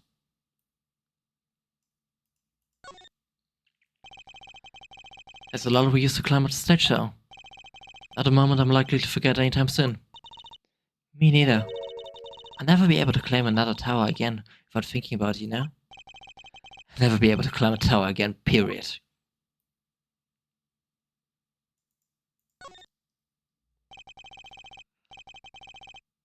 Look at all these electronics. They must be sound related. Doesn't seeing a bunch of machines like this make you want to just fiddle with him? Can I, Apollo, please? No fiddling. You break something. If you're going to make an omelet, you gotta break some eggs. That's what Daddy always says. These eggs look kind of expensive.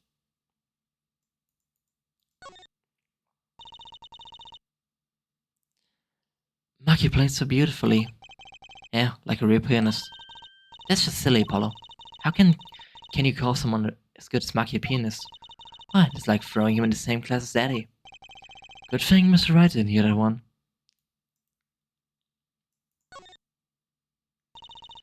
I still can't believe we found Maki and Mr. Lutus up on top of the tower. Yeah, I used to not like high places. Now I hate them. It's not like it would have been nicer if we found the dead body closer to the ground. Oh, that reminds me. Daddy's bad with heights too. Huh? No kidding. He took me on the Ferris wheel ride a while ago, you know? Halfway through, his face got all green and he mumbled objection over and over. Poor guy. No, does not seem like there's any new evidence currently here.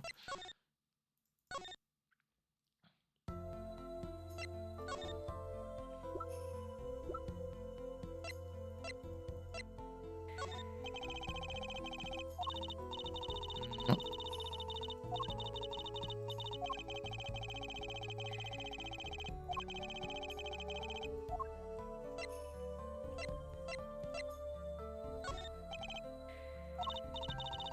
Let's see if anything we have currently can browse something in offer. Nah, it doesn't seem that good. In the Gavia's dressing room. Is there anything here which we can use? A stack of Lamaray's postcards. There it is, the landscape paint and sound. It must be hard to pretend you can see when you can't. Yet the way she sings so effortlessly. Yet the way she sings so effortlessly. You think she had her life easy. Some people are just impressive like that. You know it. It just makes me think about how much further I have to go. I hope we can solve this quickly and not add to our troubles.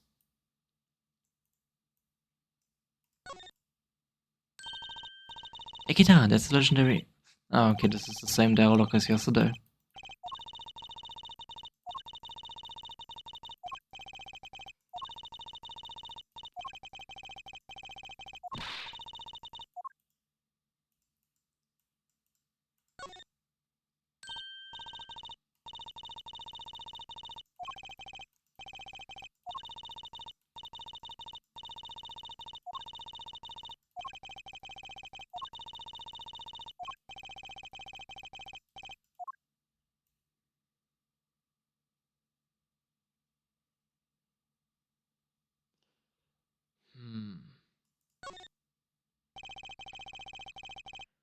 Someone drew the Gavoniers mark and lipstick here. Lipstick. I like to wear lipsticks, don't I? Oh, you don't look. No, this is also the same dialogue. And it doesn't seem like there's anything new here which we can use as evidence.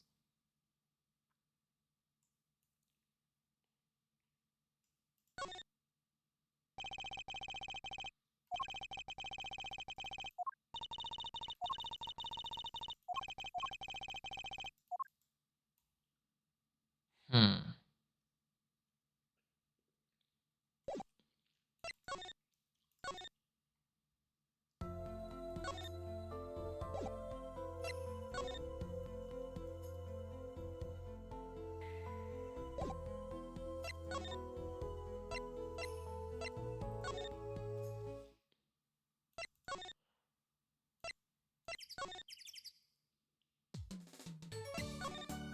This means the only thing we really can try is getting Maki to admit he can understand and speak English. Or that he at least can understand English. Maki's eyesight. So Maki, you can see, right? Maki can see and Lamorai can't. The whole has gone topsy-turvy. Sorry, Apollo. I don't think we're going to get any information out of Maki. Which makes sense. Yeah, I guess it does.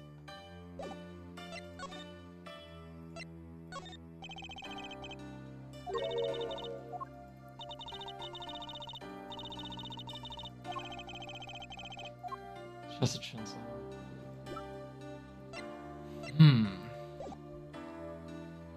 Huh. Must be some kind of evidence I've overlooked somewhere. Unless there's something I have which you can show to him.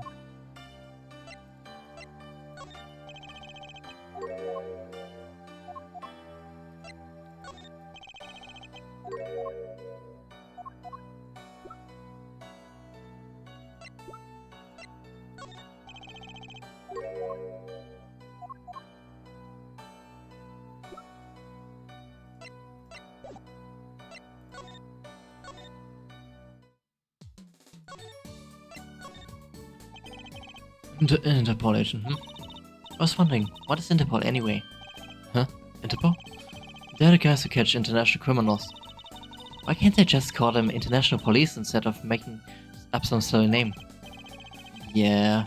Anyway, you think he was investigating Lemuroy? What? Why would anyone do that?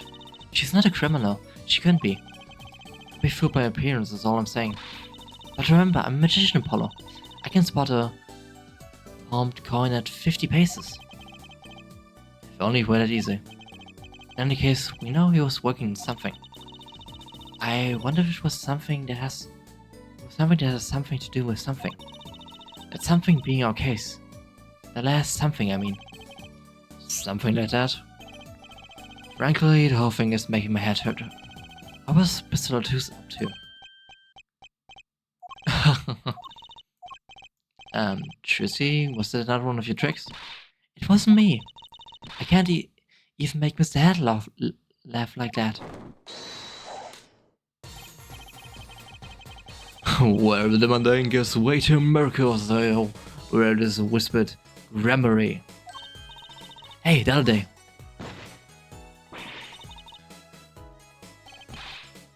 Who's there?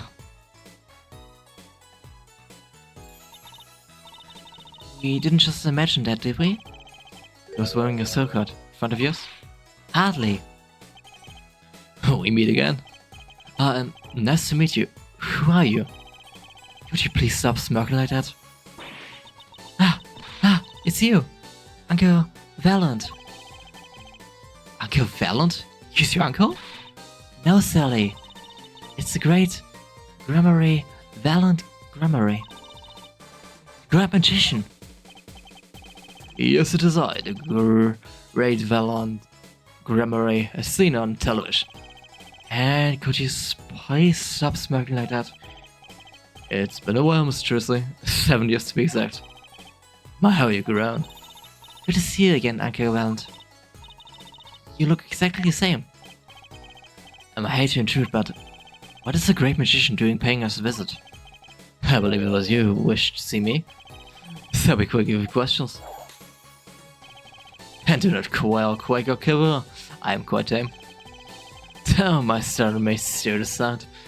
I'm quite down to earth when I need calls. Just never saw another time, it's true. Let's ask him about the case, Apollo. Sora sure isn't lost on our magician in the making. She's practically drooling with enthusiasm. After all, Uncle Valant's one of Daddy's best friends. That's why I call him Uncle. What? Daddy, you mean Mr. Right?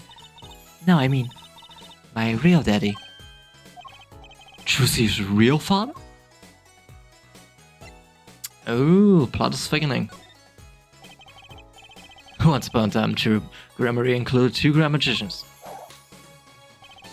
Myself, Val Gramarye, and my partner, Zack Gramarye. And the Zack he was my real daddy. Trissy's father, a magician. I guess it makes sense. I had no idea. There wasn't much point in talking about it. Not now that he's gone. Oh, I'm sorry. No, it's okay. I'm not lonely. I've got my daddy after all. And you make me laugh, Apollo. Yeah, I'm good for comic relief at least. Not that I see Daddy around much these days. Wait, Apollo.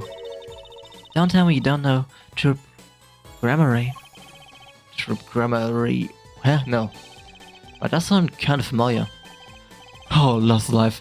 Lamentably, listless lad. I do not know. Do not know of the greatest group of magicians on the planet. Alan Gramarye. Name began to surface in my mind. It was the name I heard on television as a child. I bet you heard the name. He made a cruise ship disappear and blew up an amusement park. Oh, and he made all this gold disappear from a safe. And then he escaped from a high security prison. You said he's a magician? I opened the locks to hearts, chained by mediocrity. This is a true miracle of true Gramarye. Wait. What, Apollo? I do remember seeing you on television a long time ago. Weren't you with someone else? Like a duo? A duo? Yeah, you had a partner. Something Gramarye. Yes, Zack. Zack Gramarye. Master for maker of magic, a caper crafter of shining showmanship. Why is everyone so quiet? Daddy. Daddy. Oh no way. I've been remiss in remembering my reason for my visit. Reasons? Two, in fact. The first being, of course, to see you, Miss Trucy. You don't know how happy I am to see you again, Uncle Valent. I'm sure you are. Not one for modesty, are you? When I encountered you at the Colosseum the first time in 7 years, I could feign not contain my emotions. I wept oceans, and to learn how to defend a penis a blind boy. That was a hard epic of talk amongst the staff, you know. And defended me did. Well, it wasn't all my doing. I'm his defense attorney, actually. But the reason for coming here today was this. That's a videotape? Quite so, a recording of the concert, no less. I brought it for you, seriously, on behalf of Troop Gramarye. Will you watch it? Huh. There must be something in there.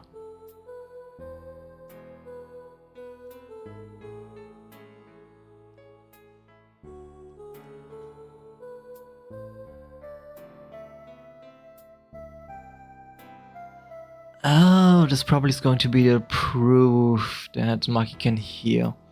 That Maki can understand English. What is that?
Wow, it's almost as good as it was live. So what's what? Mysterious. There are more mysterious things in her song going on. Way more mysterious. Sven Gramarye has good reasons to be here today, but I wonder what his reasons were to be at the concert. Videotape received.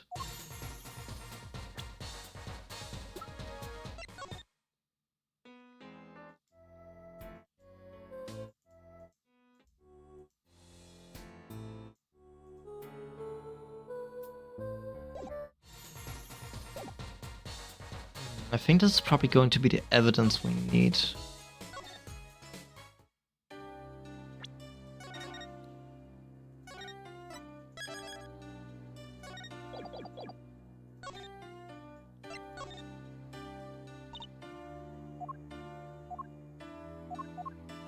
Or maybe we need to show him the tape.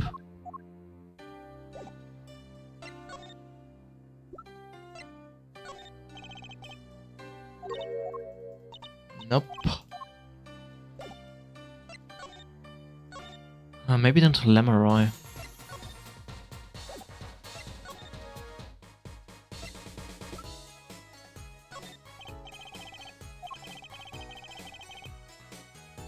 So I was wondering, that stunt in the middle of a song there. I didn't see a stunt. What about Lemuroy vanishing and reappearing? Oh, Dad, I guess I'm so used to seeing that happen I didn't even notice. So young to be so jaded. Simple sort of hand. Petted. Presentation. Mediocre of magic from me, do you? So that's why you were at the concert? Yes. I was there to watch my trick take today. So you're the one who knows how it was done all. Of course I am a deity with the stage as my domain. I suffer no mystery upon those floodlit boards not grasp tightly twixt my fingers. It's a potent primeval power I possess. Well, do you think you could tell me how it was done? Hey now, Trizzy. That's like totally against the rules, Apollo. Doing a murder investigation is not. Mason on for my illusions of my mind alone, monsieur. Also what? We got at the Jabber concept later. After my illusion entrance entranced the audience. Oh, don't even ask, I won't answer. Too bad for you, Apollo. Whose side are you on? I will Gramarye now make my leave, Miss Trucy. There's no need to rush, Uncle Valent. You should stay a while. I'm afraid I cannot. I may not. I shall not. I have been asked to assist with analysis, and so I shall. So link back to the sea. So you're back at the concert venue today, correct? If you would call on me, come to the Colosseum. See you later, crocodile. Wall of his cloak and a wink of his eye. He turned and walked out through the door. Normally. Well, there you go, Apollo. That's it cracking. Right. Valent Gramarye. I've got a few more things to ask him. First more among them, that bit of magic that made Lemuroy disappear. That's how he knows, and how he knows Trucy ain't a real father. Okay, so he was the thing.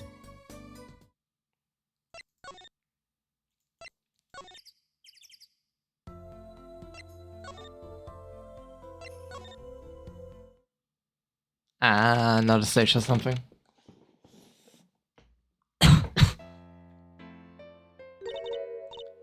That song, isn't that the one Lemuroy was singing? Yeah, you're right. The guitar's serenade. Wow, I love to do a show on a stage like this. I come to that. The house is full and there's one the audience sighs with wonderment.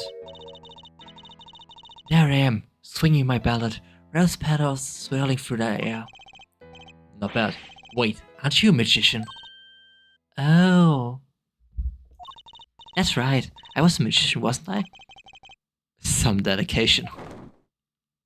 And there he is again. If it is Miss Trucy, indeed it is. Uncle Valent. What exactly are you doing here? I take real responsibility tasking away. I'm inspecting my equipment evolutions to make sure not to miss. The Lemuroy teleportation illusion, oh. Should anything go wrong, it would reflect poorly upon me and my trip. As I went above my exacting examinations, I happened to notice the piano. And I remembered the fair lady's melancholic melody. Hey Apollo, maybe Uncle Valent can shed some light on this whole thing for us. Lemuroy's solution. I was wondering about the show that night of the murder. Lemuroy's vanishing was your illusion, right? Indeed, the public prosecutor petitioned my performance. At the climax of the song, he said he'd make it disappear, like a dream. Like a dream. Yeah, but I can work within a stage meant for musical endeavors.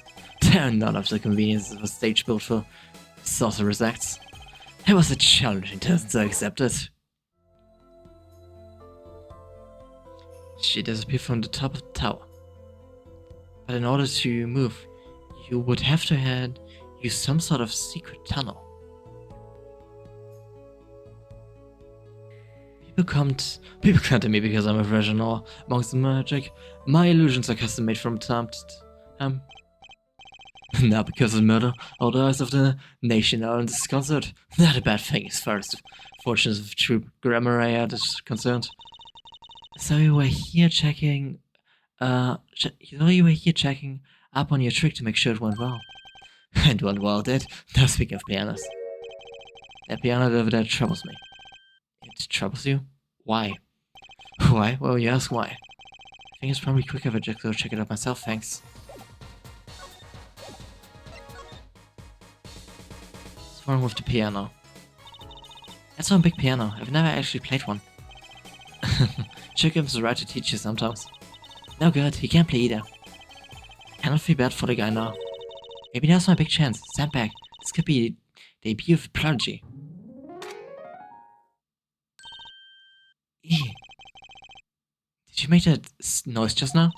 Let me try it again. Sounds like a trigger. You know, I think something's stuck in the piano. Time to take a look under the hood. Huh? Look! This was stuck between the strings. Oh, now things are getting interesting. It's a trigger. It looks like some kind of switch. Someone must have thrown this to the piano.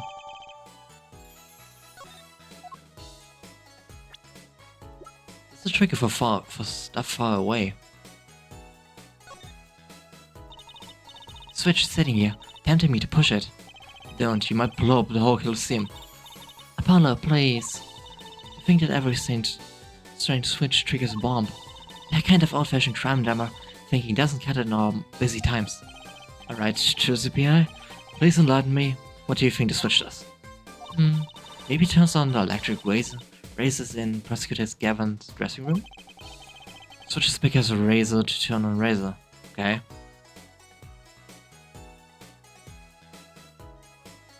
I have not a good idea what this is.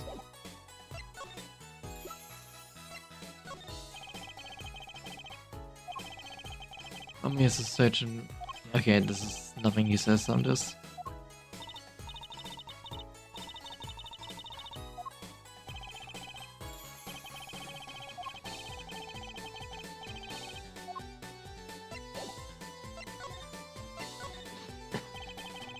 I know what you're thinking in the head of yours. Grammar ass. You say, I recall seeing you on television. Something of the sort. Actually, yes, you're right. Wow, you just read your mind, Apollo. Or everyone tells him that and he made a good guess. That was 20 years ago. A young magician, the genius of his time, came down among us. His name was Magnifi Grammary. It was he who began the great Grammary. Had his prime, not a day passed that he did not play upon the screens of every TV there was. I do have a vague memory of that someone like that on TV. Yet several years ago the time came to an end. My trip pulled a vanishing act, yes. Cries of magic no longer heard. The TV screen, a barren waste, stripped of illusion. That's not true. I still went to all your shows. Like that one in the parking lot down at the supermarket. When you start playing in supermarket parking lots, you know you're in trouble. We own our skills at the small venue is always awaiting our time. Yes, one day we will rise from obscurity onto fame's shining stage once more. I do this not for only for the magic of Grammary, but for my partner. Your partner, you mean? Yes, Zach Grammary. Truth's father. Before he disappeared 7 years ago. There was no name higher than Grammary in show business circles then. How's he has returned to glory? I, Valent Grammary. Valent and... Have fun, Magni Grammary was a genius, a work of miracles. I've never forgot the one I saw when I was little. How he made that whole jumbo jet go. What happened to the jet again? Apparently someone doesn't remember it as well as they thought. I thought there would be magicians who come to his door. Only second I had to tell it. In no time at all, Valent and Zach were the shining stars in Grammary show. Roman Crown. Cool, huh? And Zach Gremory was my daddy. Now that Magniv and Zach are gone, I have but one wish. Let it be I, Villain Gremory, who brings the Gremory miracle back to the big stages. I'm rooting for you. Mr. Rossi, you cannot grow up quick enough. I need your skill by my side. One skill coming up. How do we manage to get off topic of the case so quickly all the time?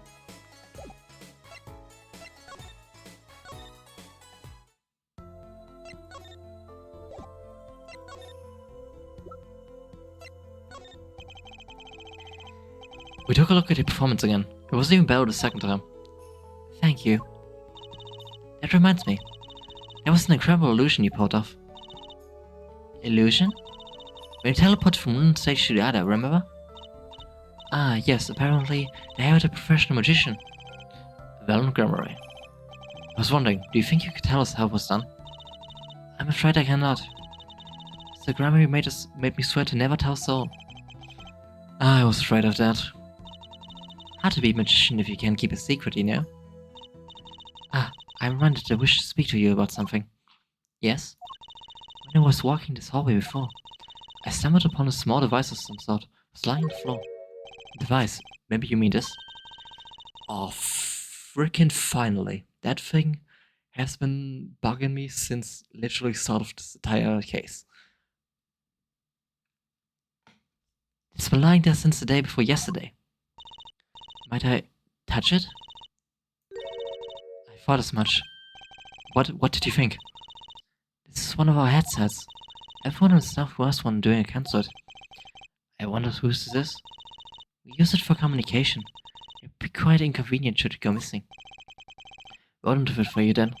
Give it to Prosecutor Galen when we see him. Yes, that's best, thank you. So can I put it on? Attached? I'm not kind of robot, Apollo. Everyone on staff was wearing one of these headsets. This might warrant some further inquiry.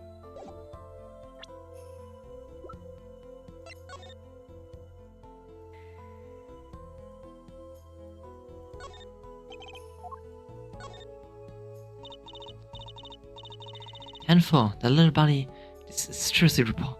Tenfor, that little buddy, this is Trucy reporting in, over. Why the sudden silence? No one answered. Don't be silly. Hardcat is a receiver that doesn't receive. That's like Emma not performing forensic investigations. You want to make it sound like she's some kind of forensic investigation machine. Which is just silly. Unless she's a super high-tech android and runs on snackers.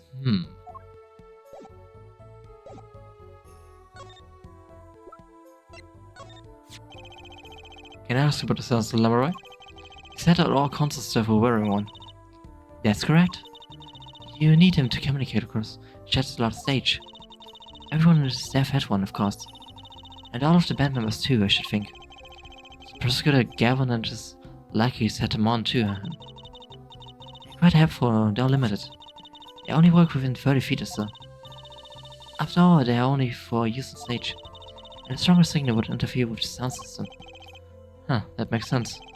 I think someone would notice if they dropped their only communication lifeline. So why was this one lying here?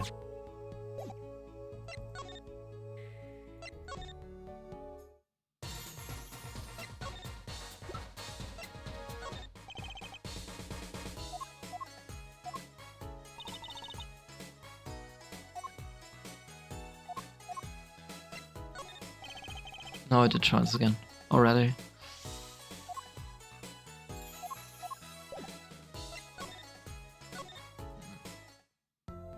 Maybe I can ask Lamorai about this.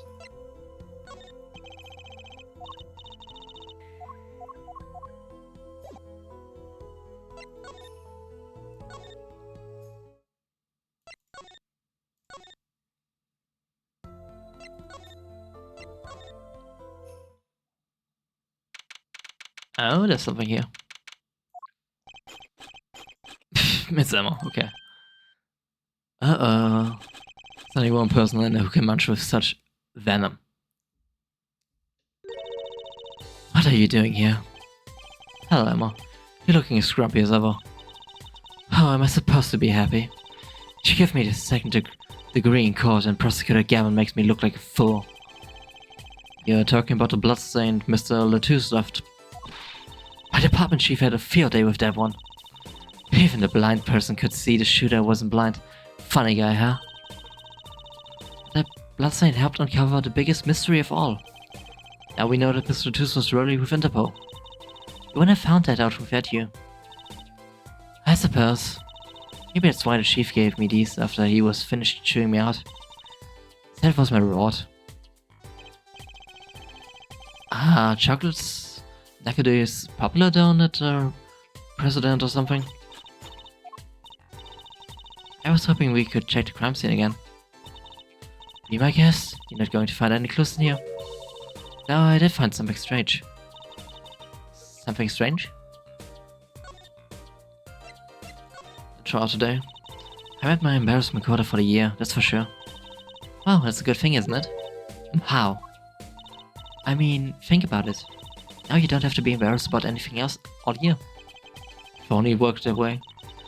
It just bugged me to think that little kid was smarter than me. And it makes him even more suspicious now that we know he can see. He could have seen the air duct and he could have shot a revolver. But it's not how it sounded in Lamoureux's testimony. You mean to saying she heard Detective Dargent's voice at the scene, huh? That's right. Why can't we have a normal, straightforward killing once in a while in this country? I'll pretend I didn't hear that.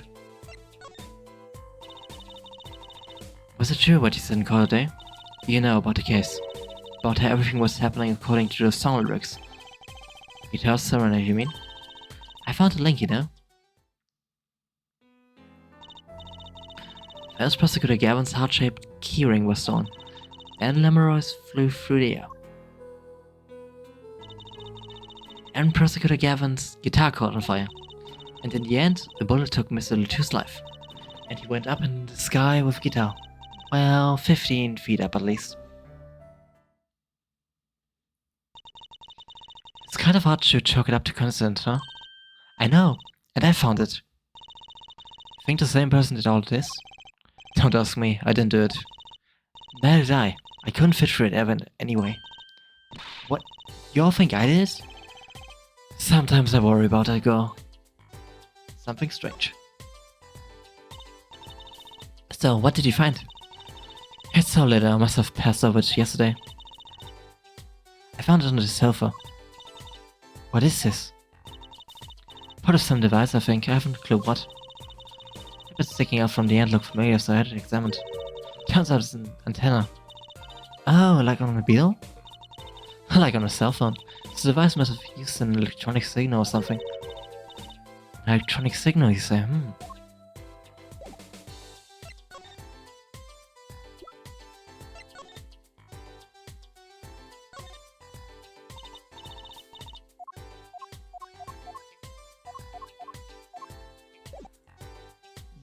This is definitely connected. 100%.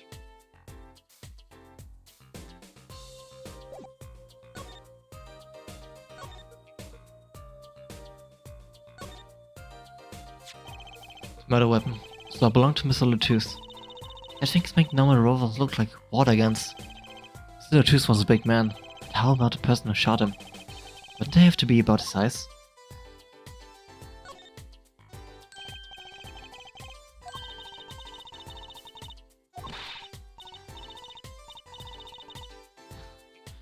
Lunimare? What's Lunimare? So no, get it right. It's kind of scary when it comes to science. Best learn the word and then start a word again.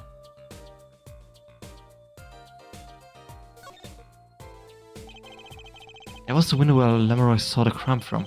I wish it was that simple. Kind of hard to see a crime when you can't see. You did hear it. Yeah, but the window was closed. Maybe sure it was some other way? Definitely the transmitter is connected somehow.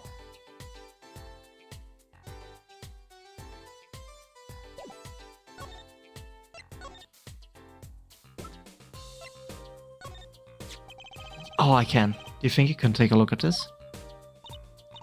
A smart device. Looks like a transmitter. A transmitter? You press the switch here and it sends out a signal. No idea what it's for though. Signal. You mean an electronic signal? What is it, Apollo? Say, Emma, you know that strange object you said you found? Oh, it is. Let me try pressing the switch.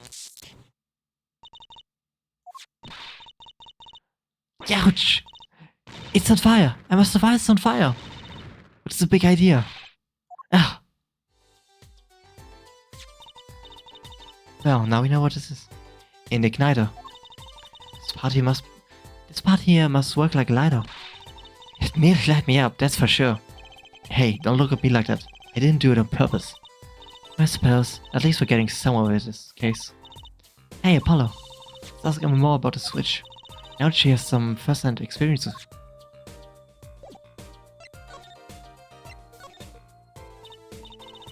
What are you trying to do? Burn me alive?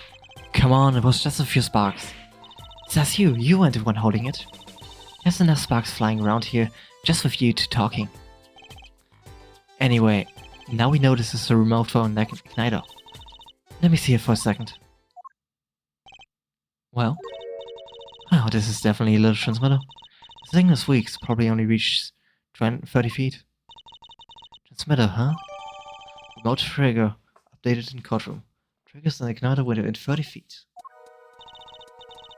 Incidentally, if you look at cross-section diagram of the stage area,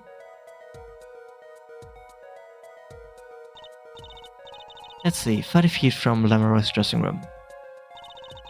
That covers the backstage area completely.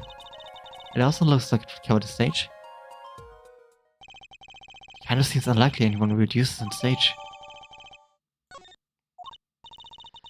Guess I best be getting on with my investigation. We have to look for more clues elsewhere then. Nothing better just knowing what this thing is now. I have to look into igniters a bit more. Good luck. I'd like to know a bit more about igniters myself. Yeah, but this now it makes sense. If you have an igniter, 100% if you have set this up beforehand, you could fabricate such a crime from the entire stage. This part is pretty complex. I'm guessing this is where the fire comes out. Other than that, good thing machines run, even if we don't know how they work. That's what Daddy always says. Not really saying you want to go around repeating truthfully.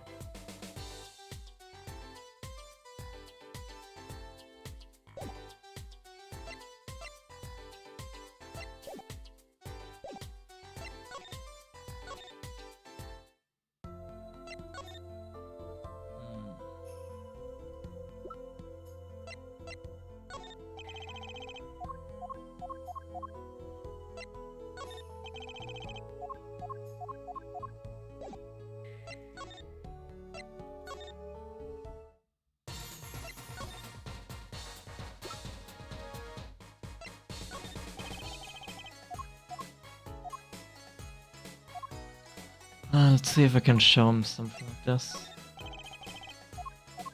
Nope.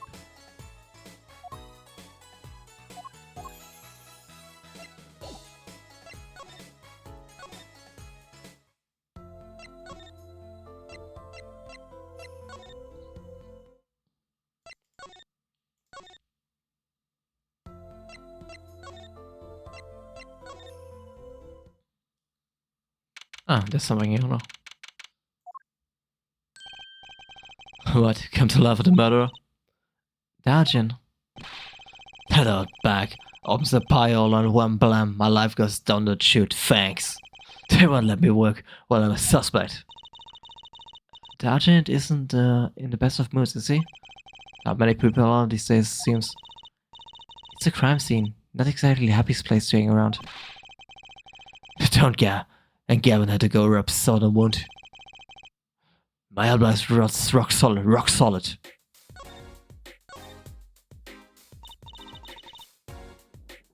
I'm already convinced he actually is the one, and I have no idea how he did actually.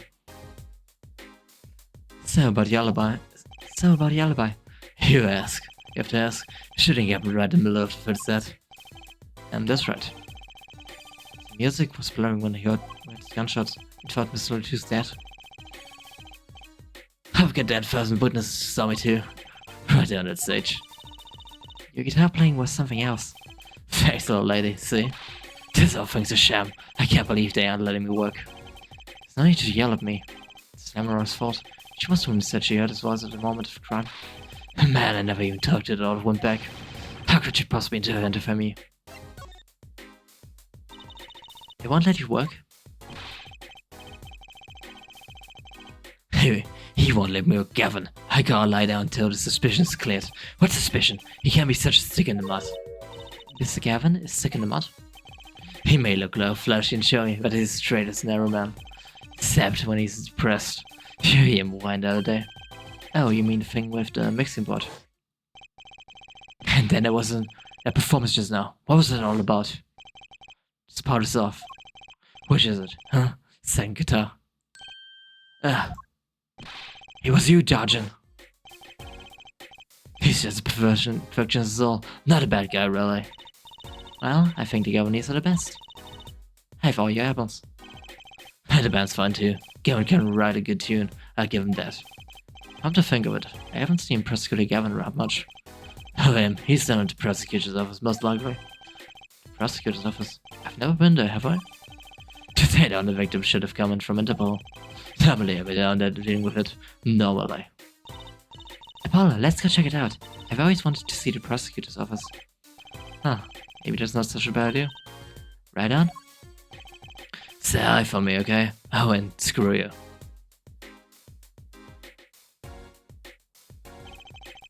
And tell him I want into the trap scene. Where we going now?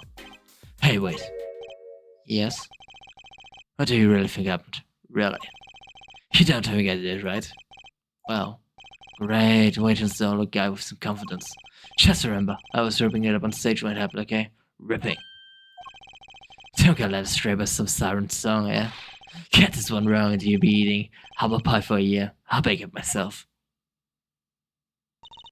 Let's not talk to him anymore, alright? Detective Downton Crescent. He's one stone I'd leave unturned if I had a choice. Gavin's office.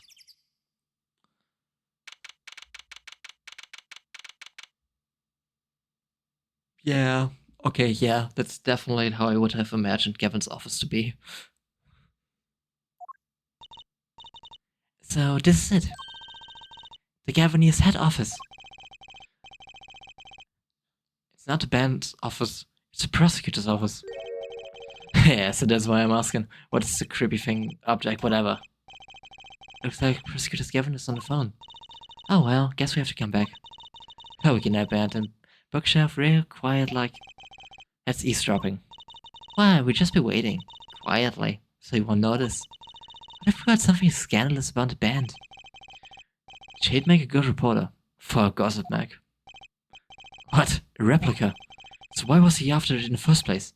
Yeah, Latouche. Latouche? Look, don't talk to me about the Spaginians, okay? Just get me the report, chop chop. And stop leaving mysterious objects in my office, okay?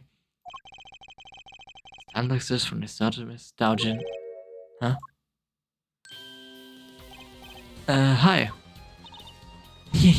Just thought we'd drop in. Hope you're not mad. How could I be? There's not enough tea in the world in any case. Have a seat. Prosecutor Gavin. The philanthrope. Watch your land, Apollo. So, Huford. So who have you come to see? Huh? Calavia, lead vocalist for the Gaviniers. Or Prosecutor Gavin. Scourge of the courtroom. What do you think he means, Apollo? I think he's giving us a choice. We can either ask him about the concert or the case. Which way to go? The case. We need both, definitely. But first, the case. That reminds me, did you see the papers today? Yes. I always read the TV section. Hey, good girl. How about you have for it? I read the funnies. Anyway, I've not seen this. Concert of Tragedy. The Prosecutor's Deadly Song. Oh, is that a new show? I haven't heard about it one yet. It's not a show, it's an article. News, you know. Oh, does this have anything to do with the case? Since getting back from the trial, my phone has been ringing off the talk. How does it feel to take a man's life with a song? Have you ever hummed a man all the way to death row? Do you think you could sing for me over the phone? It's endless, thanks to the case you made today, of course. Oh, that was all Apollo's idea. Hey! Huh? Is that a newspaper over there too? Ah, yes. The Virginian Daily Bugle. Go ahead, take a look. Thanks, but I can't read Virginian. Oh, that's right. So to say, this is big news over there as well. How did they didn't go so far as to mention the lyrics to my song? Probably no one in Virginia could believe it. It's probably seen as just a theory at this point. The journalists didn't see the need to mention it. Makes sense. I hardly know what to think of it myself. Every Sesame will probably be in the evening edition, I imagine.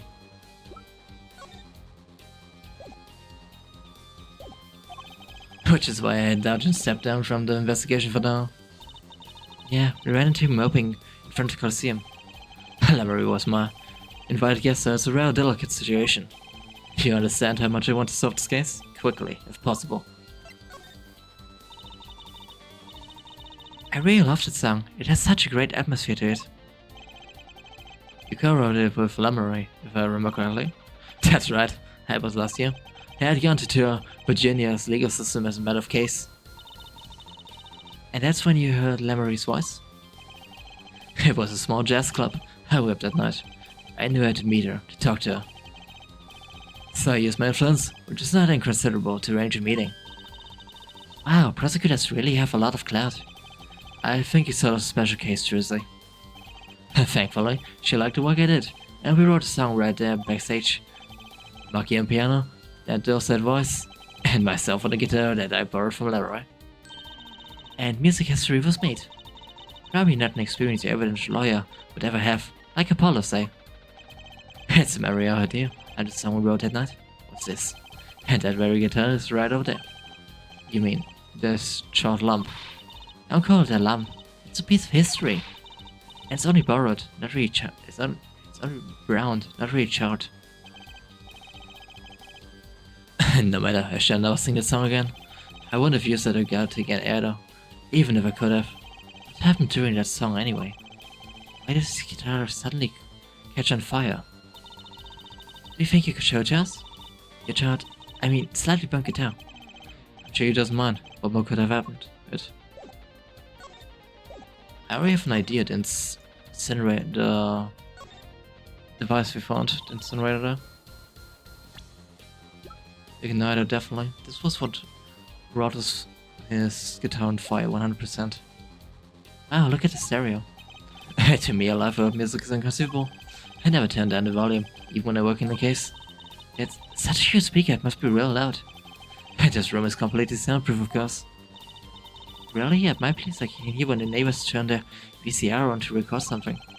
Maybe you can give us a right to talk to them, work something out. And lately we've been getting complaints about Apollo's voice training. Maybe I'll go have a word with Mr. Right too.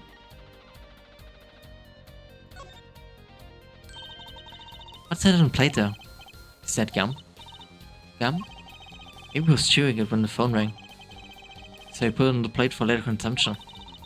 Think a roaster could afford a fresh steak? Don't lump to any conclusions now. That's not chewing gum. Take a closer look. Although I really shouldn't be offering, should I? What is this? It's like a lump of plastic. Wait, that phone call. Yeah, so that's why I'm asking. What is this creeping object? Whatever. It's like Prosecutor Gavin's on the phone. What? A replica? So why was he after it in the first place? Yeah, Latouche. Prosecutor Gavin. Does this have something to do with Mr. Latouche? Wait a second. You were listening to my phone call, weren't you? Who? Us? I tried to stop him, really, but he forced me to. Hey, you were the one deemed for the scandal, Miss Reporter.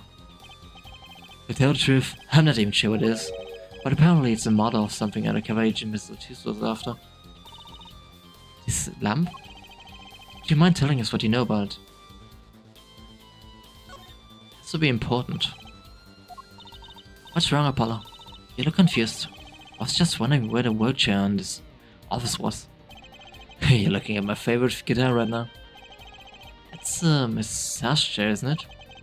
That's an ergonomic adjustable office. And after ones with the vibrating rollers on your back, does feel great. Did I say something wrong? No, I merely realized the futility of an explanation. Look at all these guitars. Why so many? You can never have too many guitars. They are like my lovers. I didn't just hear him say that. I back up guitars, Apollo. Don't you know anything?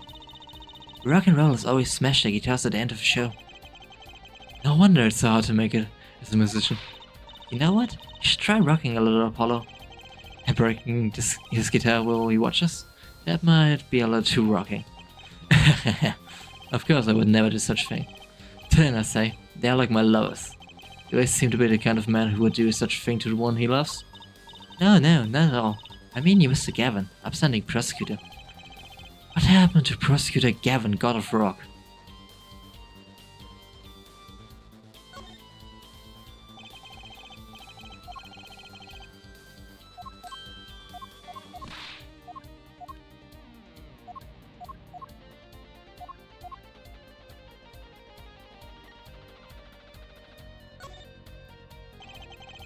You're still writing, yeah?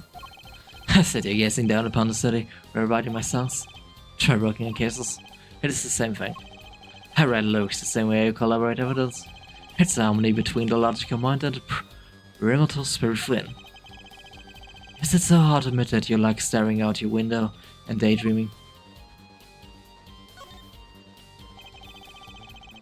This display shows all evidence for the case. Look, Apollo, you got 3 televisions. Hey, don't look at us closely. I'm still sorting out the details. Each monitor shows evidence for a different case. He does them all at once? I wish I had 3 TVs. What would you possibly do with 3 television sets? I may look laid back and relaxed, but in reality I'm quite busy, you know? I'm living life at turbo speed, doing magician, going to school, investigating cases. But if I had 3 big TVs, I could watch a magician's magic video, do my homework, and catch a crime drama all at once. The first 2 seem useful, I suppose.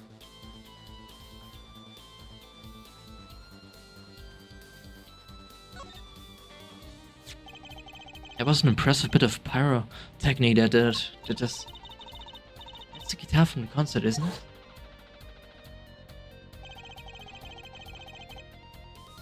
That was... I thought it was on one of his staffs playing a gag on me. I never guessed that wasn't the end of it. I had a specialist analyze the guitar incidentally. Oh, did you find anything out? He didn't have a lot of time, so it's still unclear. But the result he came up with intriguing. Intriguing? Yes? How does the guitar tie into everything that went on? Sounds like something we should ask about.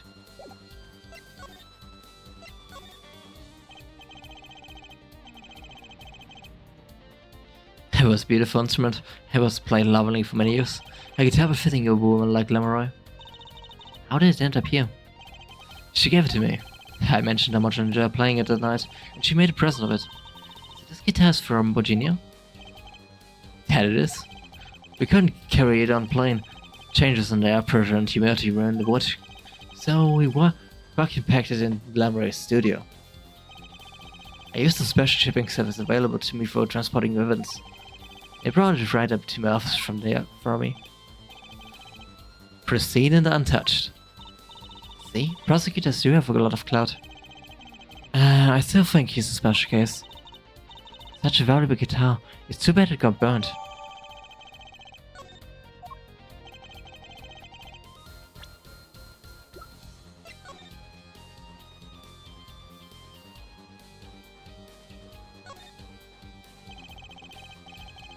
Slightly scorched, and then there's this. It's burned clean through. Yep, it's pretty much a useless piece of junk. It's kind of like you after a trial, Apollo. Which part? The burned clean through, or the useless piece of junk? Damn.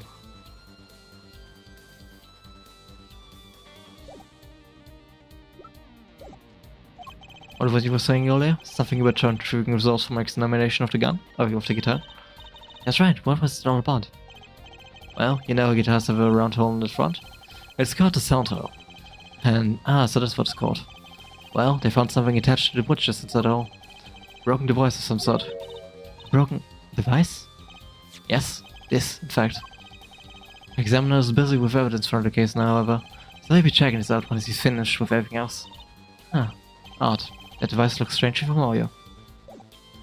We know exactly why.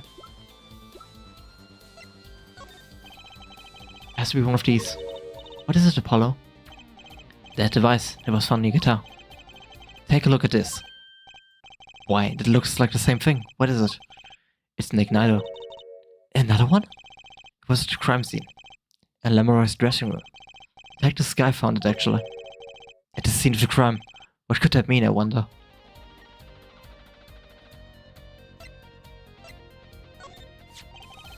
It looks like one of our 2-issue headsets. Why are you wearing it, Fräulein? I thought it'd be cool. I could pretend I was a concert security and stuff. Actually, we found it at the venue and thought you might want it. Oh no, please, you keep it. It goes well with your cape, Fräulein.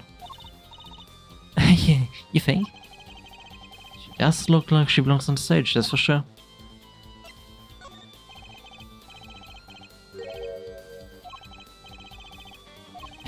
Yeah, it's my very bad mission.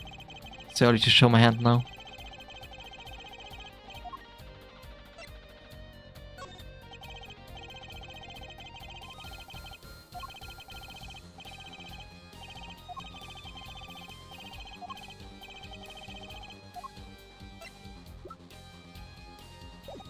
Yeah, I think this is all we can get from other than that. This was found in Mr. Latu's bag. It's apparently a replica of something. A replica? It's a small lump about 1.5 inches long. Reanalyze it. There's not much to say other than it's a lump of plastic. Perhaps it was used in the identification of whatever it is a replica of. You mean, whatever Mr. Latus was after? That seems to be the most logical explanation. Well, what is it? Don't ask me, Fräulein. Oh? If you don't want to tell us, you could just say so. I've put in a request to Interpol via my contacts in Virginia, but apparently there's a block of information somewhere along the chain. Oh? There's something either Interpol or Virginia doesn't want to share. Something about this little piece of plastic. So Latus went through all the trouble to become Lamoureux's manager. Just to come to this country to find out more about this lump? And he died for it. I sent someone to the Coliseum to fetch Lamoureux. Perhaps she knows something about it, being a Virginian. I believe she's given us everything I would love to talk about you. Oh, thanks for dropping by. Her for it. Thanks. Why, you gave me so much information, like that, for instance. Oh, that. I've never met an attorney so forthcoming with the prosecution. It's a big help. Perhaps you're just a tad naive, huh? I guess I could have hit it, but somehow showing it felt like the right thing. I could say the same to you, Prosecutor Gavin. Thanks for the information. About a strange lump of plastic. The one that Master Latus was investigating. Hey, that's right.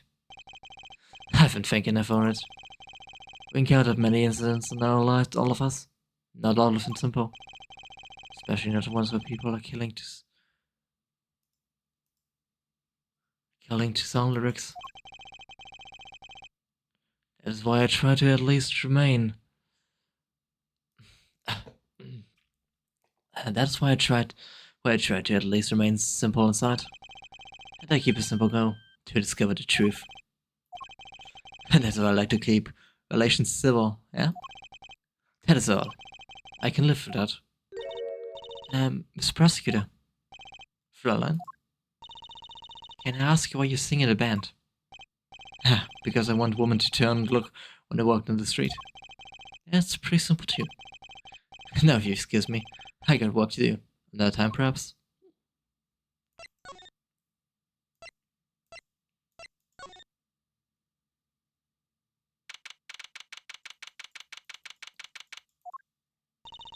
Looks like Maki's in questioning.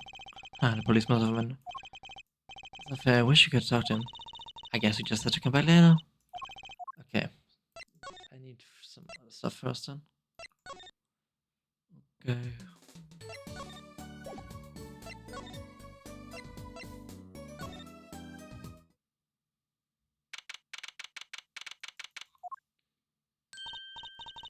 Oh, it's you. You came at a good time. Hello there, Emma. What's up? I don't know if you know where Lemuroy is. Well, I saw her in backstage a while ago. Yeah? That's strange.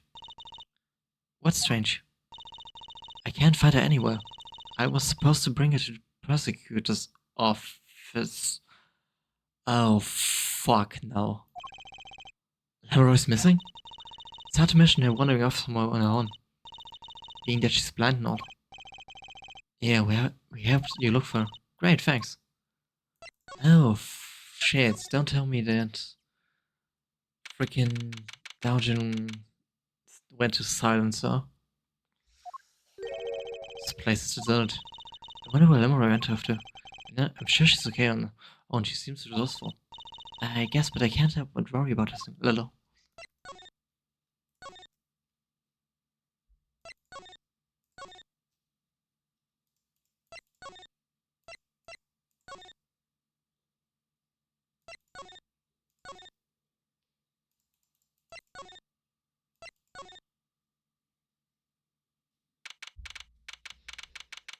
July 9th, 4:46 p.m. in the wings.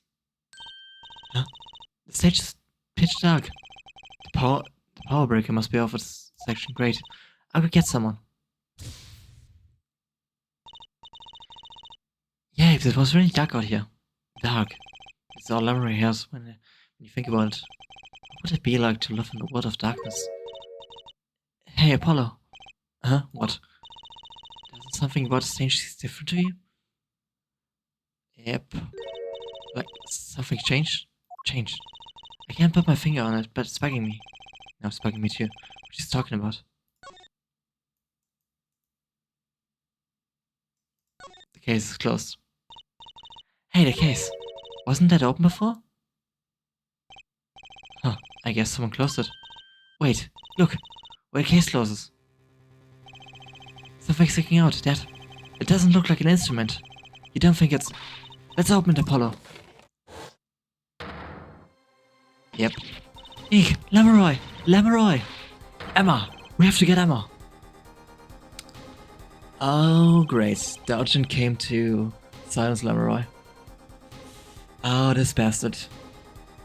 But now I'm 100% certain he's freaking culprit. Oh, I'm going to expose his ass in court tomorrow.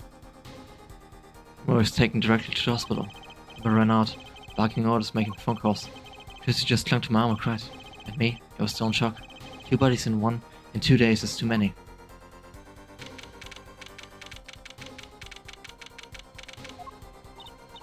Emma, how's Lemuroy? Is she okay? You. We all owe you a big thanks, that's for sure. So, she's okay? Yes, she came out a short while ago. You found her before it was too late. That's good to hear. So what happened? Someone attacked her. She was struck on the forehead. By who? We don't know. But they hit her on the forehead, right? It's right in front of her. How could she... Oh. Right. Would you like to see her now? Set her right. She wants to thank you for saving her life. Lemuroy. Mr. Attorney. You were the one who found me. Thank you from the bottom of my heart. I'm just glad you're okay. Tell me, what happened? Fact. It was after I spoke with you in front of the dressing room. I sensed someone approaching. I thought it might be someone coming to see me. I said nothing. When I went to return to my dressing room, you were hit. I knew that very moment I knew it.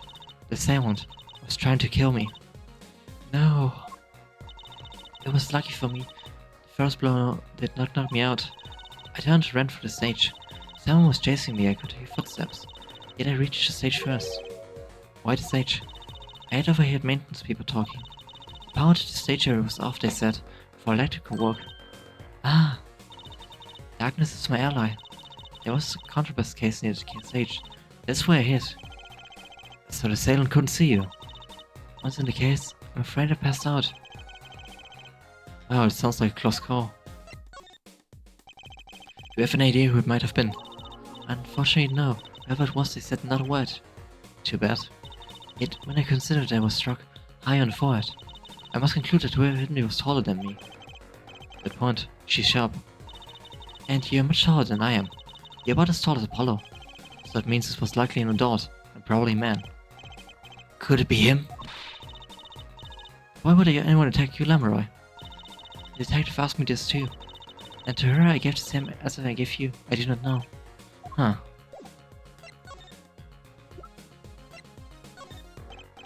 Ah, Lamoroy, I want to ask you about this. Do you know what this is? Yes. This is what?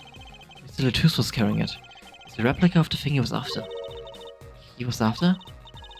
You know, in his secret identity. As an undercover agent. So that's what he was doing.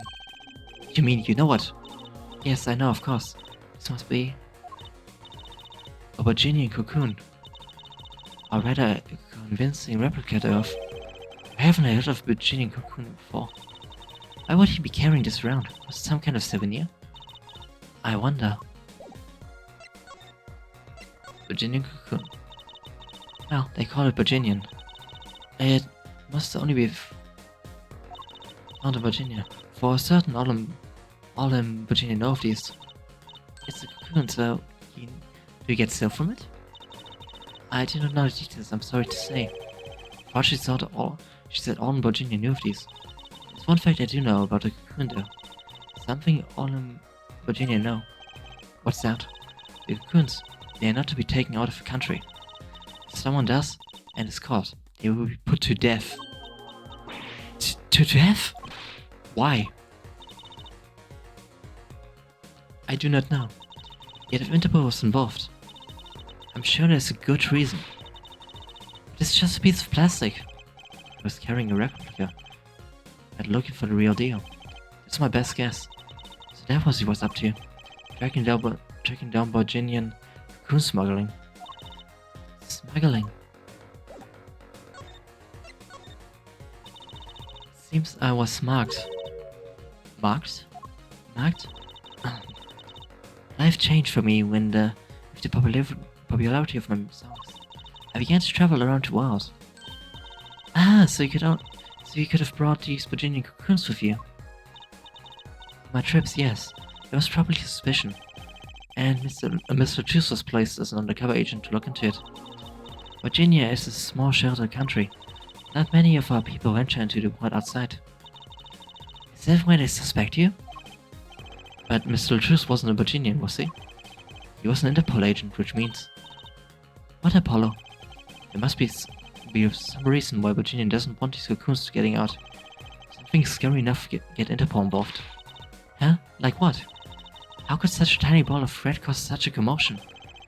Cocoon smuggling. Mr. Latrus had a little more... Never remarked. Huh. It couldn't be her. Huh? There's been one other person I need to talk to. Thank you for talking to us, Lamoroy. It was the least I could do. Actually, I have another request. If it is within my power, I need an interpreter, someone who speaks Virginian. Apollo? Would you come with us, if you're well enough? I see. Yes, of course. I shall accompany you. Huh? Where are we going? Come on, Trucy. We're about to go to the bottom of this. Tension setter. Maki, we come to talk to you about the case. Maki. Could you interpret for us, Lamoroy? Yes.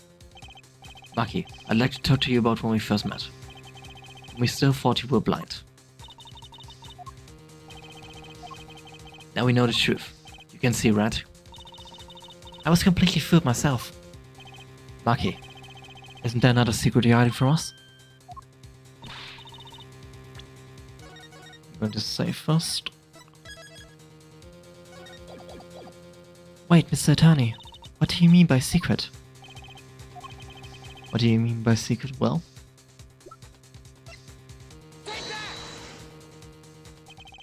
if I'm not mistaken, you know something about this, don't you?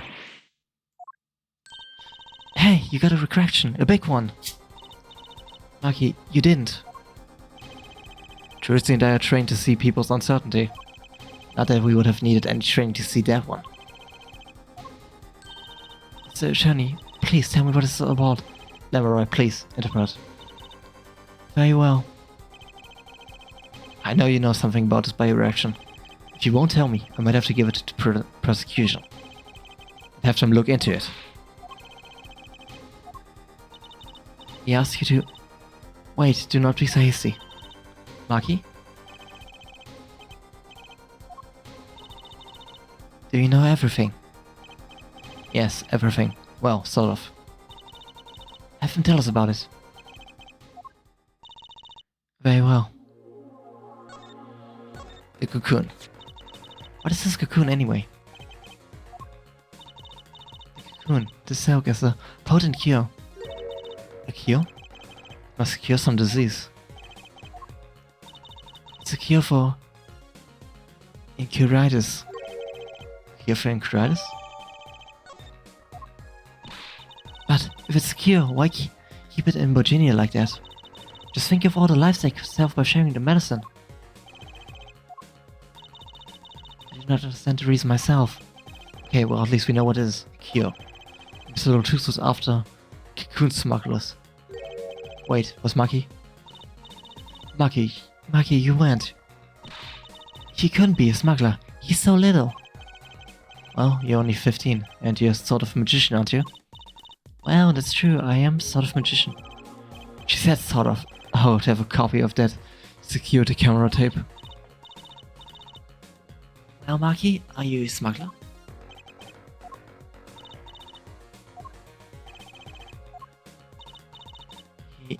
He won't tell me. First he plays blind, now he plays dumb. I wonder, do you think you brought a cocoon here to sell to someone? If Maki really did bring on into the country, was he planning on making a deal for its sale? I can't go home. Can't go home? Can't go home to Virginia. I do not want to go home. The penalty for taking a cocoon from Virginia is death. That's right, it's punishable death. About the case? What about the case? He wants to tell us about more Mr. Lotus' death. This meeting's over. There he is, our culprit. Dajin? What do you mean? Visiting hours aren't over yet. That's a cover, Maki from the Virginia University. This meeting is over. Sorry. Just give us 5 more minutes. We can tell them back after that. Sorry, no go. Come on, Piano Boy. They're looking. Dajin, wait. I never liked you, either of you. Huh? Darn it, we're so close. He was about to tell us. Hey, Apollo. He didn't want us to hear what Maki had to say. Apollo. And there can only be one reason why. Why is everyone ignoring me? Oh, sorry. This is it. I know who I am after now. It all happens tomorrow. In court. Ooh, we will get his freaking ass. But before that, a small water break. My throat is killing me.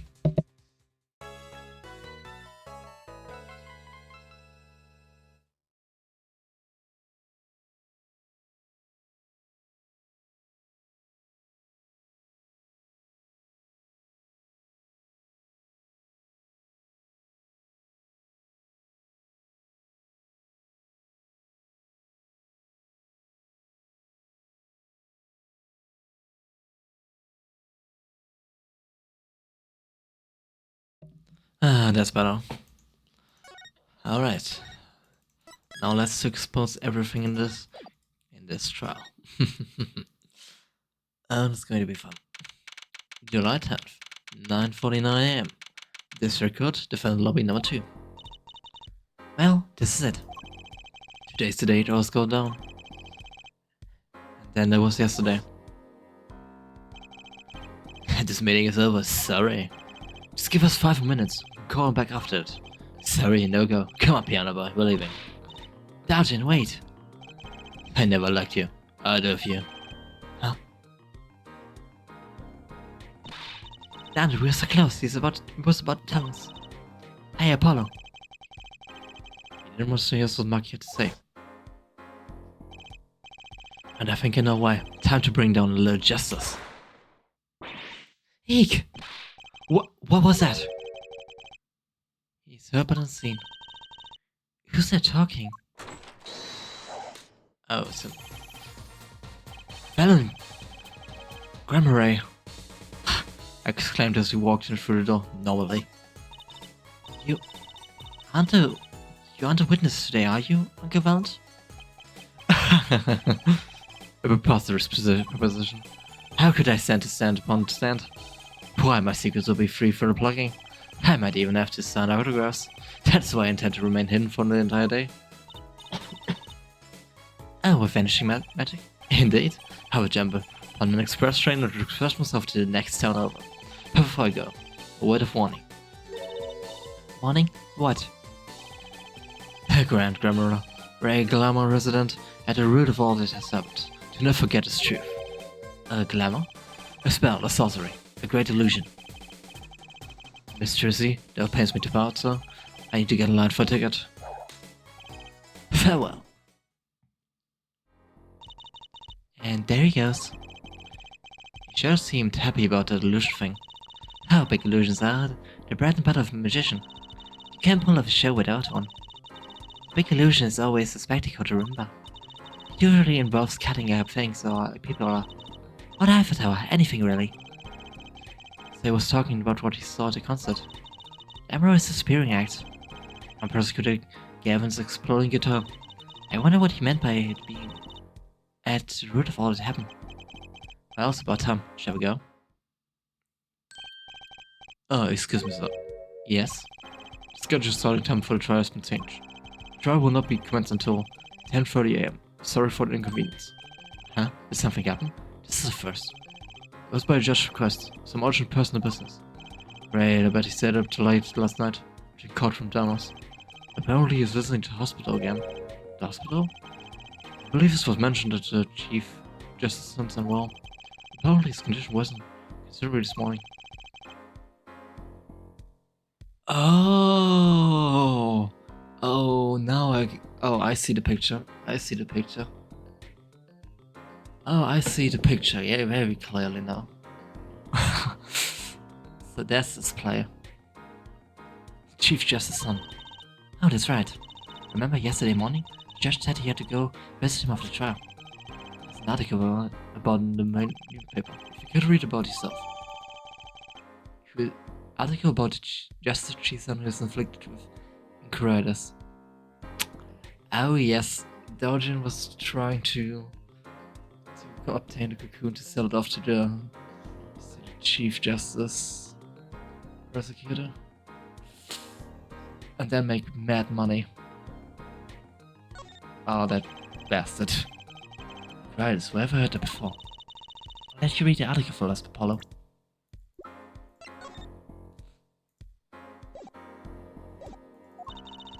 Just leave the TV guide parts to me. Try not to lose the page of the funnies if you can.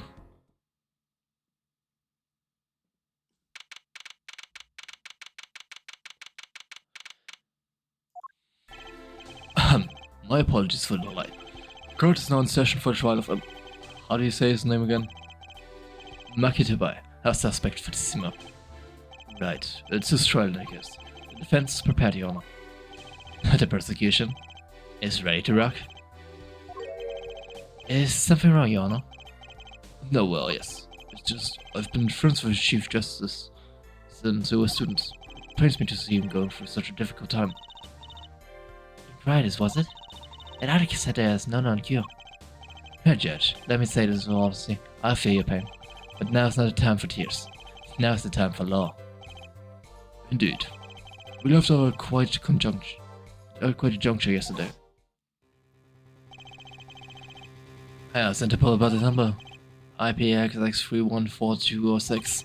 The agent registered in this number was Romain Lutis. Thanks for looking into us, Detective Present. It's been a great help. Oh, no problem at all, Your Honor. I'll be heading out.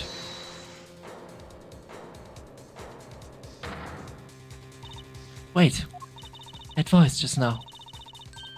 It was him. I am sure of it. It was him? That voice I heard, talking to Mr. Tooth, when I heard a gunshot fire. It was him. It was Mr. Dajin. No way. Quite a sensational thing. Who would have thought Dajin would guest star in the season cliffhanger as a suspect? I asked the prosecution to look into this matter. Please tell the court your findings. The Agent Crescent is a member of my band, the Cavaliers. He is also a detective making the current charges serious indeed. Yet after investigation, I have found no cause to alter our case or file the charges. And your reason is? Weren't you aware, do you know it? He has an impeccable alibi. An alibi? Let us review the facts again, shall we? The concert held on the night of the shooting was in 3 sets. Cavaliers ripped up the stage during the first set. For the second set, our guests took center stage.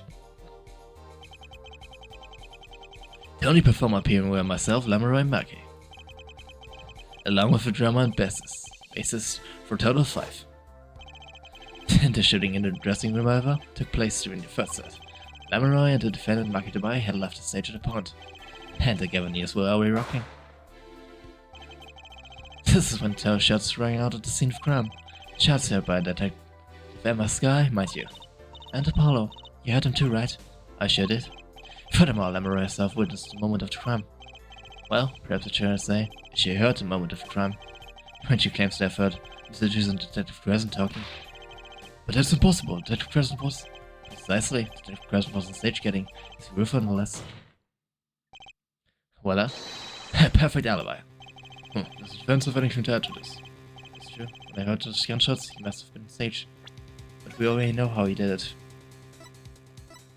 Now we get this bastard. 100%. Still, there's something here that doesn't quite add up.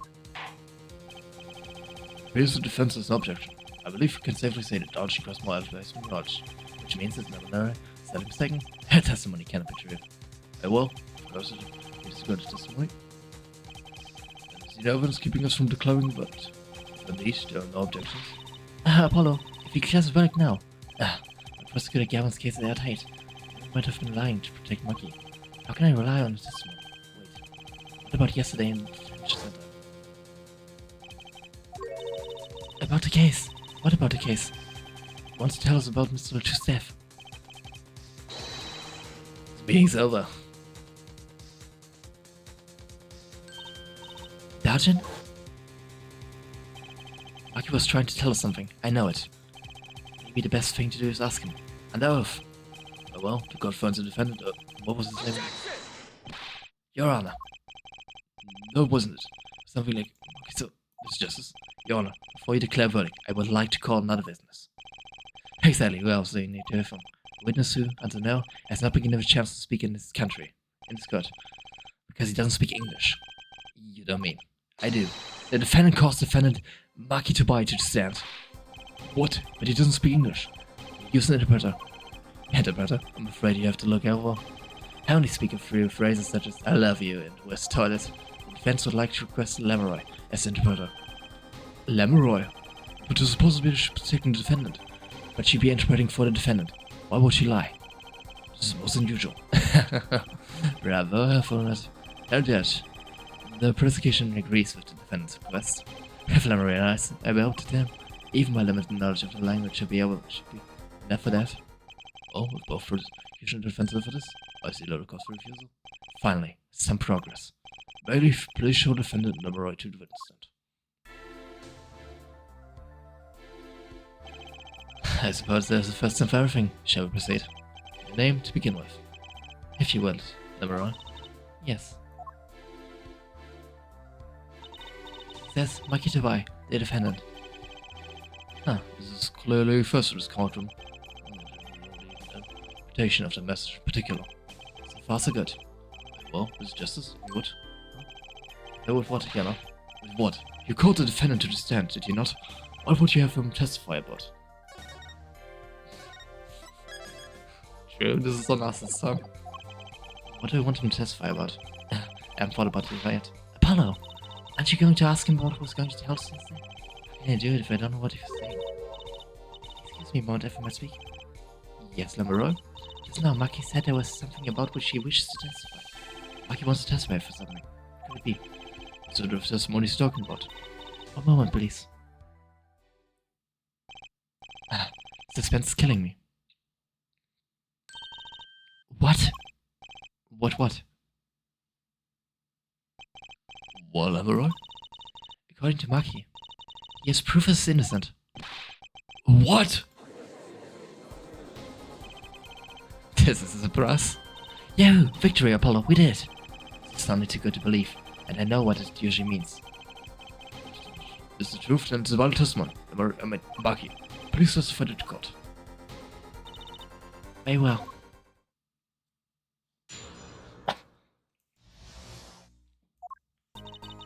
Thus the word of Master Latu's death came as a great shock, but after killing truly followed the lyrics of the music of my song. It's that he couldn't understand. He says it because the lyrics are in English, he doesn't understand them.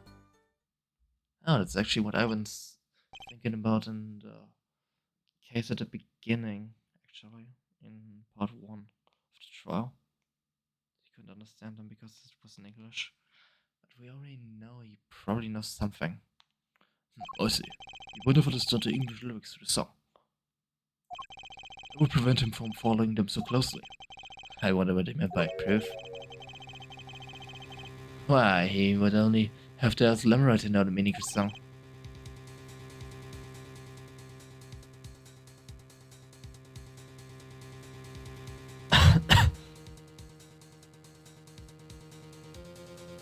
Lemurai, did you ever explain the lyrics of that song to him? I did tell him generally what the song was about, but never in so much detail, and he never asked. As my often repeated warning or flew there for it, Larry might be protecting witness. Well, anyway, let us proceed with this cross-examination. Mr. Justice, if you would. Yes, Your Honor. Something hidden in this money, I know it. I just have to trust my bracer to tell me where.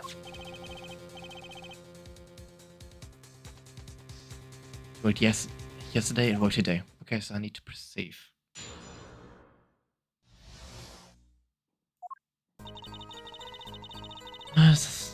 Yeah, no, I don't think there's anything here. If anything, it's the last one with English. It's the only thing I can imagine.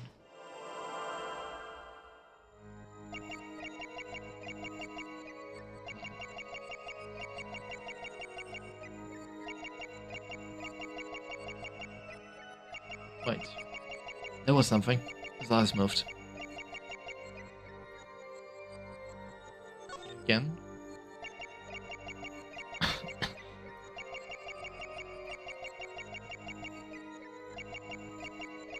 Gotcha!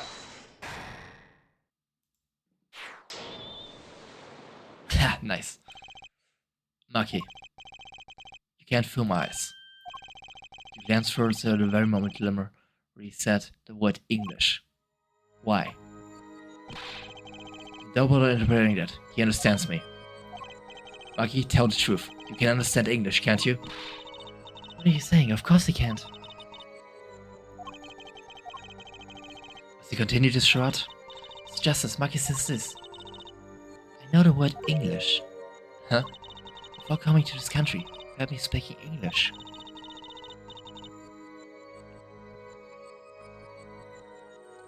You learned a name from this language, that is all. What? Give me a break. Is such an unusual word to understand? You don't know Espanol, for instance. Well, yeah, but... I'm sorry, but he truly does not understand your language. Well, then explain this. How does he know the crime followed the lyrics? Have you always been such suspicious-minded lad?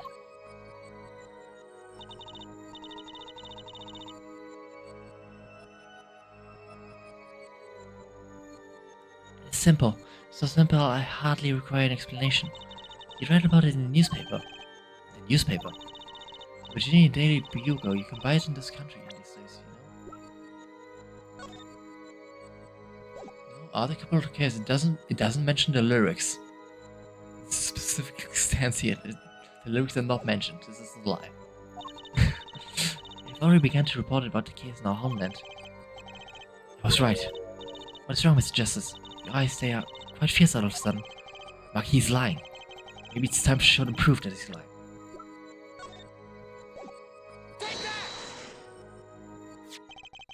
I have here a Virginian newspaper. The Virginian Daily Bugle, as a matter of fact. Indeed, there's a feature of article about the case. Could you read this for me, Maki? That's right. It doesn't mention the lyrics. What? What is this all about? I'm sorry, Maki.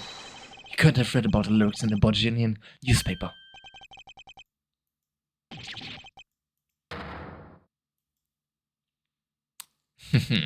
Nice.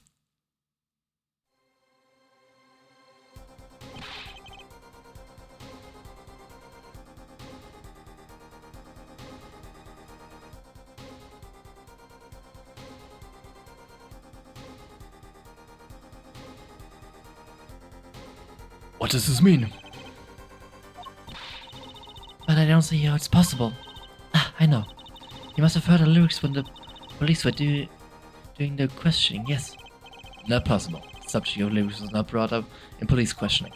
I read the full report myself. So, the lyrics went in the newspaper, and the police didn't mention them. The only place he could have heard them was in this courtroom. In English, no less. What does the explainer himself? Maki says, he says, Yes? it's true, I read the newspaper. But this is not where I learned of the lyrics. I was mistaken. Now I remember. You remember? He says he heard of the lyrics from me. What? This is true, Lamberoy. Yes, I'm afraid I had forgotten it myself. That looks like our boy's been jumping to conclusions again. It seems so, yes. No. He was onto something, I know it. I can't let this chance slip away. There's an issue today, but just as I finish with this cross-explanation. What are you going to do, Apollo? If I'm going to keep on crossing them, I better have an angle of attack. Why else? Grace is still reacting. Your Honor, please allow me to continue. If you must, you must. I will. Witness? I understand.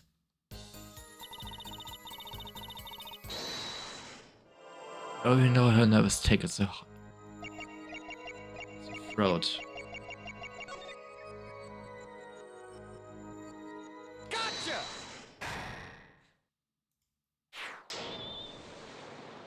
Ha! Lamberoy, I'm currently cross-examining Maki. Why should you be uncertain? Me?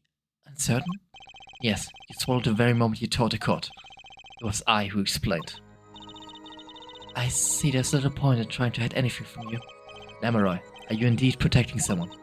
Dad, it's not a question with a simple answer. To tell the truth, I do not believe it myself. Then allow me to answer for you. Lamberoy, you're protecting Maki. Take that!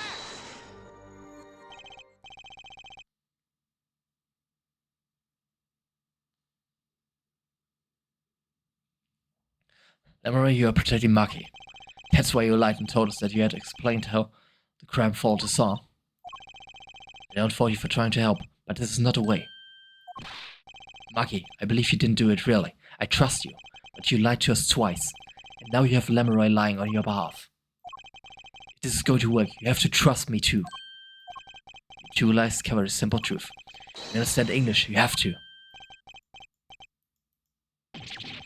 Ah! Finally.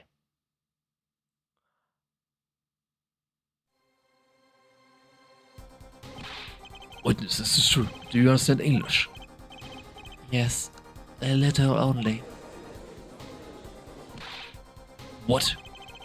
First he could see, now he can talk. And you? Didn't know about this Lamberoy? No, I did not. It's quite a surprise. How many secrets was it hiding? This is last. Maki, could you tell us what really happened? No shooting. I did not shoot. So you went in the dressing room when I heard these two gunshots, correct? Apparently the answer to the question is simple either. I was in the dressing room, behind the desk, manager here on floor. It should be after the shooting, right? Then there's voice. Voice. Or voices. Was it you and Emma, Apollo? When Maki went into the dressing room, Mr. Retus had already been shot. Then we came to the door. Kinda high up. I take off. I run away, one way. So it was you who escaped route, damn it. As the prosecution has upheld all along, no less. The defendant has admitted to being at the scene. Might we take this in question? Objection! No, he's clearly denied that he did. No shooting. Manager on floor. Already on floor. Objection! The victim had already been shot, you say? You find it hard to believe. Oh, I haven't. Oh, I can tell you very well, son. The defendant understood the song lyrics. He was at the scene of crime. This can only mean one thing. He's the shooter. Does the defendant have anything to say to this? He's clambered up Apollo. That was Miss Justice. Will you require any further testimony from this witness? Is there nothing else I can get out of him to testify about? Wait, no, of course there is. It's his cocoon anyway. Cocoon, the silk, is a potent cure. Cure. Maki, are you a smuggler?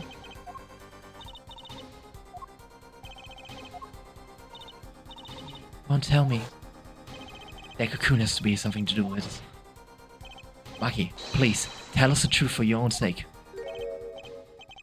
No more speak, not to any of you. So much for being which is true for it. Hey, you were the one who didn't believe him. Regardless, this brings us to an impasse. It does seem that the defense and defendant are at odds. I doubt we are likely to learn anything more, though if we should just continue. We see no other reason but to declare a 5-minute recess. The defendant will work things out with the defendant so that we might proceed. We need to get him to admit to the cocoon. It's the only way we can save his skin. Apollo duties. That's justice. But learn how to say it if you ever want to get someone. Believe, I know shooting. Maki claims Mr. Latus was already down on the ground when he entered the room. Maybe it was a trap and he walked right into it? Suddenly, I hear a revolver. Close. Very close. Then I hear a voice. You heard gunshots? Yes, it's true. I heard a revolver, but only sound. Wait, you're saying you went into the dressing room? You found Mr. Latus already dead and then you heard shots? If that's true. So, you were at the scene of the crime when you heard the shots? You escaped through the air vent. I know. Huh? What do you know? I know if opening vent. I can leave stage and backstage. The vents went to both the stage and the backstage area. Is that what he means? Hey, he's right. Yeah, he's right. Look, Apollo. Huh, yeah. But how did he know it was connected like that? Wait, I bet his father was out and then this hall or something. I heard this. From a magician. Magician. Don't look at me. Magician, huh? Well, at least we're clear on one thing. Maki didn't shoot Mr. Latus. Yeah, but what does it leave us with? We're supposed to say he went into the room, then find the body, and then heard the shots? Everyone's going to go over well, God. Not. Apollo, you're his defense. You're supposed to believe whatever he says, even lies. That's what Daddy always told me. I'll just pretend you misheard him. Every time. So what do we do? Sure you won't testify, Maki? Not talking, no. What was the shot? A cocoon.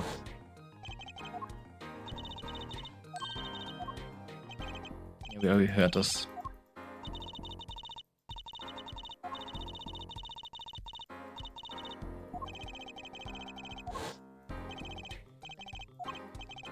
Oh well, I guess we just have to try a different approach. It's the spirit, Apollo. So what's your plan? Maki won't testify about. We have to get someone else to testify. Someone else? I think we're out of time. Let's get back in there. Right. So that's how we get him.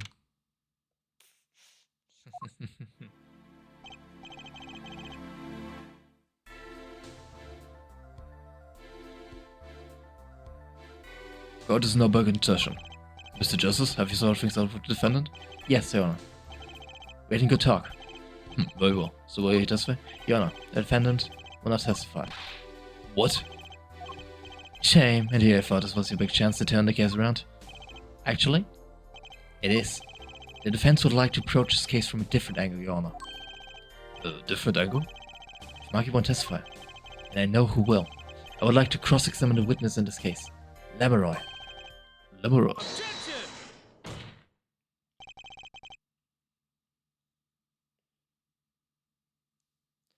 What are you up to?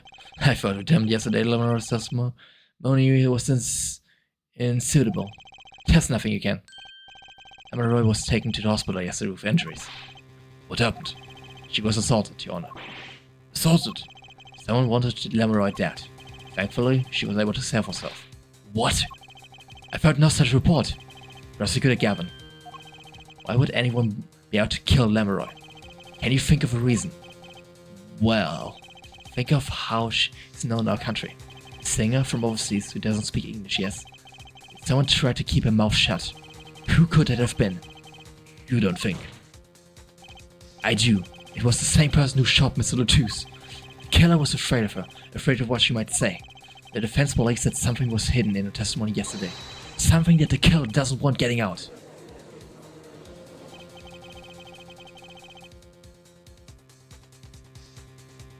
So much to understand is what you're saying? Namely that there's a nugget of truth in Lemuroy's testimony? A nugget that we have yet to uncover? Exactly. If Lemuroy was attacked, there's serious implications. Very well.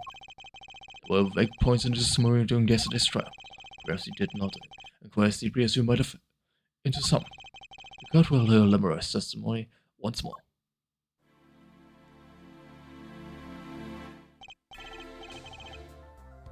Lemuroy, I must apologize. I must ask you to stand again and speak. You need not apologize. I know that Maki is innocent. They will do all I can until the court realizes. Let's review your testimony from yesterday. You told us you heard 2 gunshots and shot us voice through the window, and that the voice belonged to Sergeant Crescent, yes? That is correct. At which point I proved she could not be correct. She couldn't have heard any of these things. The small window at the scene was closed, and was found to be quite soundproof. You have nothing to say to that, Miss Justice? I don't know exactly what yet, but I do know there's something there. There is, it seems, but you do not know?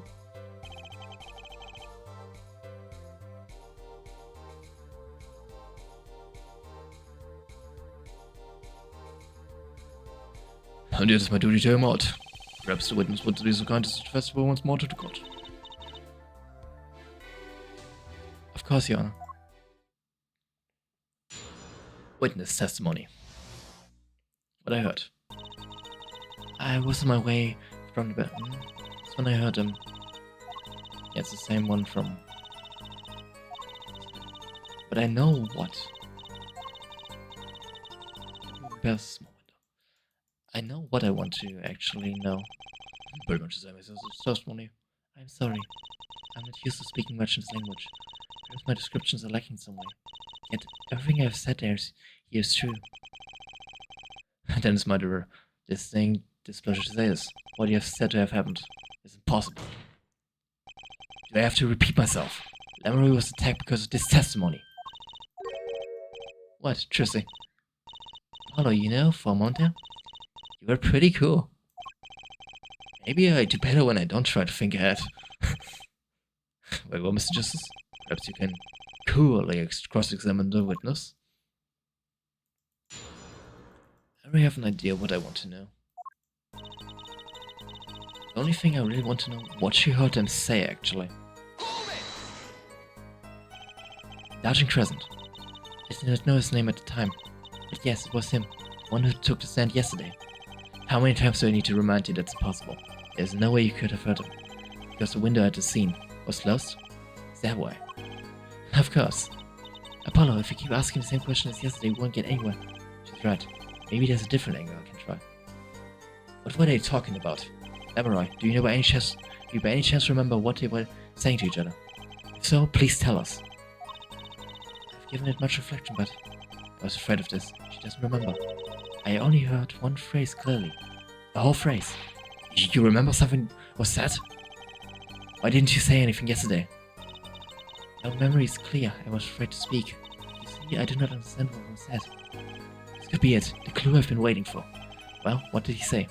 It was the other man speaking. Then Mr. Latouche. Shoot it then. Sergeant Crescent. Well, what did he say? It's over. Press the switch now. Switch. The shooter said to the victim, Mr. Latouche. I found it quite strange myself afterward. What is the mystery? What could possibly mean? Mr. Justice, get shit some this. I mean, sure. I'll be delighted.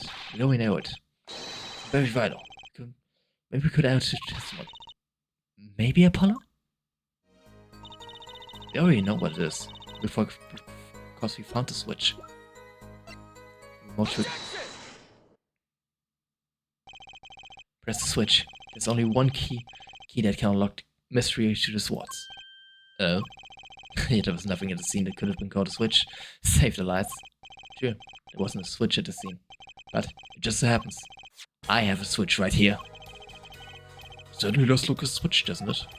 Problem is, this was found not at the scene of the crime, but on stage. The stage? When a concert was held, yes.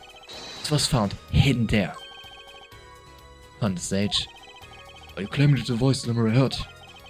Is there someone commanding another to press the switch?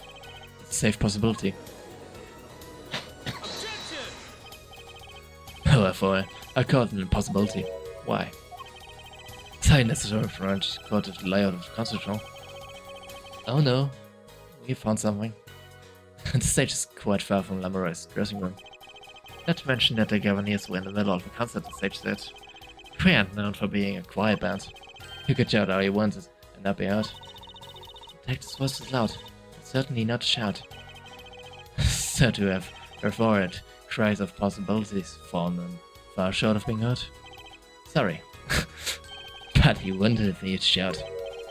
Excuse me? You heard what I said, or do you need me to shout for you?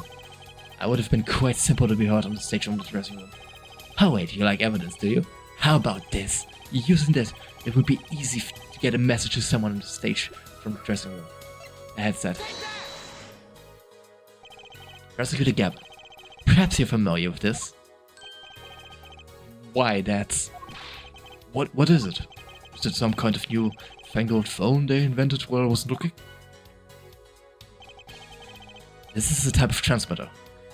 Communications device. Communications device. From what I've heard, everyone on stage was wearing one of these. Isn't that right, Prosecutor Gavin? Ah, yes, actually. They're for talking between band members. They all had one. So, you admit that if you were in one of these, talking from the backstage, the stage would be simple. True, but wait. You sent out a drug signal.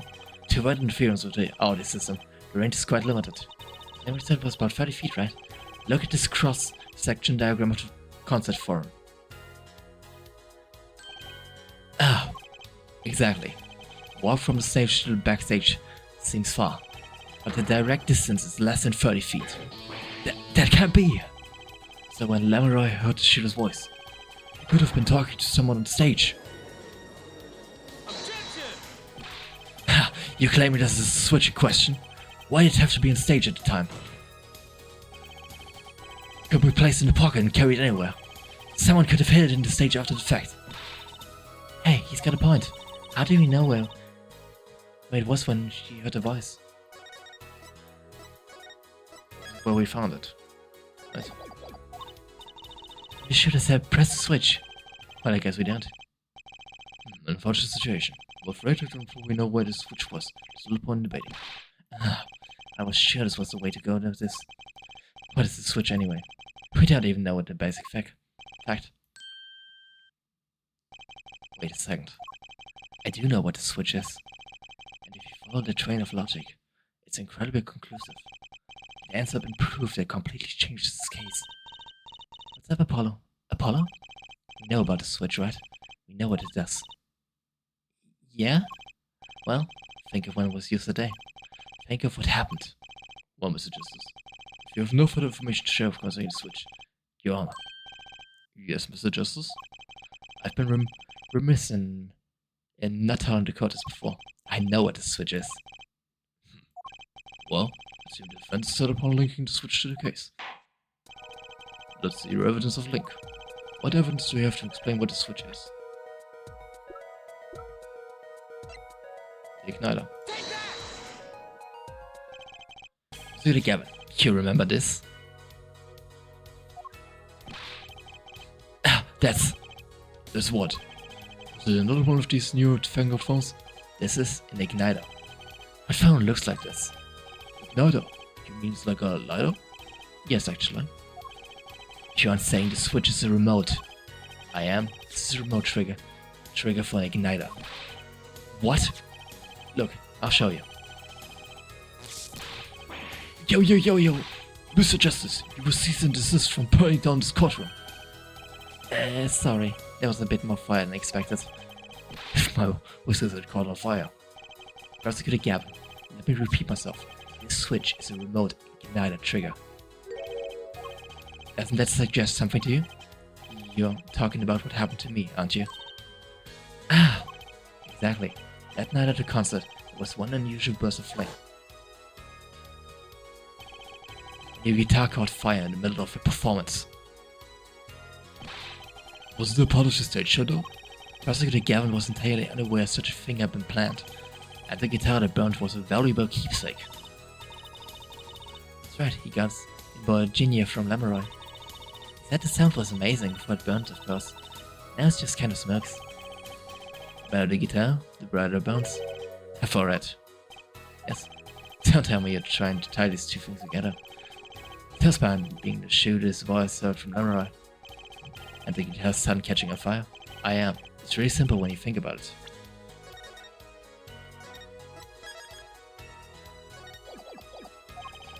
Still twos and the shooter were at the crime scene. The shooter was wearing a headset. He heard someone on stage press the switch. The switch was pressed and the guitar caught on fire. Oh, that does seem to make sense. Though something about this is bugging. I put my finger on it. Really? It seems pretty simple to me. Alright. Don't destroy a little respect I have for you. I was expecting something a little more sensible. I guess I was wrong. What's this all about, Prosecutor Gavin? The simple story simply makes no sense. Think. That night my guitar caught fire, yes. Because it may have been this, indeed.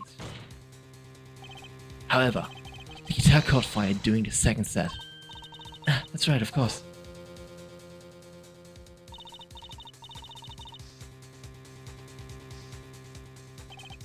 Indeed, yet the shooting happened during the third set.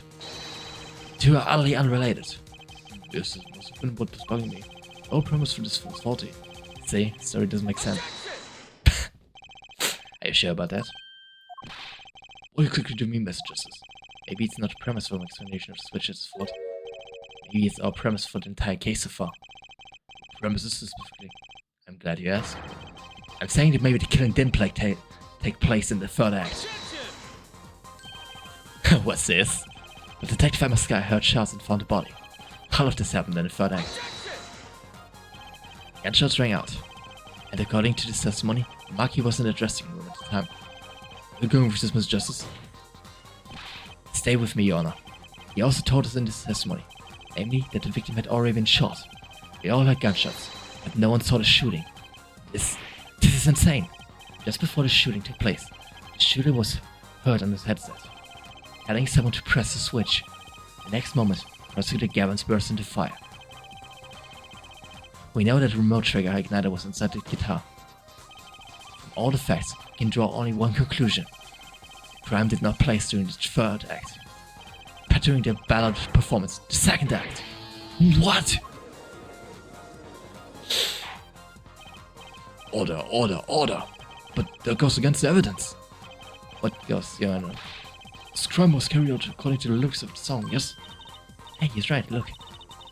Where is it supposed to come after the fire? Thinking about it the wrong way.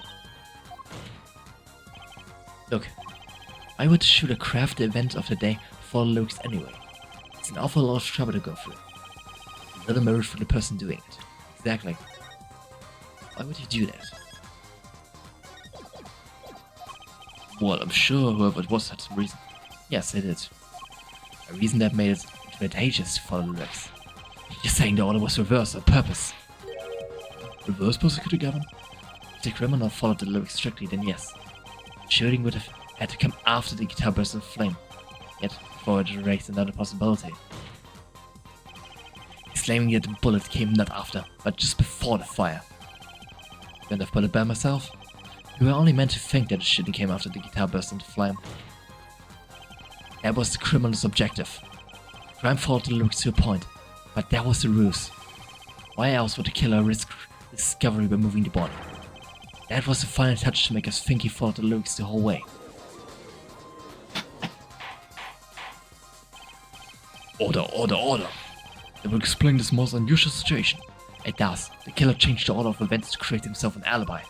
In other words, the killer was someone who had an alibi for the third attack, but not the second. I was hoping it wouldn't come to this, but so late as. Let me tell you why your little fairy tale makes no sense at all. Oh, it sounds good. I give you that. You give us a reason why the killer bothered following the lyrics of the song. Why question your logic? For it's flawed from the very beginning. Flawed? Yes, I've got a dictionary for it. When I pointed out several times in this, at the time of the crime, the small window at the scene was closed. How could Lamoureux have heard a voice through it? Oh, I know that you would like to diverge from a critic fact, but you're basing your entire line of reasoning on a false premise. Right. Where's testimony is my entire case? I need to prove that she could have heard it. The voice she heard. The shooter's voice. But she couldn't hear it, Apollo. Look, what do we have? A man saying press the switch near the crime scene with a switch, which acts as a remote trigger for igniter. And last but not least, Prosecutor Gavin's flaming guitar. And all being coincident, how do I make it work? I see more direct line of questioning is required when the crime scene was investigated immediately after the crime. The window was closed. How the others Lamoureux heard of us? Key point, I'm sure.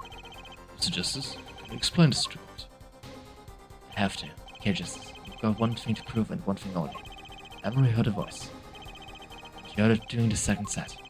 Think, how was Lamoureux able to hear the voice? Oh, right! She was somewhere else.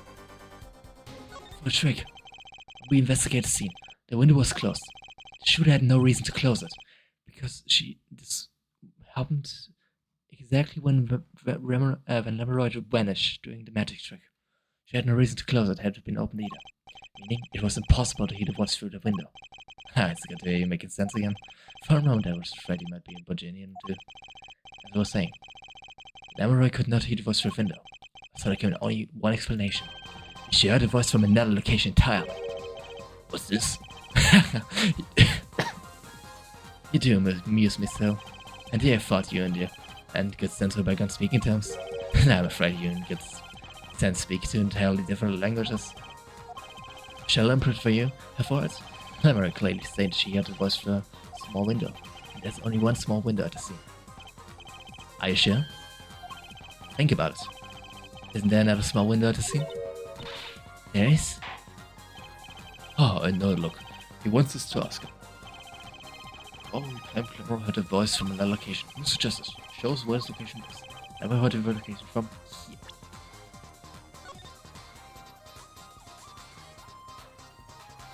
Air duct. Lamoureux. But that's no small window. That's the air vent. What did she tell us? She said she's familiar with our language. Not a stretch to imagine she called this air vent a small window. And now you've done it. You've gone beyond ridiculous into ludicrous. So Lamoureux's caught him in ventilation system listening to this man's voice? That's the only logical explanation, yes. Logical. I do not think this word means what you think it means, therefore it. Okay, what about this is logical? Ha! Allow me to say. Why would Lamoureux be in the ventilation system? Hiding like a rat, no offense intended to her, of course. The explanation for that is simple, Prosecutor Gavin. Isn't it, Lamoureux? You have been listening to our discussion here, yes? Yes. I admit, it's had me quite confused since yesterday. Yes, that small window was closed. But why should that mean I could not hear through it? I fear a prosecutor himself needs an interpreter. Oh! The problem here is worse. Lamoureux, the small window through which you heard her voice. Was it up high on the ceiling of the room, not low on the wall? Yes, it was up on the ceiling. What? Oh, hell yeah. Order, order. I will have order. Witness, you will clarify the statement to the court. Are you in fact saying that you were up above the ceiling of the room? And that's why you heard the moment of crime? Yes, in fact I was. I am sorry, I never imagined it would become such an important point. Yes, well, why the heck were you up there? I believe it's time for another testimony. I'm not sure I can't. May remind you this is my okay, bro. You will listen. We will hear your testimony. Tell us why you witnessed crime from above the ceiling through. Please. Well, looks like I'm on the right track. Because of the illusion trick. Above the ceiling. Yes, I was above the ceiling when I heard a voice. I had heard there was a small window there before. It was in the middle of performance. I had no time to report what I had heard. As to why I was there, I cannot say. I am bound to secrecy on this matter. Bound to secrecy? In my line of work, no one has many obligations to uphold. But you said we were in the middle of a performance. So this did happen during the second set. I did not witness the crime, you must understand. I only know what I heard. Yes, but I must tell you but you must tell us what you were doing in detail. That's what the cross-examination is for, yeah, for it? Our mission is to discern the truth. No obligations, no binding pacts may hinder the mission. Huh, very well. Mr. Justice, you may begin the cross-examination. What are you going to do, Apollo? I'm going to find out the truth. She was up above for a reason. I have to just get it out of her. We know why. It's for the illusion trick.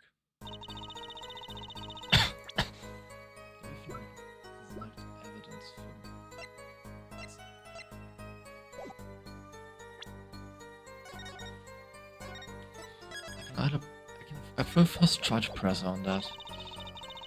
Probably.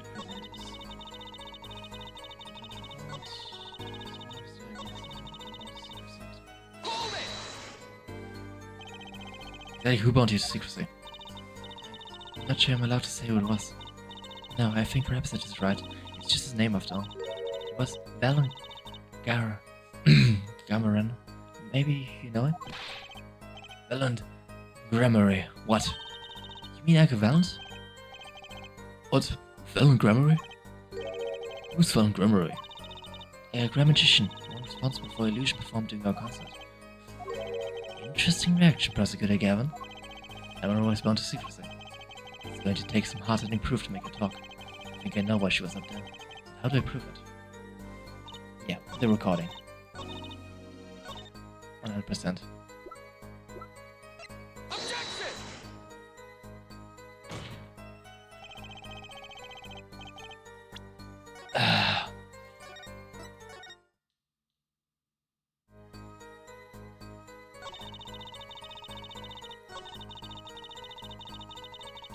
I didn't start a statement, right? Objection! Okay, it was this other one. Lemora, truth be told, the reason for your presence above the ceiling is quite clear. Especially when you consider what happened during your performance. What happened? Yes, it's right here on this tape. This video.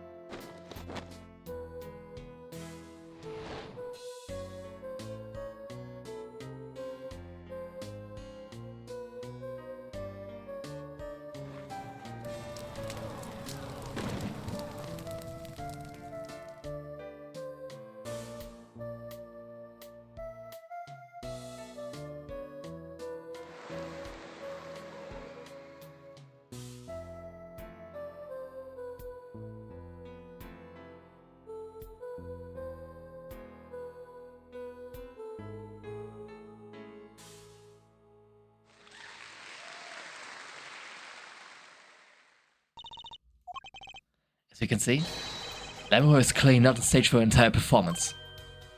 Oh. Though it saddens me to be so realistic, Lemora is incapable of actually vanishing, let alone teleportation. So the only explanation is she was hidden from view, and during that time, she moved to the back of the forum. Apollo! What, Trizzy? It's not nice to reveal a magician's secret, and it's against the rules. But I'm a lawyer, I'm not supposed to be nice. This is all very fascinating. But how is this possible? There's only 20 seconds between when she disappeared and reappears. She couldn't have moved that fast. There's something wrong, Prosecutor Gavin. This was his concert, his show. He knows how the illusion was performed. He's just realized his own oversight.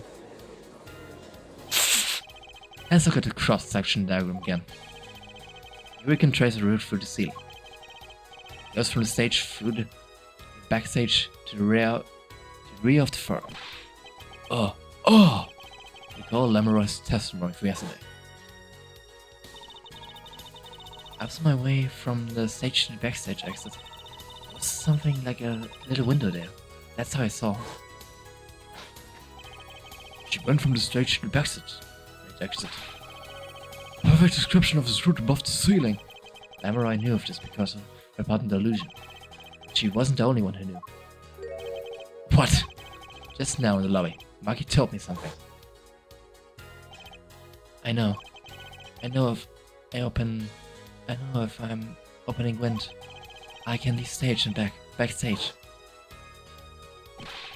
Is that it? Oh, well, you didn't inform Prosecutor Gavin. I knew about the Vanishing Act, of course. Yet I had no idea of the route that would be used. Why didn't the magician tell me? Magicians only reveal details of the act on a need-to-know basis. It's bread and butter of a magician's life, you know. That's why he bound Lemuroy to secrecy. Well, Lemuroy? I am impressed, Mr. Attorney. He was right about you. So, what does this mean? Are you saying you used to shoot above the ceiling? I did. Well, but I'm still a little confused. Why is that, Your Honor? What is he confused? This is the before.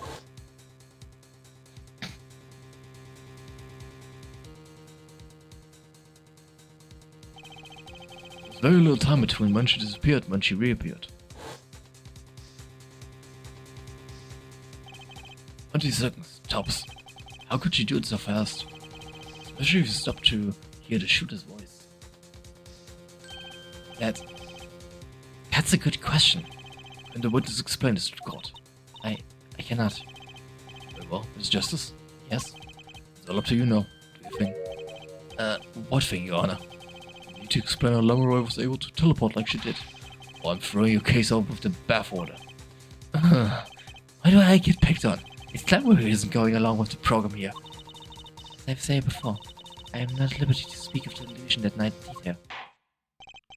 Then you just have to tell us what you can. We'll hear your testimony this. Mr. Justice, it will be your job to bring the truth out of her. Yes, if you would, please. Right. I feel like a student before finals. Good luck, Apollo.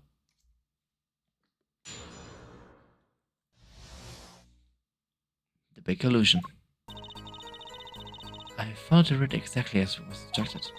There's an emergency exit in the backstage area where Stagehunter waited. From there, one can enter the forum on the opposite side from the stage. The plan was for me to move there in 2 minutes.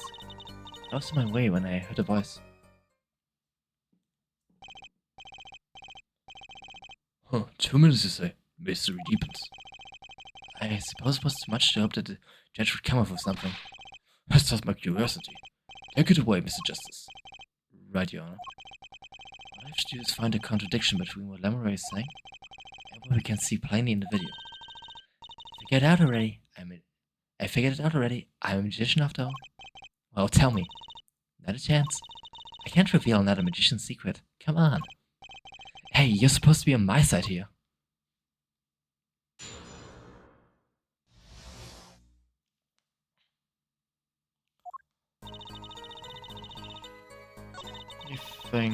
Definitely the thing we need to press is the 2-minute thing. Hold it!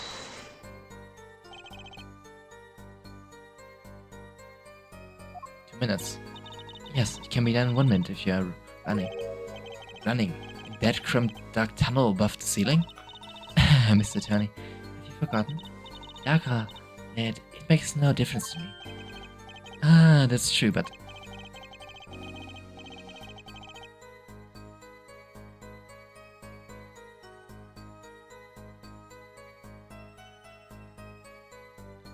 So you're saying that on the night of concert you made the trip in 2 minutes? Yes, though I nearly didn't make it in time. You see, I stopped halfway. Or its appearance on the video for 20 seconds. She says she made the trip in 2 minutes. How? If you want my professional opinion, I bet it's answer right there in the video. What was this? Perhaps you have some evidence for us. Something to complain discrepancy between the video and the story. Evidence explain this. Do we have? Explain that. That's an actual good question.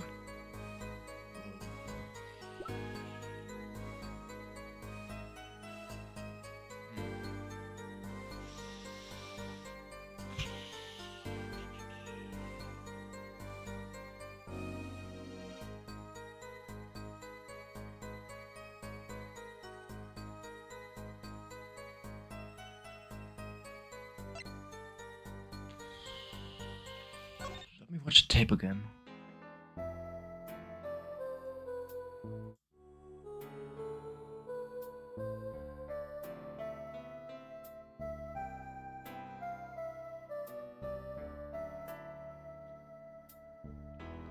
It has to be on the tape somewhere.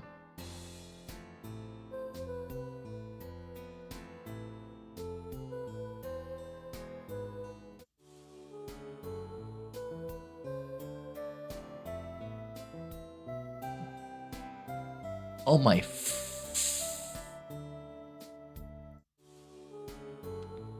This is correct.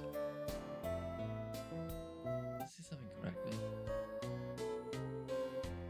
No, no it didn't. Okay, no. Now I need to look much longer.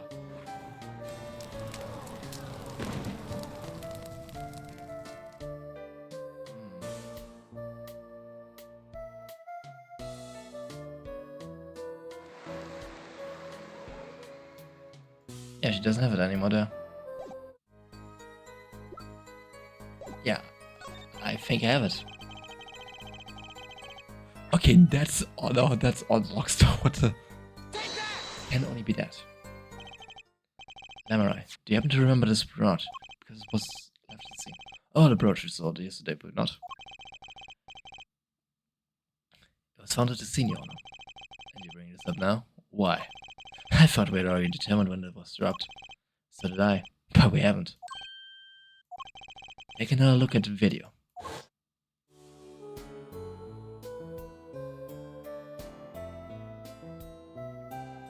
Because here she still has it, but in the end she doesn't have it. Here you can see she's wearing the brush. So she is. Let's look a bit later.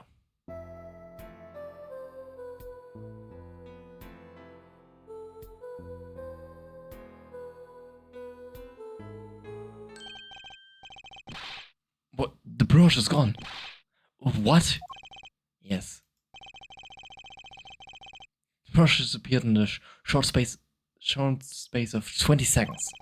It takes a full minute to run from the stage to the backstage. Which means there can only be one explanation. The Lemurai we see before the vanishing act and the Lemurai we see after are two different people. What? The brush was found on the floor at the crime scene. Not just on the floor, but on the floor directly beneath the air vent. Lemurai, tell me, did you drop the brooch on your way from the stage to the backstage? At the very moment you witnessed the crime? Yes, I think I did. Okay, that was insanely difficult to figure out, Jesus. I had to actually ponder this.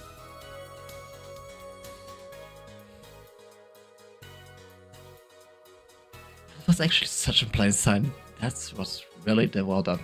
How it is a plain sign. If you think about it.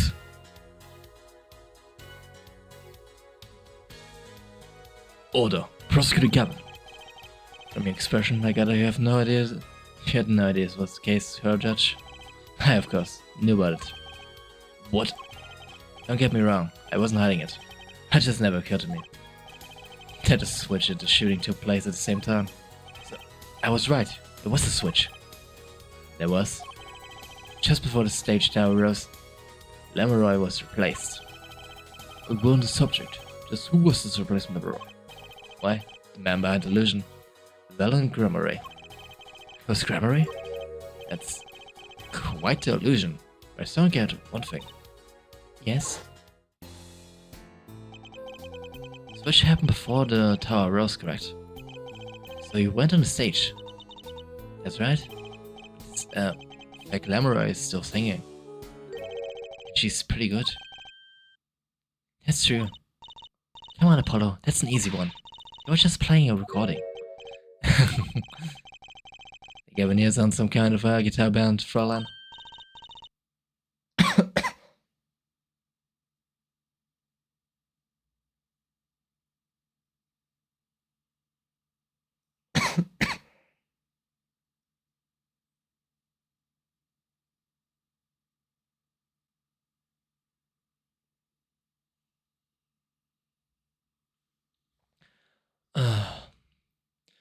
Oh, you mean I'm wrong? Oh, you mean I'm wrong? When we play this show live, we play live. No recordings. Perhaps you can explain, right? Very well. Yes, do tell, and to your testimony. I had to keep singing even when I moved. Hold it! I don't have anything I can only press this. You were singing? Yes. Mr. Gavin expressed a dislike for recordings. So I used this. Wait, so you were singing the whole time? Even when you were crawling above the ceiling towards the backstage? I should admit a way I sing when everywhere I go is the same darkness. Bold. But if you were singing while you were walking? That's right. Wouldn't the shooter and victim have been hurt? She was singing right over their heads after all. That's right.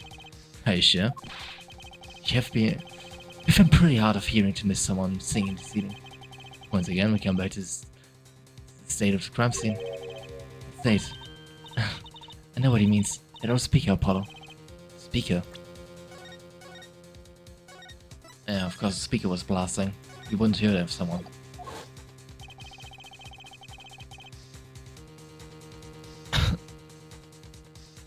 The speaker was blowing at the time of the murder.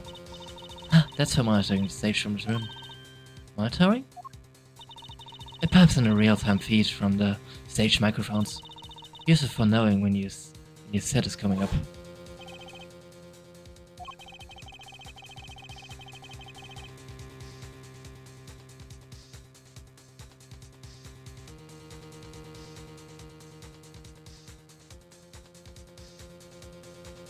The dressing room was fitted with a loudspeaker playing a direct feed from the stage. Had my request actually. So Lamora is singing in the ceiling. It sounded just like Lamora singing over the speaker. Genius, her voice was hidden by her voice. Lamora? I have just remembered something. Do tell. I heard a noise. The gunshot, yes? It startled me so I stopped singing. What? I forgot the words I was supposed to sing. The song stopped. Thankfully, it was the very beginning of the second verse, so not many would have noticed. For it, the mixing boy lent you. Where is it? The mixing... Huh? The machine, Apollo. The one that breaks music into tracks. Oh, so this comes back into play. We had this at the very first investigation day. Oh, this. I completely forgot about it.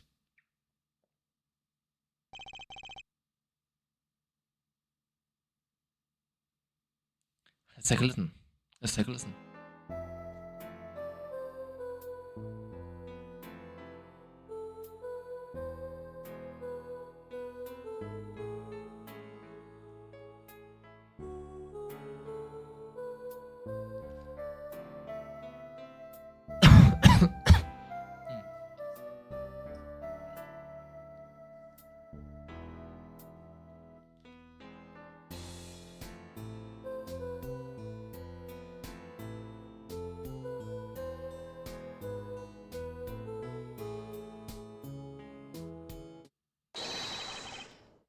The song does stop there.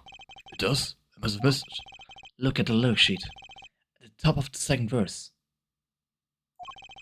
See where it says, pleasure, pleasure? Now listen again. Yeah, correct, she only sings it once. Huh. Ingenious, I You said with this from the very beginning. Oh, that's actually genius, dude, mate.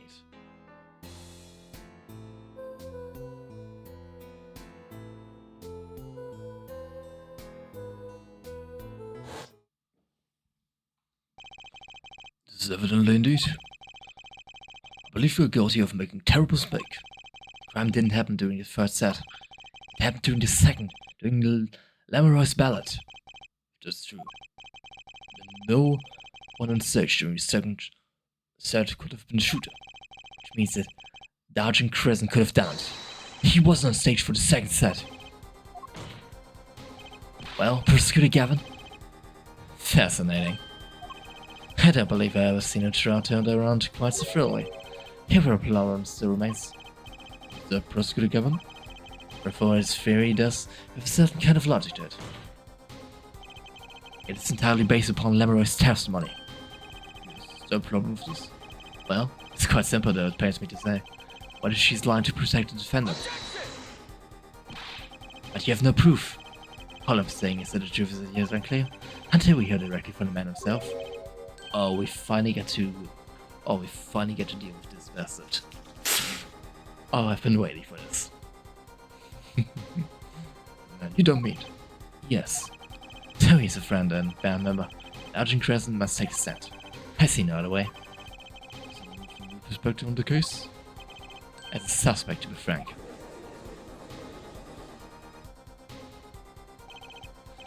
Finally, the rat's coming out of its hole. And I'm ready to catch him. Sergeant Crescent, get ready for justice. It is as good as time as to pause for a brief recess. The prosecution will summon the witness. Have him here and ready by the time we begin.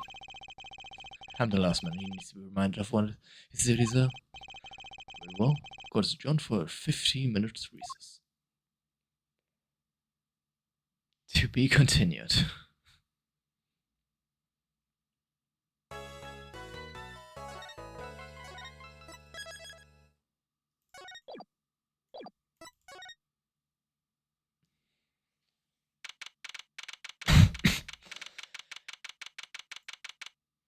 July 10th, 1:40 p.m. District Court, Defendant Lobby Noting. Paolo, I can't believe it. It really happened during the second act. And right in the middle of Lamoureux's performance? The reason why she wasn't there, event. That switch and the flaming guitar. When you link it all together, that's what you end up with. I knew you had what it took. I know, it's Phoenix. I knew you had what it took. Ah, Daddy. Mr. Wright. You believed in me? Not really. Huh? I just thought I'd make a cooler entrance and say hiya. Why do I even bother hoping? Where have you been lately, Daddy? You haven't been coming to the office at all. Huh, sorry about it, Tracy. I'm on a secret mission. Secret? You mean like you're undercover? Like Mr. Lettuce, only shorter and not as well dressed. Oh no, what if you're short too, Daddy? Why do you do such a thing like that to you too? Anyway, I'm off for a while again. Huh? You're leaving? Oh, one thing before I go. What? Good luck. Right. Is it all you came to say? I think you have things pretty much under control. You get Maki to buy off the hook, you know that. Yeah, but you're after the detective, aren't you? Sergeant Crescent. It won't be easy proving it is, especially not under the current court system. The current court system? What did Prosecutor Gavin say during the trial? The case is based on one fragile assumption, namely that our Diva Divine is telling the truth. What about all the proof? The brush and the switch? A piece of jewelry and a lyrical blunder. There are plenty of other ways to explain this. The flaming guitar too. All because the elected side is a definitive proof of their connection to the case. But if the solitary songstress is lying, the case melts like butter in a frying pan, leaving behind the faint scent of failure. So what do I do? Like I said, good luck. And beware that it will be impossible to prove his guilt by conventional methods. Oh, that reminds me. I have something to you from our detective friend. Detective Sky. Emma? Let's see. This bag of snacks here was meant for me. Ah, here it is. What are those, Daddy? They don't look like very good snacking material. Never found the scene. Analysis of the fragments revealed traces of gunpowder. Gunpowder? Probably a firecracker or something similar like kids learn to these days. The igniter.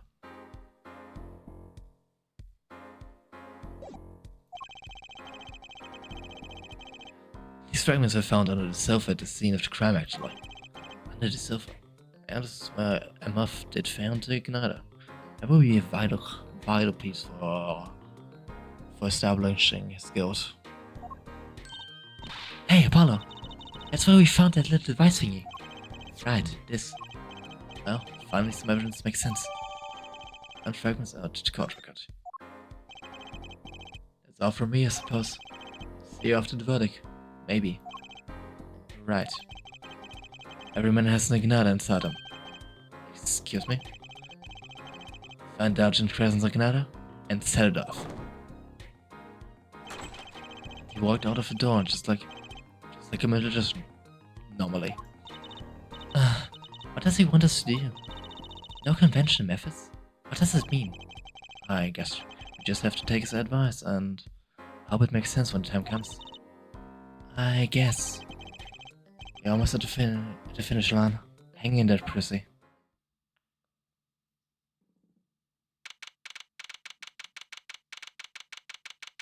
Small water break.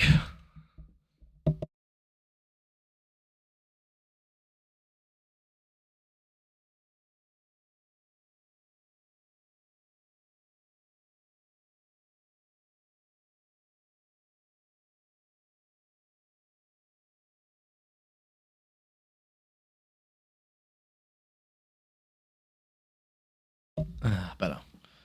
July 10th, 1:55 p.m. District Court, courtroom number 3.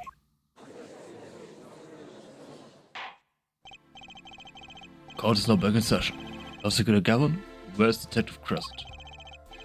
In the witness lounge, ready to be caught at any moment. Very well. Might add, I don't believe any of this. Dowden was the first detective I ever worked with. We stopped working together when we moved to Criminal Affairs, Division 3. But it's guitar playing. It fires my imagination.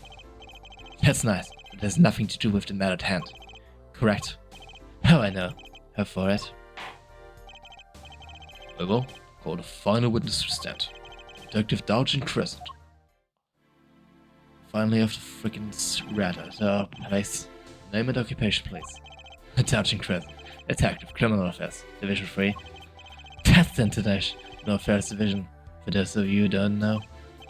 And I'm a guitarist for the Guitar-Years. Maybe you heard of us. You fully understand the circumstances in which you stand before us today. Yeah, I understand, Your Honor. What I don't understand is how you let this happen, partner. If you gave me your word, I wouldn't be standing here. The situation changed, Dowden. And don't call me partner. So much for old friends. See what you're doing, Dowden? You're pressing the prosecution. Your Honor, if you could begin the trial. Yes, it's high time we did. Let's hear your testimony. I may begin with your response to Lamoury's testimony. In fact, you have anything to say about it? Oh, I got plenty to say. Playing must be national pastime in Virginia. And wherever you're from, Mr. Justice. Ha! Conventional methods are out of the window, huh? Here goes nothing. This means we need to call... Considering he thinks that's conventional methods out of the window. He probably means our bracelet, I would assume. Dowden's rebuttal. The neighbor's lying, plain and simple. She's got nothing to back her story. In the first place, she never heard my voice. She forgot the words because she heard gunshots, as if. Didn't Detective Emma Sky hear those gunshots during the second set anyway? It shouldn't take place when it wasn't stage, man. So you claim Lamoury's testimony was a lie? Hey, don't get me wrong. I think what she's doing, trying to protect the kid. And she's got the god-eating wake statements out of her hand just because she's blind. You go too far, Dowden. Look, all I'm saying is, you got a reliable witness. Why not listen to the detective? Just go ahead. It's just, you may begin your cross-examination. You didn't waste any time finding our weak spot. I can't do this with Lamar's testimony alone. I have to find some other way to prove when shooting took place. I don't see a direct window. I probably should press for info first. Hold it! You don't have any proof she was lying. Oh yeah, kid. You're saying I lied. No, I'm just saying... Apollo, glare back at him. Couldn't help it. I flinched my reflex. Detective Crescent. Yeah, what do you want? Nothing. Apollo, chin up, back up straight. You're whittling. This guy's hard as nails. It makes Wacky look downright cooperative. Look, there's no way the diva remembers my voice. Hold it! Never talked to her even though you were playing in the same concert? Not a word as far as I can recall. I went to planning session to something. Kevin took care of all this himself. Arjun wasn't involved in any of the meetings with her. As if you can just go around remembering everyone's words like that anyway. Only an idiot would believe that. Mary's hearing is very sensitive. She could remember him if she heard him, I'm sure of it. I just can't prove it. And I need proof. Hold it! We know she missed the words. The mixing board proved it. Oh yeah, there was a mistake. By blaming it on Gansha's lame excuse. What do you mean? The mixing board proves what? It proves there was a mistake in the song, a miscue. So, she just flopped it big time, that's all. She spends the story about it, Gansha to protect the kid, and Kevin for her own goof. Man, I have to hand it to her. She wasn't sticking it to me at the same time. Darjin, watch what you're saying. Lamoureux is an artist. She's just flopped it up. It's no small accusation for a performer of her caliber. Ha! She got to you, alright. I can see it in your eyes. I tell you, most of the stuff is so pretentious, it's way over my head. Acting a riff in the Governor's ranks. Anyway, she's too close to the defendant. Her testimony can't be trusted. You ask me? I go with Detective Sky Story to rub off her pick. Hold it! Actually, I was there too. So, yeah. Which means you heard them too, right? The gunshots, yes? You heard the gunshots. I actually saw the shooting, mind you. Guess he and Lamoureux got the same excuse then. No one thing for certain here. There were gunshot-like sounds that emanated from the room, and that's probably must determine whether the sounds were actually gunshots. Maki heard him too. Remember he said he ran for the air duct when he heard him. So, how do we figure out just what those gunshots had were? Quick winner wasn't said, man. Definitely the thing that sounded like the shooting was the actual igniter. That was the thing. It was triggered. Hold it! You just need to prove that. It could have been what the shooter wants us to think. I'll tell you what the shooter. That kid wants us to think. He wants you to think the way of me in the room. I'm back to relying on Lamoureux's testimony. As much as I'm enjoying the Dodging show, there's no need for such temper. Don't make us into some comedy duo. This means the Gavin and Dodging show's cancelled. Neither of your claims can be proven or disproven. You could argue for days like this and get nowhere. The Gavin's right. So no further discussion on this topic without any facts. Facts, huh? He's pretty eager to paint Lamoureux as a liar, isn't he? Yeah, because the testimony is basically your entire case. It's tough. So what do we do? I've got a few ideas. I just need to find another way to prove it didn't happen when he says it. Hold it! I didn't want to press actually. I wanted to drop my court record. What else do we have to prove?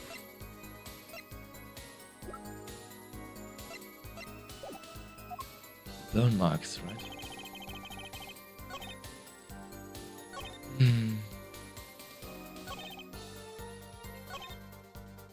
Has to be here.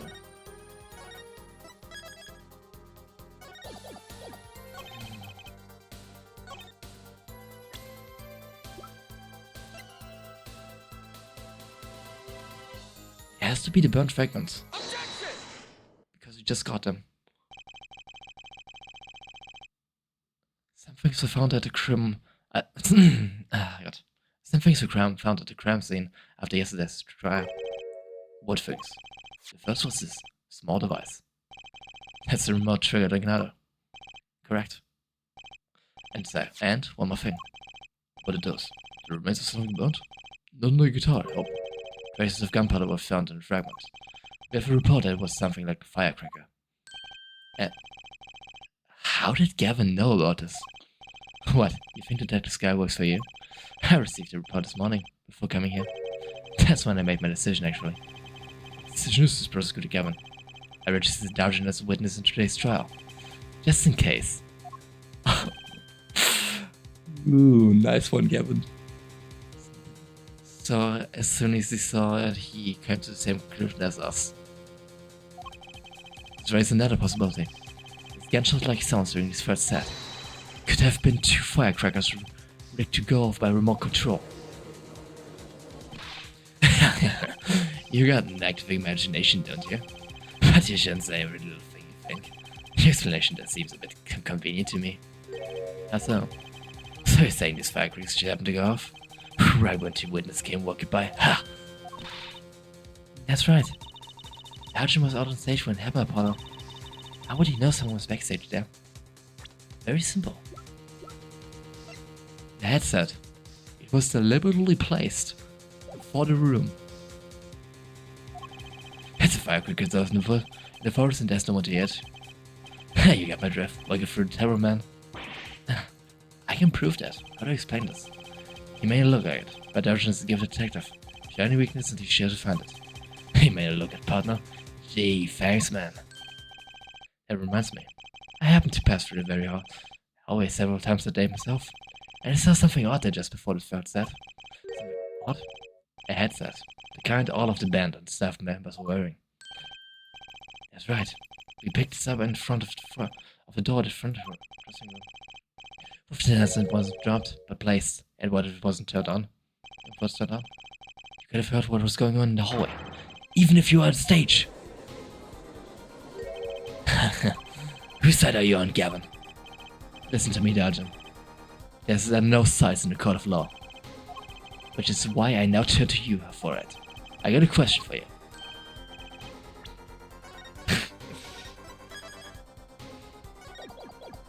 Here for me, take that and the burned fragments that were found in the scene of crime. It's only possible that were placed. They were part of a ruse to fake the sound of gunshots.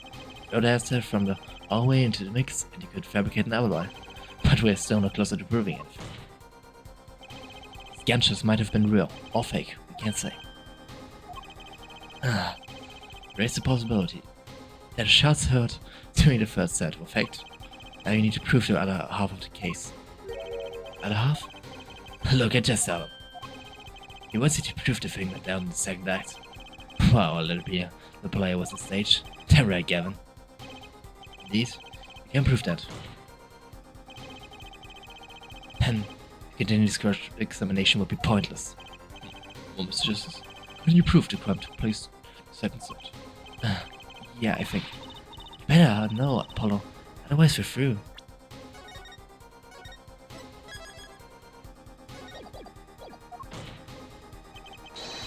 Can be proven. Make it sound like someone else is going to come along and do it for you. Let's continue with cross-examination then, shall we? Witness, get testimony if you want. This isn't going to be easy. I need some decisive proof and fast. You ready, kid? 'Cause I am. Shooting took place during the second set. If you're so sure, let me see your proof.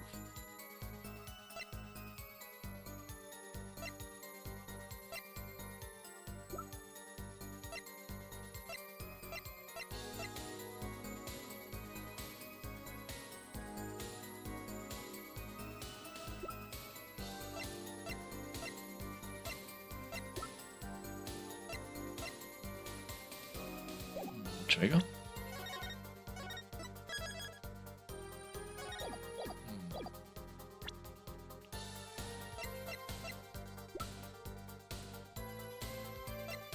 Can only be a trigger. Objection! Nope. Not the trigger.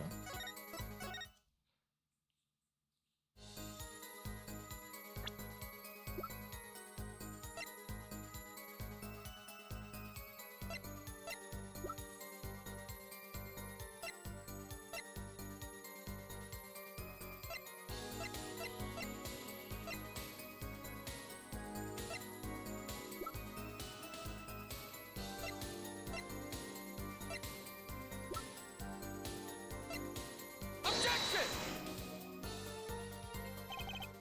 Yep. I actually need to think. What's the proof?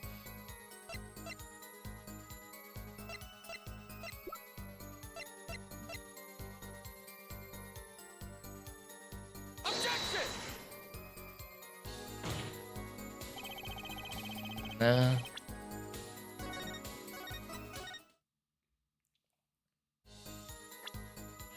What do I prove?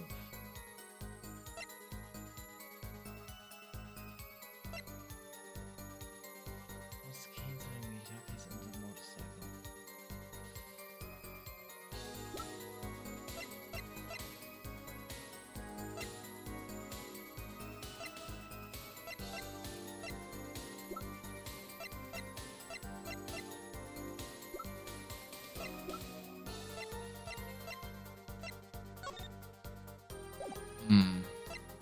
Maybe I need to press him.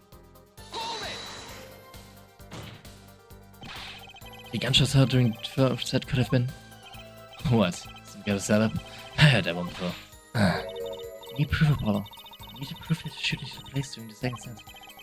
Now to do that, I'm all yes. Maybe the gunshots are the key after all. What do you mean? Well, Larry said she heard them, right? Maybe you heard in the middle of the illusion. What's the song? Yeah. You can prove it again. Shot during right when she was lyrics. Home free, I think. True. At least it be true. To prove that.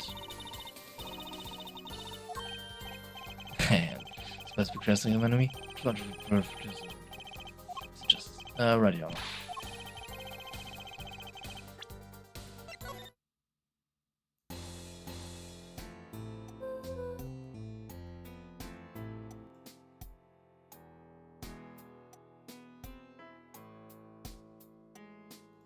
It has to be with the mixing board then. Because if she didn't...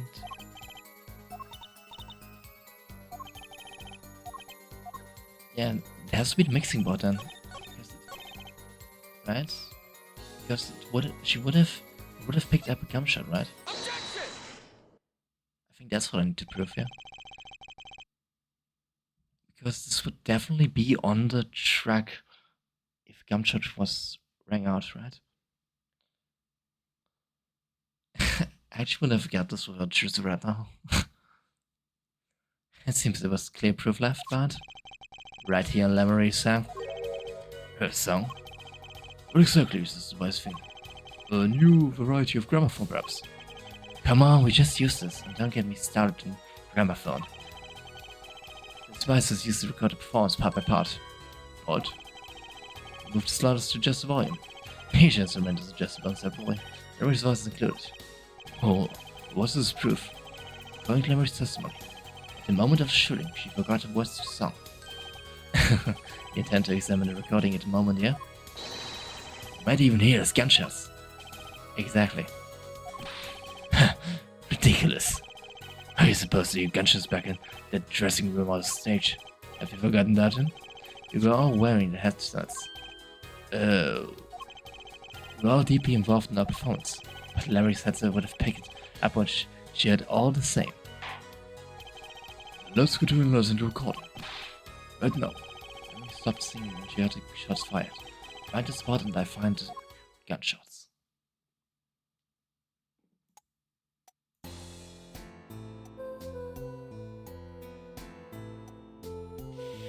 Okay.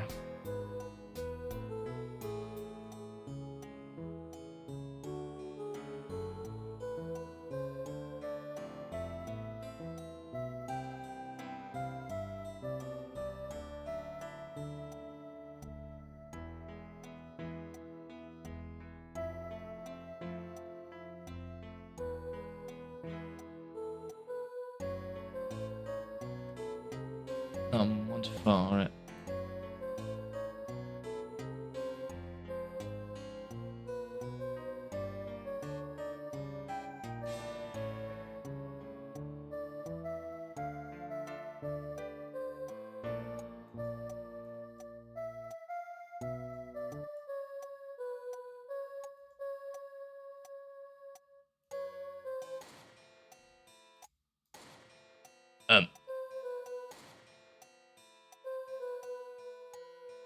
I heard this correctly, right? Yes.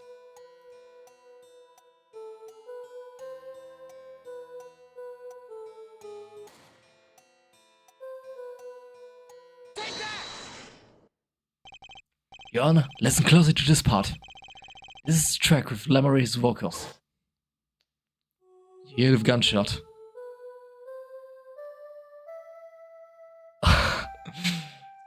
Oh, this is genius.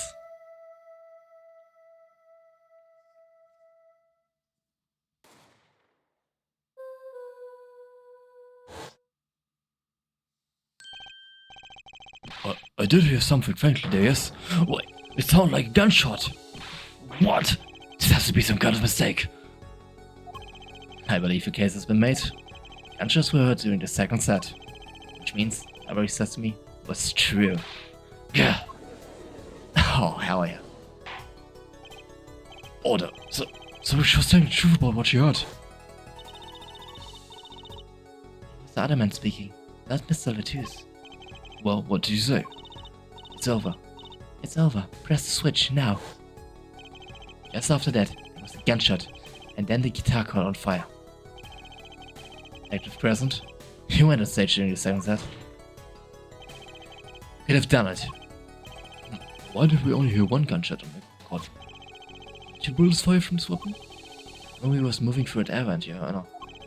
She must have not close enough for her mic to catch the second shot.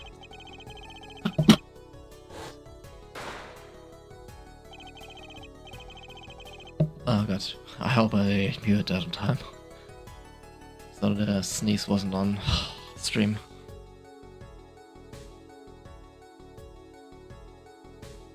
The gun fired again, and Mr. Latouche's life was taken. Well, Detective Crescent. Ha! Once again, I'm around with something. Performance today. New performance? Seeing the mixing board jogged my memory. You were there too, for it. What is with today? Problem after problem. Achtung! My orc wants up, my guitar case is busted. My guitar's been burned to a crisp, and to top it all off, someone's dead. And then there was a performance just now. What was all that about? This part is off. This part is off. Which is it? Huh? Guitar too. It was you, Darjan. I found it strange at the time. How could you miss such a simple cue? I know you. I know how you play. You're better than that. Well, I... You what? Prosecutor Gavin, what are you getting at? I'm talking about the murder weapon. It's used .45 caliber hand cannon. As we've learned, even the shooter doesn't go unscarred with a revolver that size. The kickback is enough to discolate your shoulder in an amateur. Wait, you mean his playing was affected because he hurt himself shooting the revolver? You're forgetting something. Yes, Detective Crescent? I'm a trained police officer, you know. I had firearms training, plenty of it. I'm no amateur. Standard says sidearm issued to police officers a .38 caliber weapon. Much tamer beast. Also, the murder weapon belonged to the victim, Mr. Latouche. Which suggests there was a struggle between killer and victim. So the killer might not have been holding the revolver correctly when he fired. Is that what you mean? The thought had occurred to me, yes. Well, is there anything to say to this? Detective Crescent! What I want to say is, it's what Mr. Sleeves rolled up already for action has to say. Hey you, attorney. Me? Exactly, which piece of your evidence is decisive again? No, you can't wriggle yourself out of this. You gotta let us on tape, there could be anything. And you have an alleged guitar You missed you 240 caliber backpack. I will put this case, Gavin. I really do. You can line up your little weak pieces of evidence all you want. I didn't shoot that manager. And it's obvious true. Well, this is the point. Defense arguments persuasive and not decisive. I believe you should hear what the witnesses say in response to the case so far. Your testimony, please, Detective Crescent. Tell us your reason why you couldn't have done it.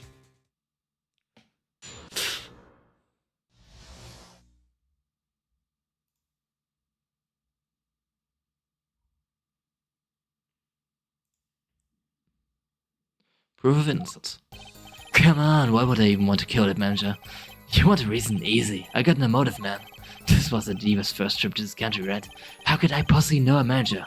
If I didn't know him, why would I want to kill him? A simple reason indeed. Mr. the Governor, is it the case that Miss Oltus had not been to our country before? According to our records, yes. Not even once. I see, well. Mr. Justice, you may begin the cross-examination. Right, now I need to find a motive.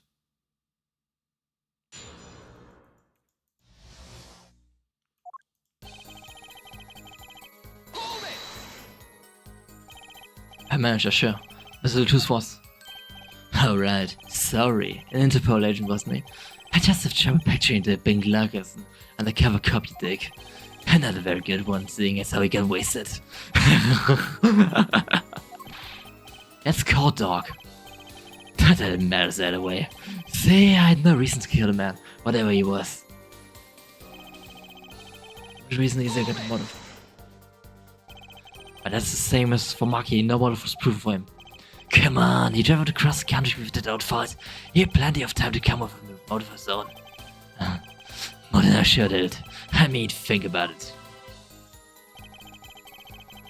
Hold it! Sergeant, you're a detective of international affairs? Yeah, what of it? Even if it was Mr. Lutu's first trip to this country, you still could have met him prior to the concert. Huh? Oh, you don't take international, or don't you take international trips in international affairs? That's right, well, Detective Crescent. That's your game, is it? Guess I better confess then. Confess? Yeah, it's a bit of an embarrassment, but I've never been sent outside overseas. What? But you're an international? See, me and Plains got a difference of opinion. We don't really like each other much. My condolences are alright, but he's telling the truth. He's never set foot outside the country, I can guarantee it. As it turns out, my division, there's plenty of work to do locally as well. That's so unfair. Hold it! So you didn't fraternize with him at all during the concert? Fraternize? I don't think we exchanged a single word. As if anyone would want to talk with that old Eastern blockhead. Now the ladies, that's a different matter altogether. So you see. But Hold it! you sure about that? What? What?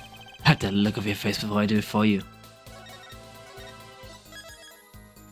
I think we need to prove it. Listen, you try throwing out one of what accusations. I'll throw it back at you so hard you forget who you're accusing of. Go forward, perhaps it's best if you let your evidence or talking in. Man, what evidence? That's what I want to know. So he's using a motive question as ammunition, huh? Well, I've got ammunition too. Evidence.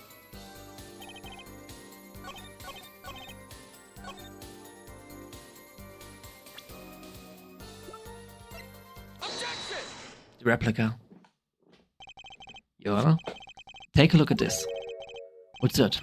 Looks like candy. It's not. Don't lick it, please. Detective Crescent, ever seen this? Looks like a piece of candy. What is it? What it is evidence. Don't lick it before you try it. Specifically, this is the replica of a cocoon. Was found among the victim's belongings. Cocoon, no similar color. It's a variety only found in the Republic of Virginia, nowhere else. Alright, what's this current replica doing in my courtroom? Sure, you have nothing to do with motive for killing Mr. Lutus, does it? It does. Wait. I think it does. You don't sound so confident, man. Cocoon. Is it one of the silk cocoons? The kind that you can make what, silk out of? No, not this one. This cocoon makes it powerful, curative. Curative for what? Apparently, it's most effectually at treating a disease through thought incurable. It is only medicine of this kind. However, it's illegal to take one of these healing cocoons out of Virginia. Level 4. It is such a miracle cure, why not share it with the world? Yeah, that's what I've been saying. What have I been wondering? We looked into the model at some length. Apparently, it isn't difficult at all to manufacture the remedy from the cocoon. Yet if you change the process only slightly, you can easily make a larger quantity of something else entirely. A deadly poison, in fact. What? There was an incident several years ago where somebody got out onto the black market. It caused quite a commotion in the global community, though the media was kept largely unaware. Intriguing. All this led to a strict ban on the cocoon export, one regularly enforced by Interpol among others. Interpol? Right. The victim, Romain Latouche, was an Interpol agent. Detective Crescent, he insists on referring to him as a manager, but this is misleading. Romain Latouche wasn't killed as a manager. He was killed as an undercover agent. So was trying to smuggle this cabal into the country? That's what you're trying to say. I'm saying that could well have been a motive for murder. Oh, so I was going to sell it in the black market and make myself a pretty penny? Ridiculous, I mean totally unthinkable. Unthinkable, you say? Why? Perhaps it's time for another testimony about this smuggling of cocoon business.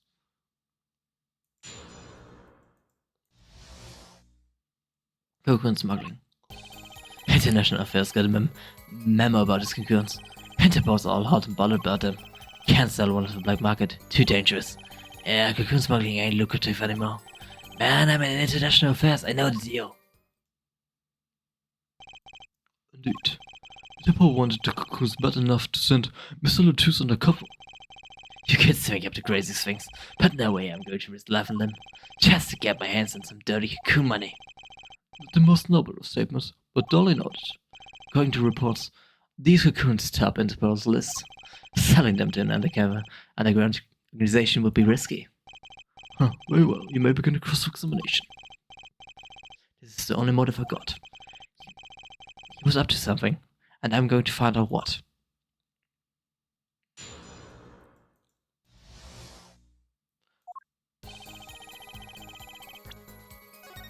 It definitely has to do with the Chief Justice's son. But I first need to probably press for info. Remember, that's how you knew about the cocoons. Oh, nice one. I'm running scared now. You have to know about the cocoons to plan this. So well known are these cocoons. I'm embarrassed to admit it, but I never heard of them. Well, Emerald knew about them.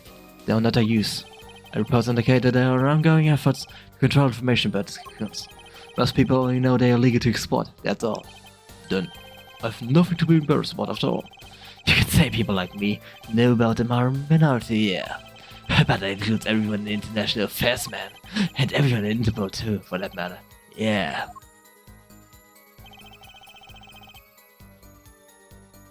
Hold it! So there are other Interpol agents like Mr. Latouche? All over the world, likely. Deep undercover, most of them. That's why these cocoons are too hard for this black market. You don't want Interpol sniffling through your wares. Most came to the conclusion that... Hold it! dangerous. Yeah, Interpol finds you, they arrest you on the spot. Another marketer might think you're part of a sting and take you out himself. Times have changed. Hold it! But wouldn't scarcity drive up the price? Yeah, detention. Every gangster in this brother would want a piece of that action.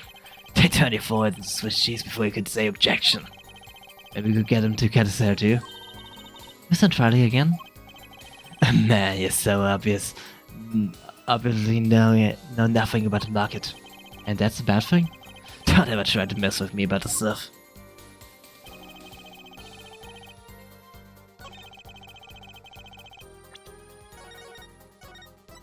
I'm going to see if I can attack this.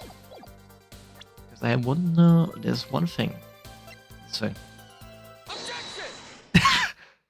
It was actually damn so nice. Why not choose a less dangerous buyer then? I would. How clueless are you? Everyone in the market's dangerous. The second they found you was cop. Found out it was cop, I could kiss my kisses goodbye. I saw to a black market buyer. How about someone like this? An article. That's about the Chief Justice. A deadly poison can be extracted from the cocoon, but so can a cure. And not a cure for just any disease. A cure for Enchiritis. Enchiritis? I've heard of that somewhere. We went to visit a victim of disease this morning. Ah, why? That's the disease the Chief Justice son has. You are saying? Our witness is a detective. He would have contact with the Chief Justice. You're saying the Chief Justice would never deal in contraband? Not even to save his own son's life? But even if the deal went through, why, it'd be an international scandal. That's Detective Crescent's insurance. If word ever got out, the one with his neck on the line would be the Chief Justice. Detective Crescent, this is true. First I'm a murderer, now I'm a smuggler. How many crimes are you trying to pin on me anyway? Distasteful as it is to think about, if the Chief Justice were the buyer, why, the seller couldn't hope for a better deal. A very cowardly sell. Don't let sleaze over to trick you. So I made a deal with Chief Justice. Who has your proof? Well, oh yeah, and you're forgetting one important thing. So, Interpol isn't the only ones out there watching this. Virginian Customs Bounties labeled us so worried about getting coons getting out. So informed.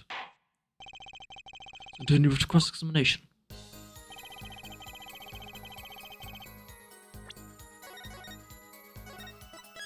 Yeah, well, I remember the person who did it. Maki.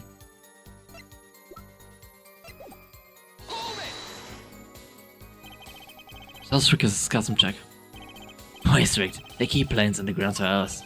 I do recall it being a bit extreme. Same way I even confiscating cow drops and marshmallows. Yes, it would be hard to distinguish them. That's right. Gavin was in Virginia, wasn't he? I remember setting up the metal detector several times. I had to practically strip naked to walk through. Here's a travel trap for you, Gavin. Leave the bling at home, you glamorous frap.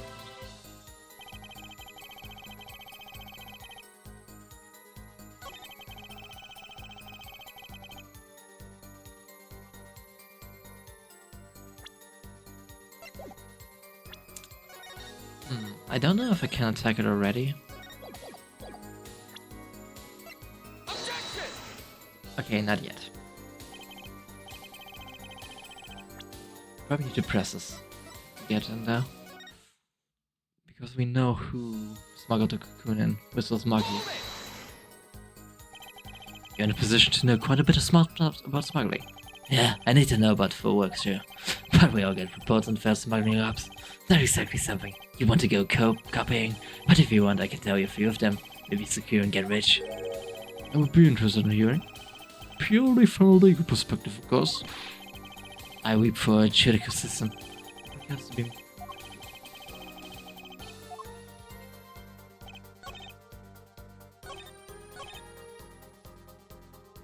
Hold it! That's pretty extreme. Virginia has this rappers and idyllic laid-back place. Truth is, they're beyond hardcore security. The Republic of Virginia is a peaceful, pleasant country. So this level of security shows how truly concerned they are about the cocoons. That's the situation.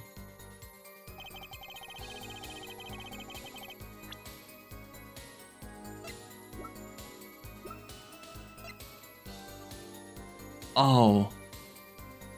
Oh. Oh.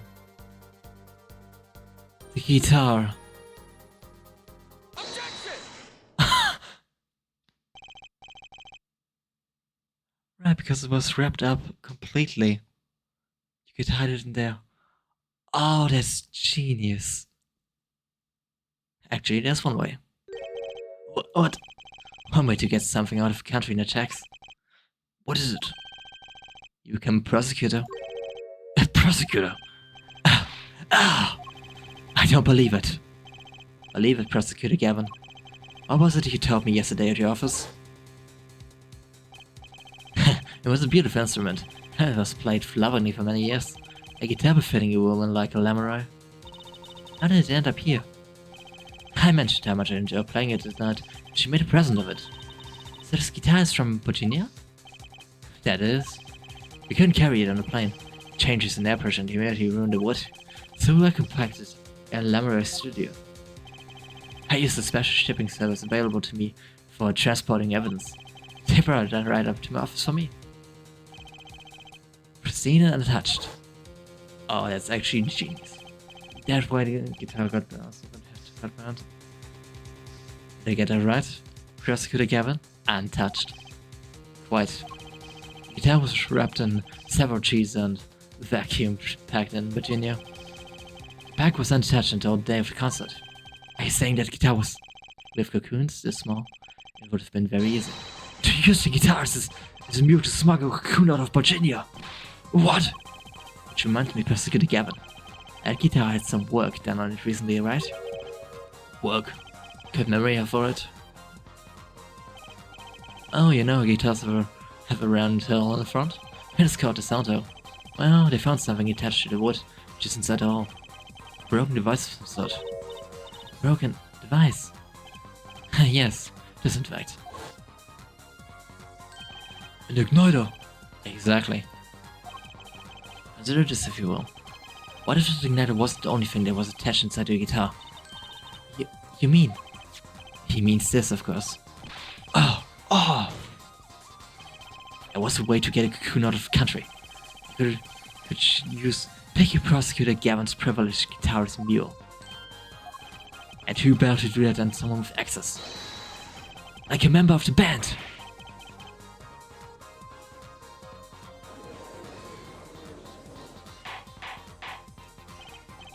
Order! So the igniter was placed in there for a clear reason, it seems. It was a safety precaution. That's alright. At least it all comes together. Every strange thing that happened that day. Care to review? Maestro, the gentle sounds of Lamarai's spells, you know? First, my keys were stolen. A harmless misdemeanor, which forced me to break the lock on my guitar case. He was stolen to retrieve the cocoon from the guitar. I see. But things didn't go so well. The smuggler wasn't counting on the guitar being wrapped. Only a member of the band could get near the case. Unwrapping the guitar would raise too many suspicions. Then the concert began. Right about this time, a very large problem presented itself to the smuggler. What was that? Mr. Lotus. Oh! Mr. Lotus, the undercover agent, was into something. He would have known about the guitar. He only have to check his shipping records. So, Mr. Lotus tried to examine the guitar himself. If the cocoon were confiscated, then the gig would be up. The only thing left for the smuggler to do was to get rid of the whole lot. It's over. Press the switch now. The guitar burst into flames and the cocoon was lost. And then Mr. Lotus died. With Lamarai there as a to witness it. There's your case.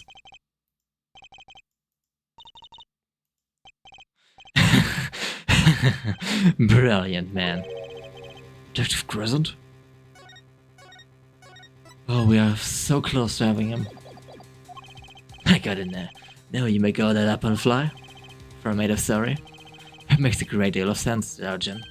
The Republic of Belgium. Yeah, sorry man, but I haven't even been there. True, you haven't. Let's see you make up a story for that kid.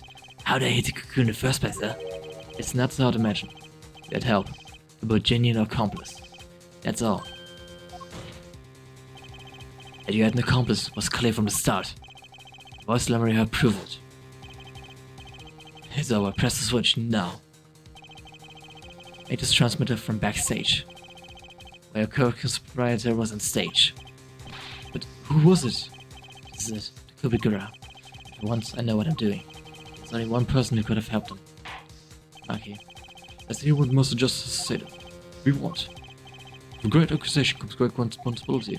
Make up your answer on the fly, as it were, and you are harshly punished. A rape is just a smuggler. Accomplice. Smuggy. Take that! There's only one person who meets all the requirements of the accomplice, and that person is the defendant, Maki Tupai. But Mr. Justice, he's your client. Defense attorney accusing his own client, that's a new one. I assure you, no one is more unhappy about this than I. But I am here to defend him in the murder of Mr. Latus, and I stand by my statement earlier, that he is innocent of that particular crime. Indeed, the defendant is Bajin. He does meet the basic requirements to be the accomplice. But what if it was in fact Lemuria? He couldn't have been. Well, he seems sure of himself. The reason? His electronic signals, Your Honor. Electronic signals? The auditor's remorse only works to a range of 30 feet. Beyond that, it's useless. Yes, that's true. Now think back to the testimony. And the shooter made his transformation. Lamry was in the avant, right above the dressing room where the shooter stood. Let's look at the stage diagram.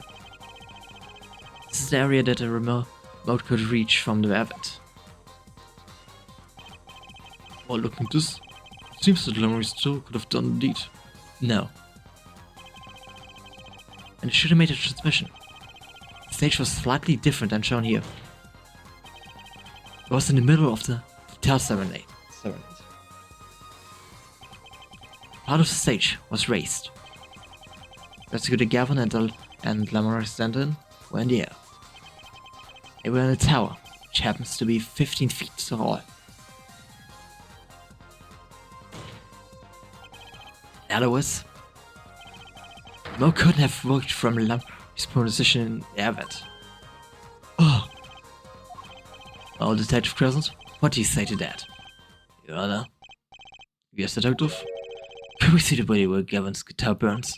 Just one more time.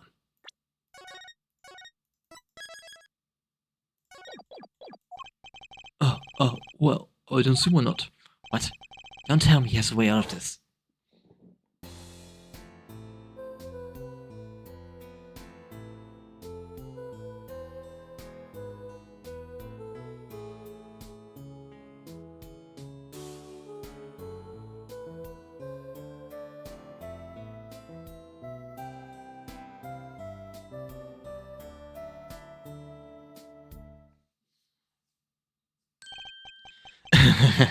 Too bad, so sad, Punk. Punk? First you were sleeves, then kid, now Punk. You're losing rank fast, Apollo. What exactly were we supposed to see in this video? Robin isn't what we see, correct, Arjun? Right is what you hear. We're musicians after all. Care to explain to us non-musicians? Sure thing, Punk. Let me get you your yarn straight first. You're saying you ordered the wee pianist to set up the Leitner? That's right.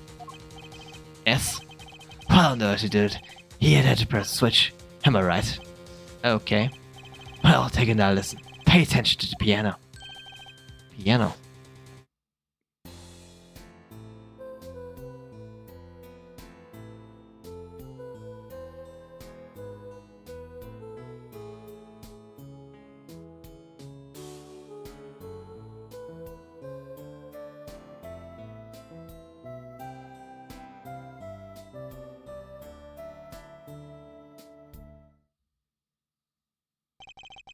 Seems to be the problem there. The piano sounds just fine.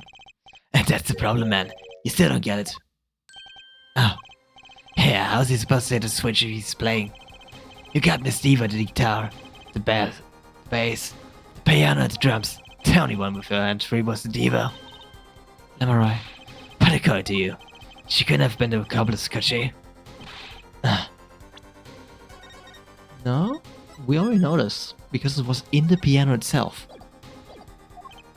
Your accomplice would have had a hard time helping out, if they couldn't even press a switch.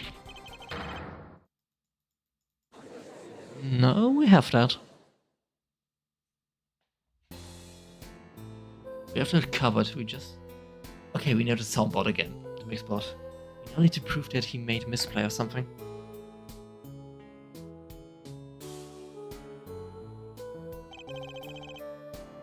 $100% we have to...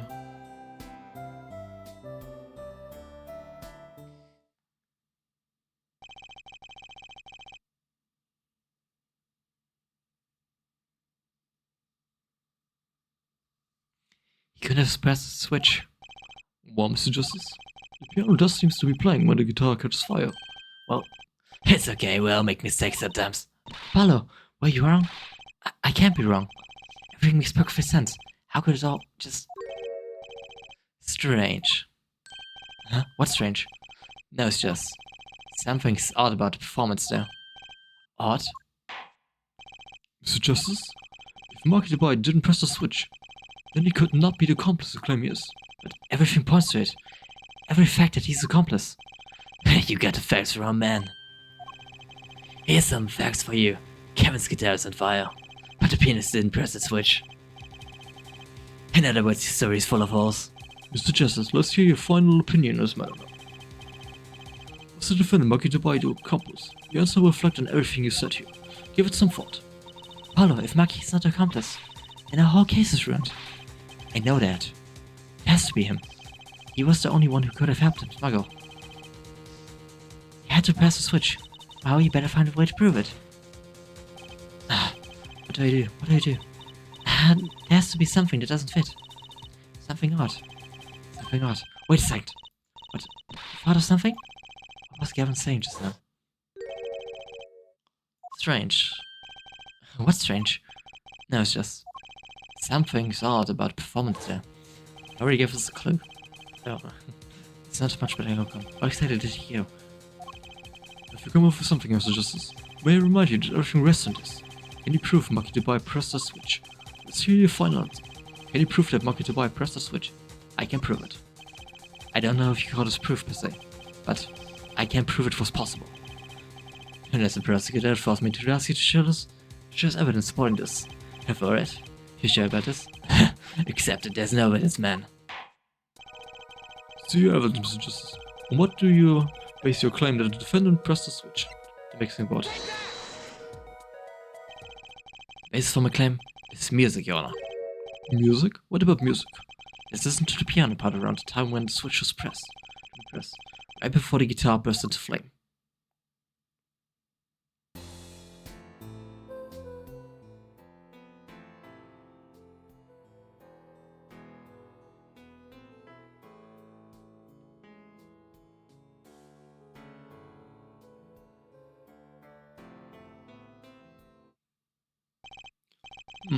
I hear piano being played. But doesn't it sound kind of simple? Simple.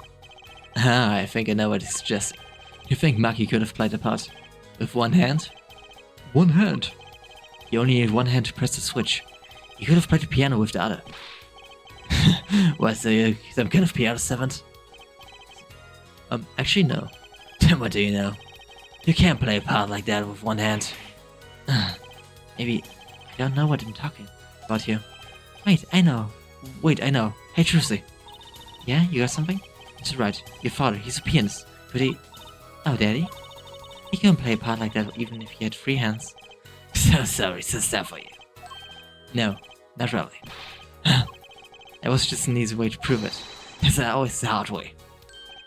Man, how are you going to prove whether you played with one hand or two? You can't. I admit, it will be rather difficult to prove, but it's highly likely he was playing with one hand. How do you know that? Clue is what Prosecutor Gavin just described as sounding odd. What sounded odd? I bet we can tell by listening to that certain part of the song. No way. Well, it seems we've come to the moment of truth or loss. Let's hear what Mr. Justice has to say for himself. Show us the part that proves the defendant was playing with one hand, right before the guitar burst into flame. Maki was definitely playing one hand, just before the guitar caught fire, and one section of the song proves it.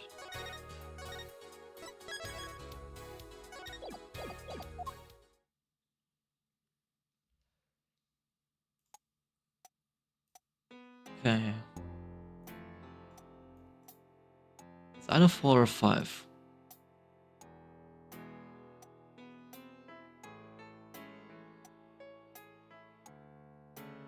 I think it was 4, right?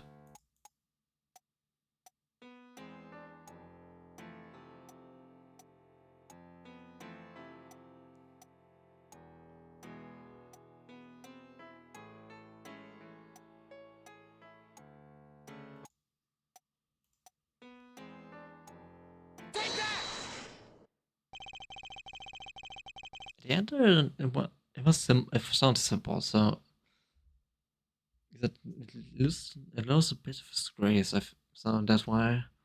Well, let's do it together. I'm sure you realize by now just what it was that sounded odd to you.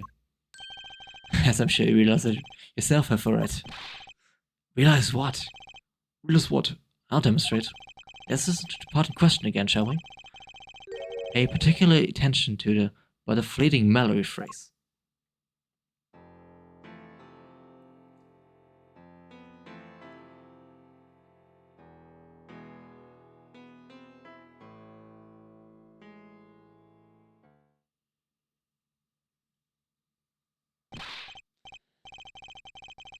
Man. How many times do I have to listen to the same thing? You're right. Enough of that. Let's listen to another section, shall we? Another section?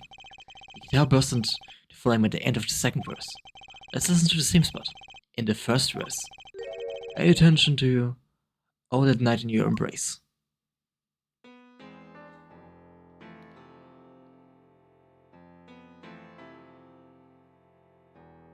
Wait, did I just by accident choose the right one?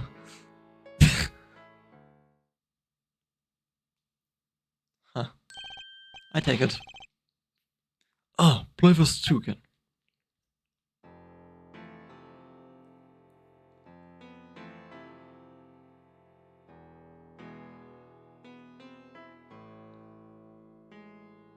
There, did you hear that?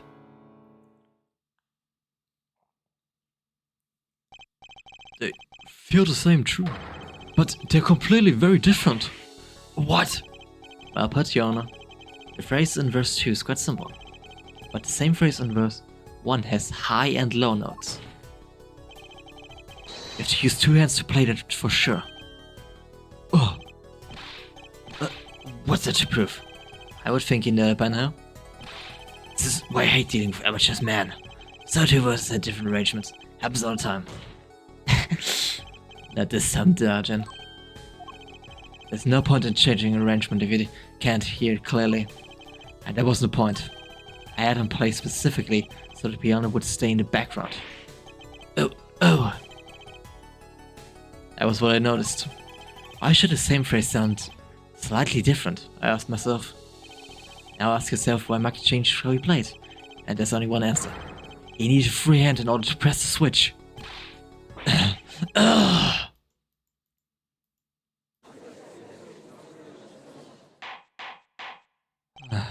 Order. I believe this ties all the facts together. Well, Prosecutor Gavin? Yes, quite. Though, personally, this comes as a terrible disappointment. What, no comeback? I can't believe it. I finally did it. I shut him up. Well, about any objection from the prosecution, I will now state the court's opinion on this matter.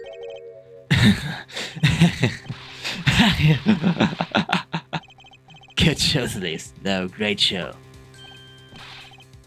He still does not want to go down.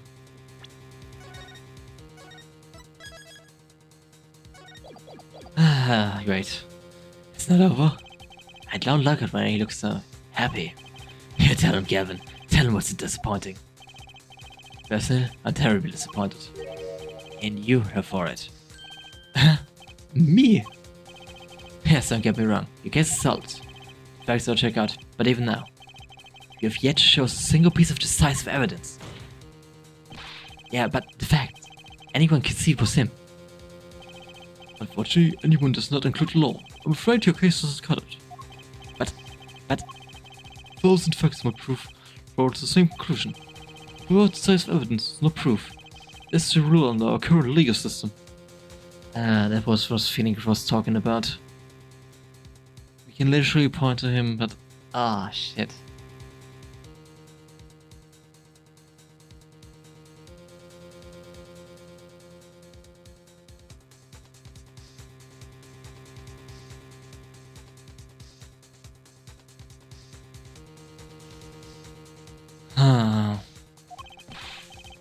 I don't believe it. It does not seem as though the defense has any more evidence to present.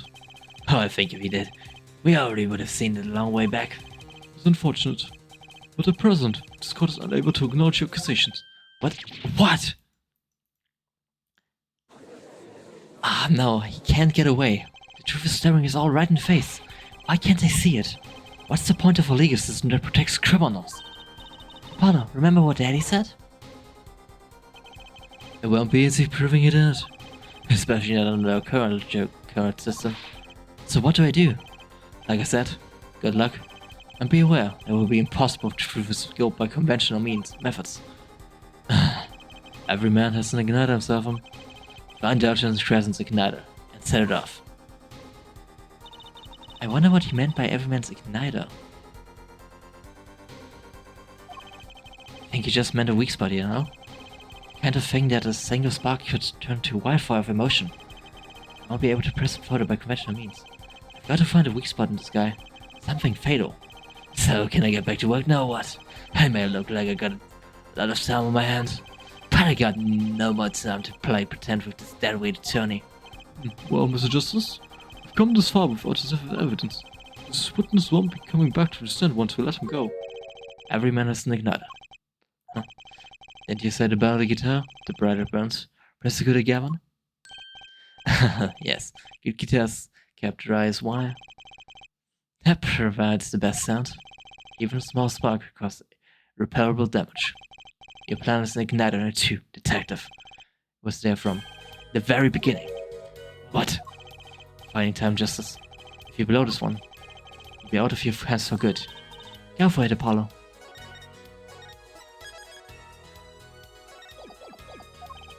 What? And is igniter supposed to come burn me up?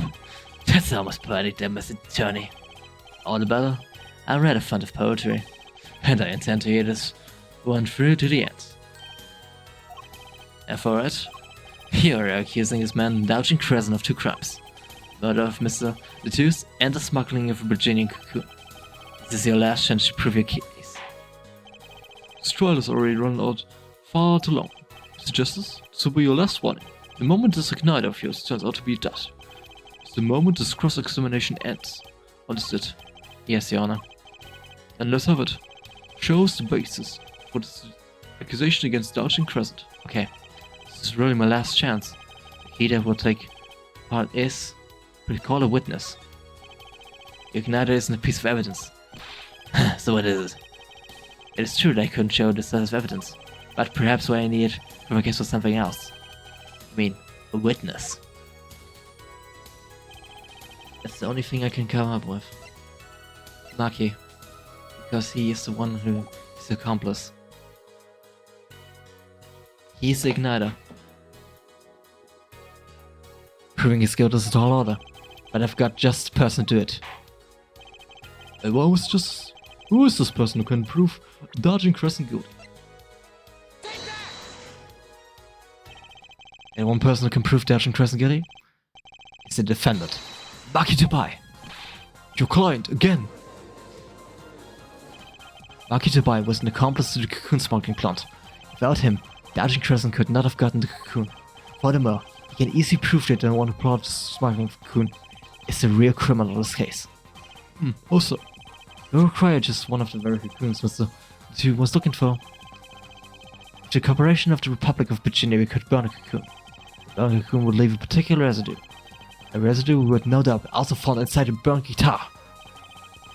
oh, very scientific of you.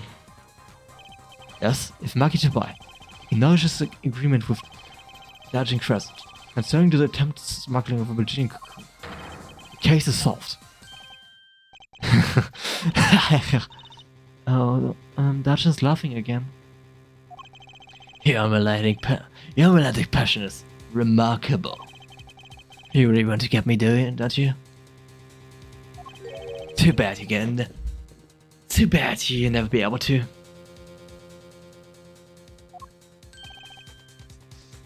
Why not? The leather key tackler won't indulge anything. Especially anything to do with cocoon smuggling. What's this all about? Taking a cocoon out of the country means death.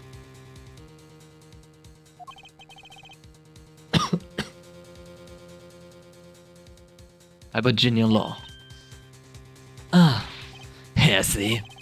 If your penis really was a smuggler, then testifying about would be suicide. Believe me, he's not talking. But you're wrong, Detective Crescent. What? It's the other way around. If Maki doesn't admit to smuggling him, he's in deep trouble. How? Look, if Maki admits to smuggling him, and he'll be tried in our court by our laws, you don't get a death penalty for smuggling in our country. Victim in this case was an undercover Interpol agent. I'm sure that news has already reached Virginia. And they're likely broadcast our dealings in our court today. Including the part about the Virginian cocoon. Yeah, but... Got him. Oh, I think it's over, isn't it? I think this is over. But if Maki doesn't admit to smuggling now, he eventually be picked up by the Virginian police. And it's not like he's in any danger in our court. We're not going to find him guilty of murder here, not now. Yeah, but you can't do this. You can't accuse me.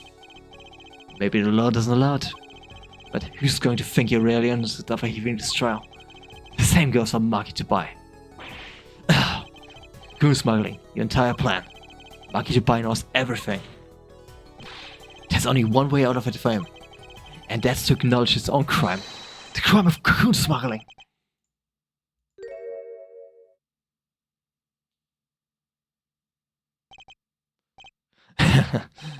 Don't worry there.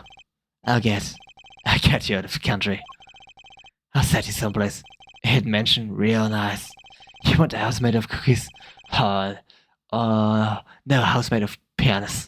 Come on.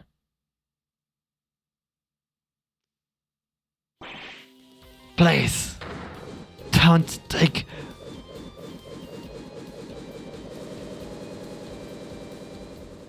Don't talk. Please, no dog. Oh, he's fine. He's over. He's so done with. Oh, we won.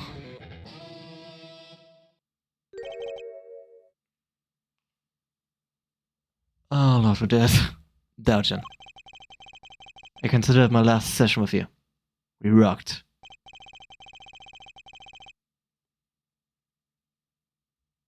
I'm guessing we can treat it all as a confession?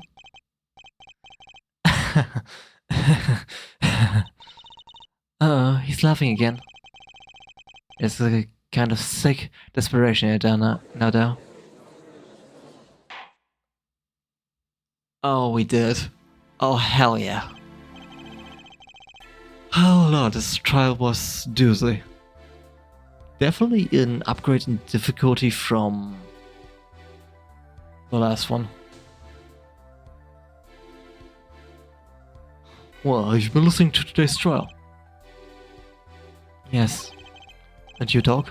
You told us got everything. I didn't want to turn out this way, but I'm not the kind of lawyer that can overlook a crime. Today's trial was all your benefit, you know? I see no reason why you should hesitate now. I knew, from beginning, I knew.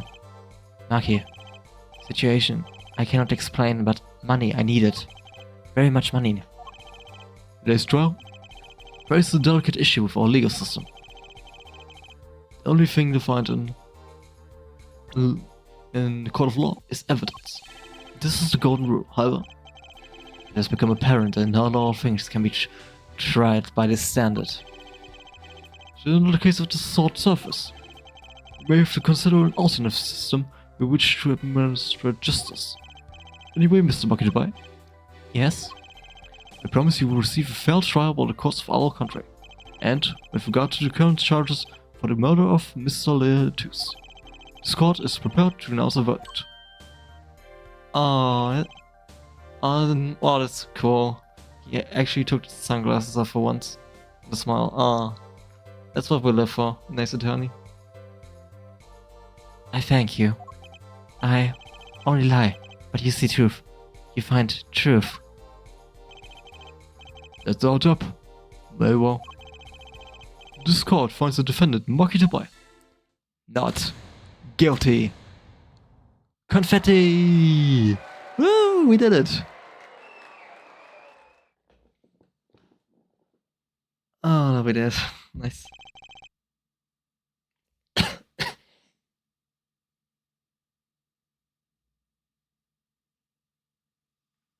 Court is adjourned.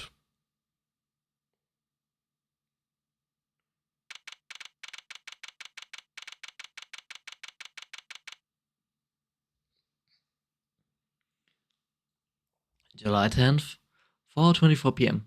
District Court, Defendant Lobby number 2.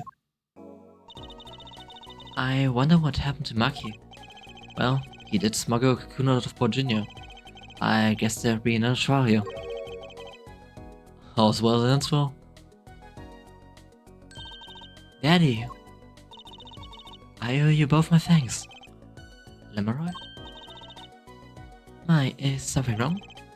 I'm sorry, Maki was your partner on stage, your friend. Yes, I thought of him as my own son. Even now I do, yet something got a hold of him.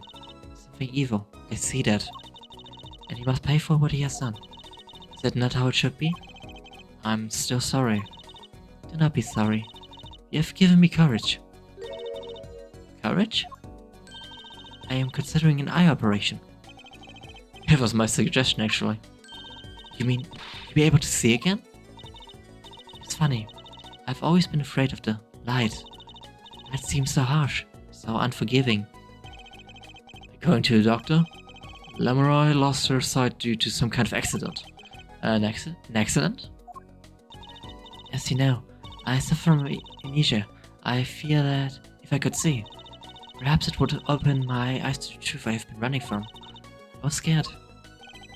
You know what changed her mind? Hearing your defense on that today. She could feel her gaze, unwavering, always looking straight at the truth. If the light returns to my eyes, I think I would take a painting. Painting? That's right. She's a landscape painter and sound, after all. I will paint the two of you. I promise. Woohoo! Can't wait, Lemuroy. I owe my thanks to Apollo. Thanks, Mr. Rat? But what for? You remind me I need to hurry things along. On my secret mission, that is. Right, your secret mission. Apollo, truly, I hope that we'll meet again someday, soon. You bet, me too.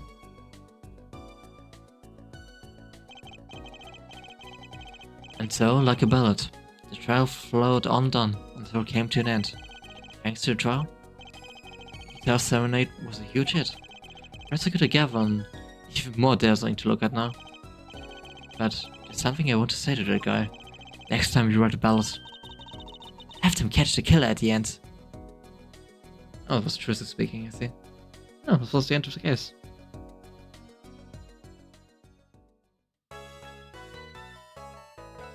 Whoa. Nice. I'm going to start a prologue for the last case, Turnabout Succession, but definitely I'm going to stop here soon. Let's hold through for the story. Ah, thank you. Thank you, Sita. What a fun trial.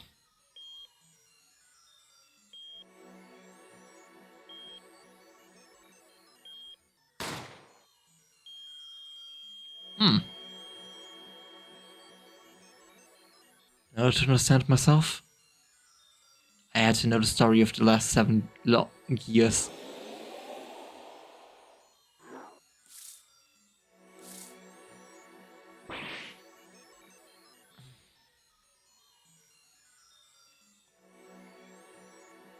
Nothing happens by chance. All is connected.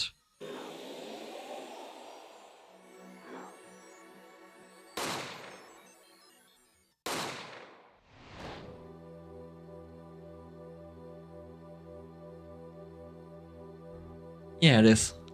And now, you stand ready to begin the final chapter of the story.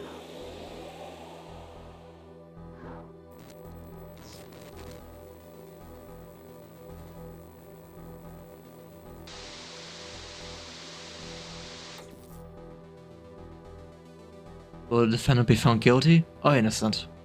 The decision is yours. Oh, fuck, Christoph. I thought it was the case before this one, but my mind was playing tricks, it seems. Yeah. There's only 4 in Apollo Justice. I think this is also a good stopping point. Because, my god, case 3 went on. I don't think I have enough energy to continue today.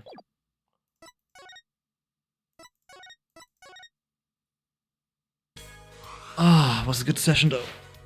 Ah. Ah. Thanks for stream. Ah, of course. Thank you for being here, Sita, and glad you enjoyed the stream. I definitely will be streaming tomorrow again with Case 4 of Apollo Justice. Probably around the same time as today, unless something comes up. I think it should be around the same time.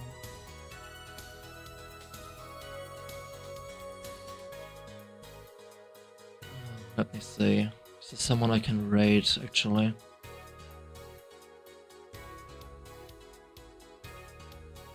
I'm checking who's online to raid.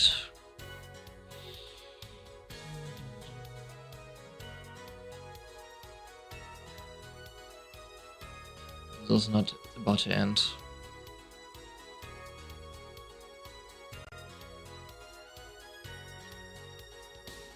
I think I have an idea where we're going to place.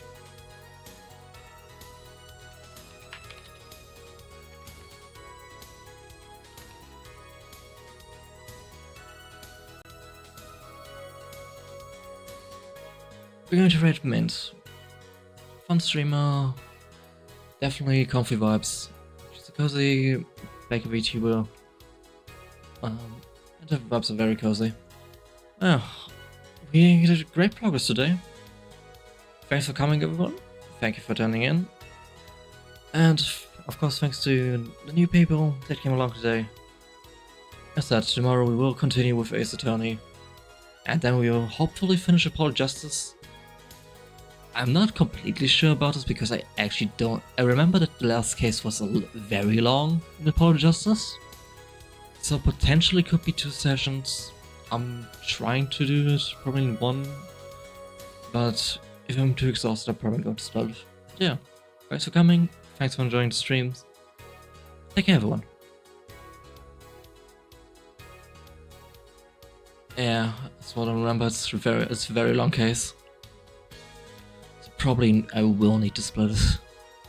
Yeah, you too, consider. Take care.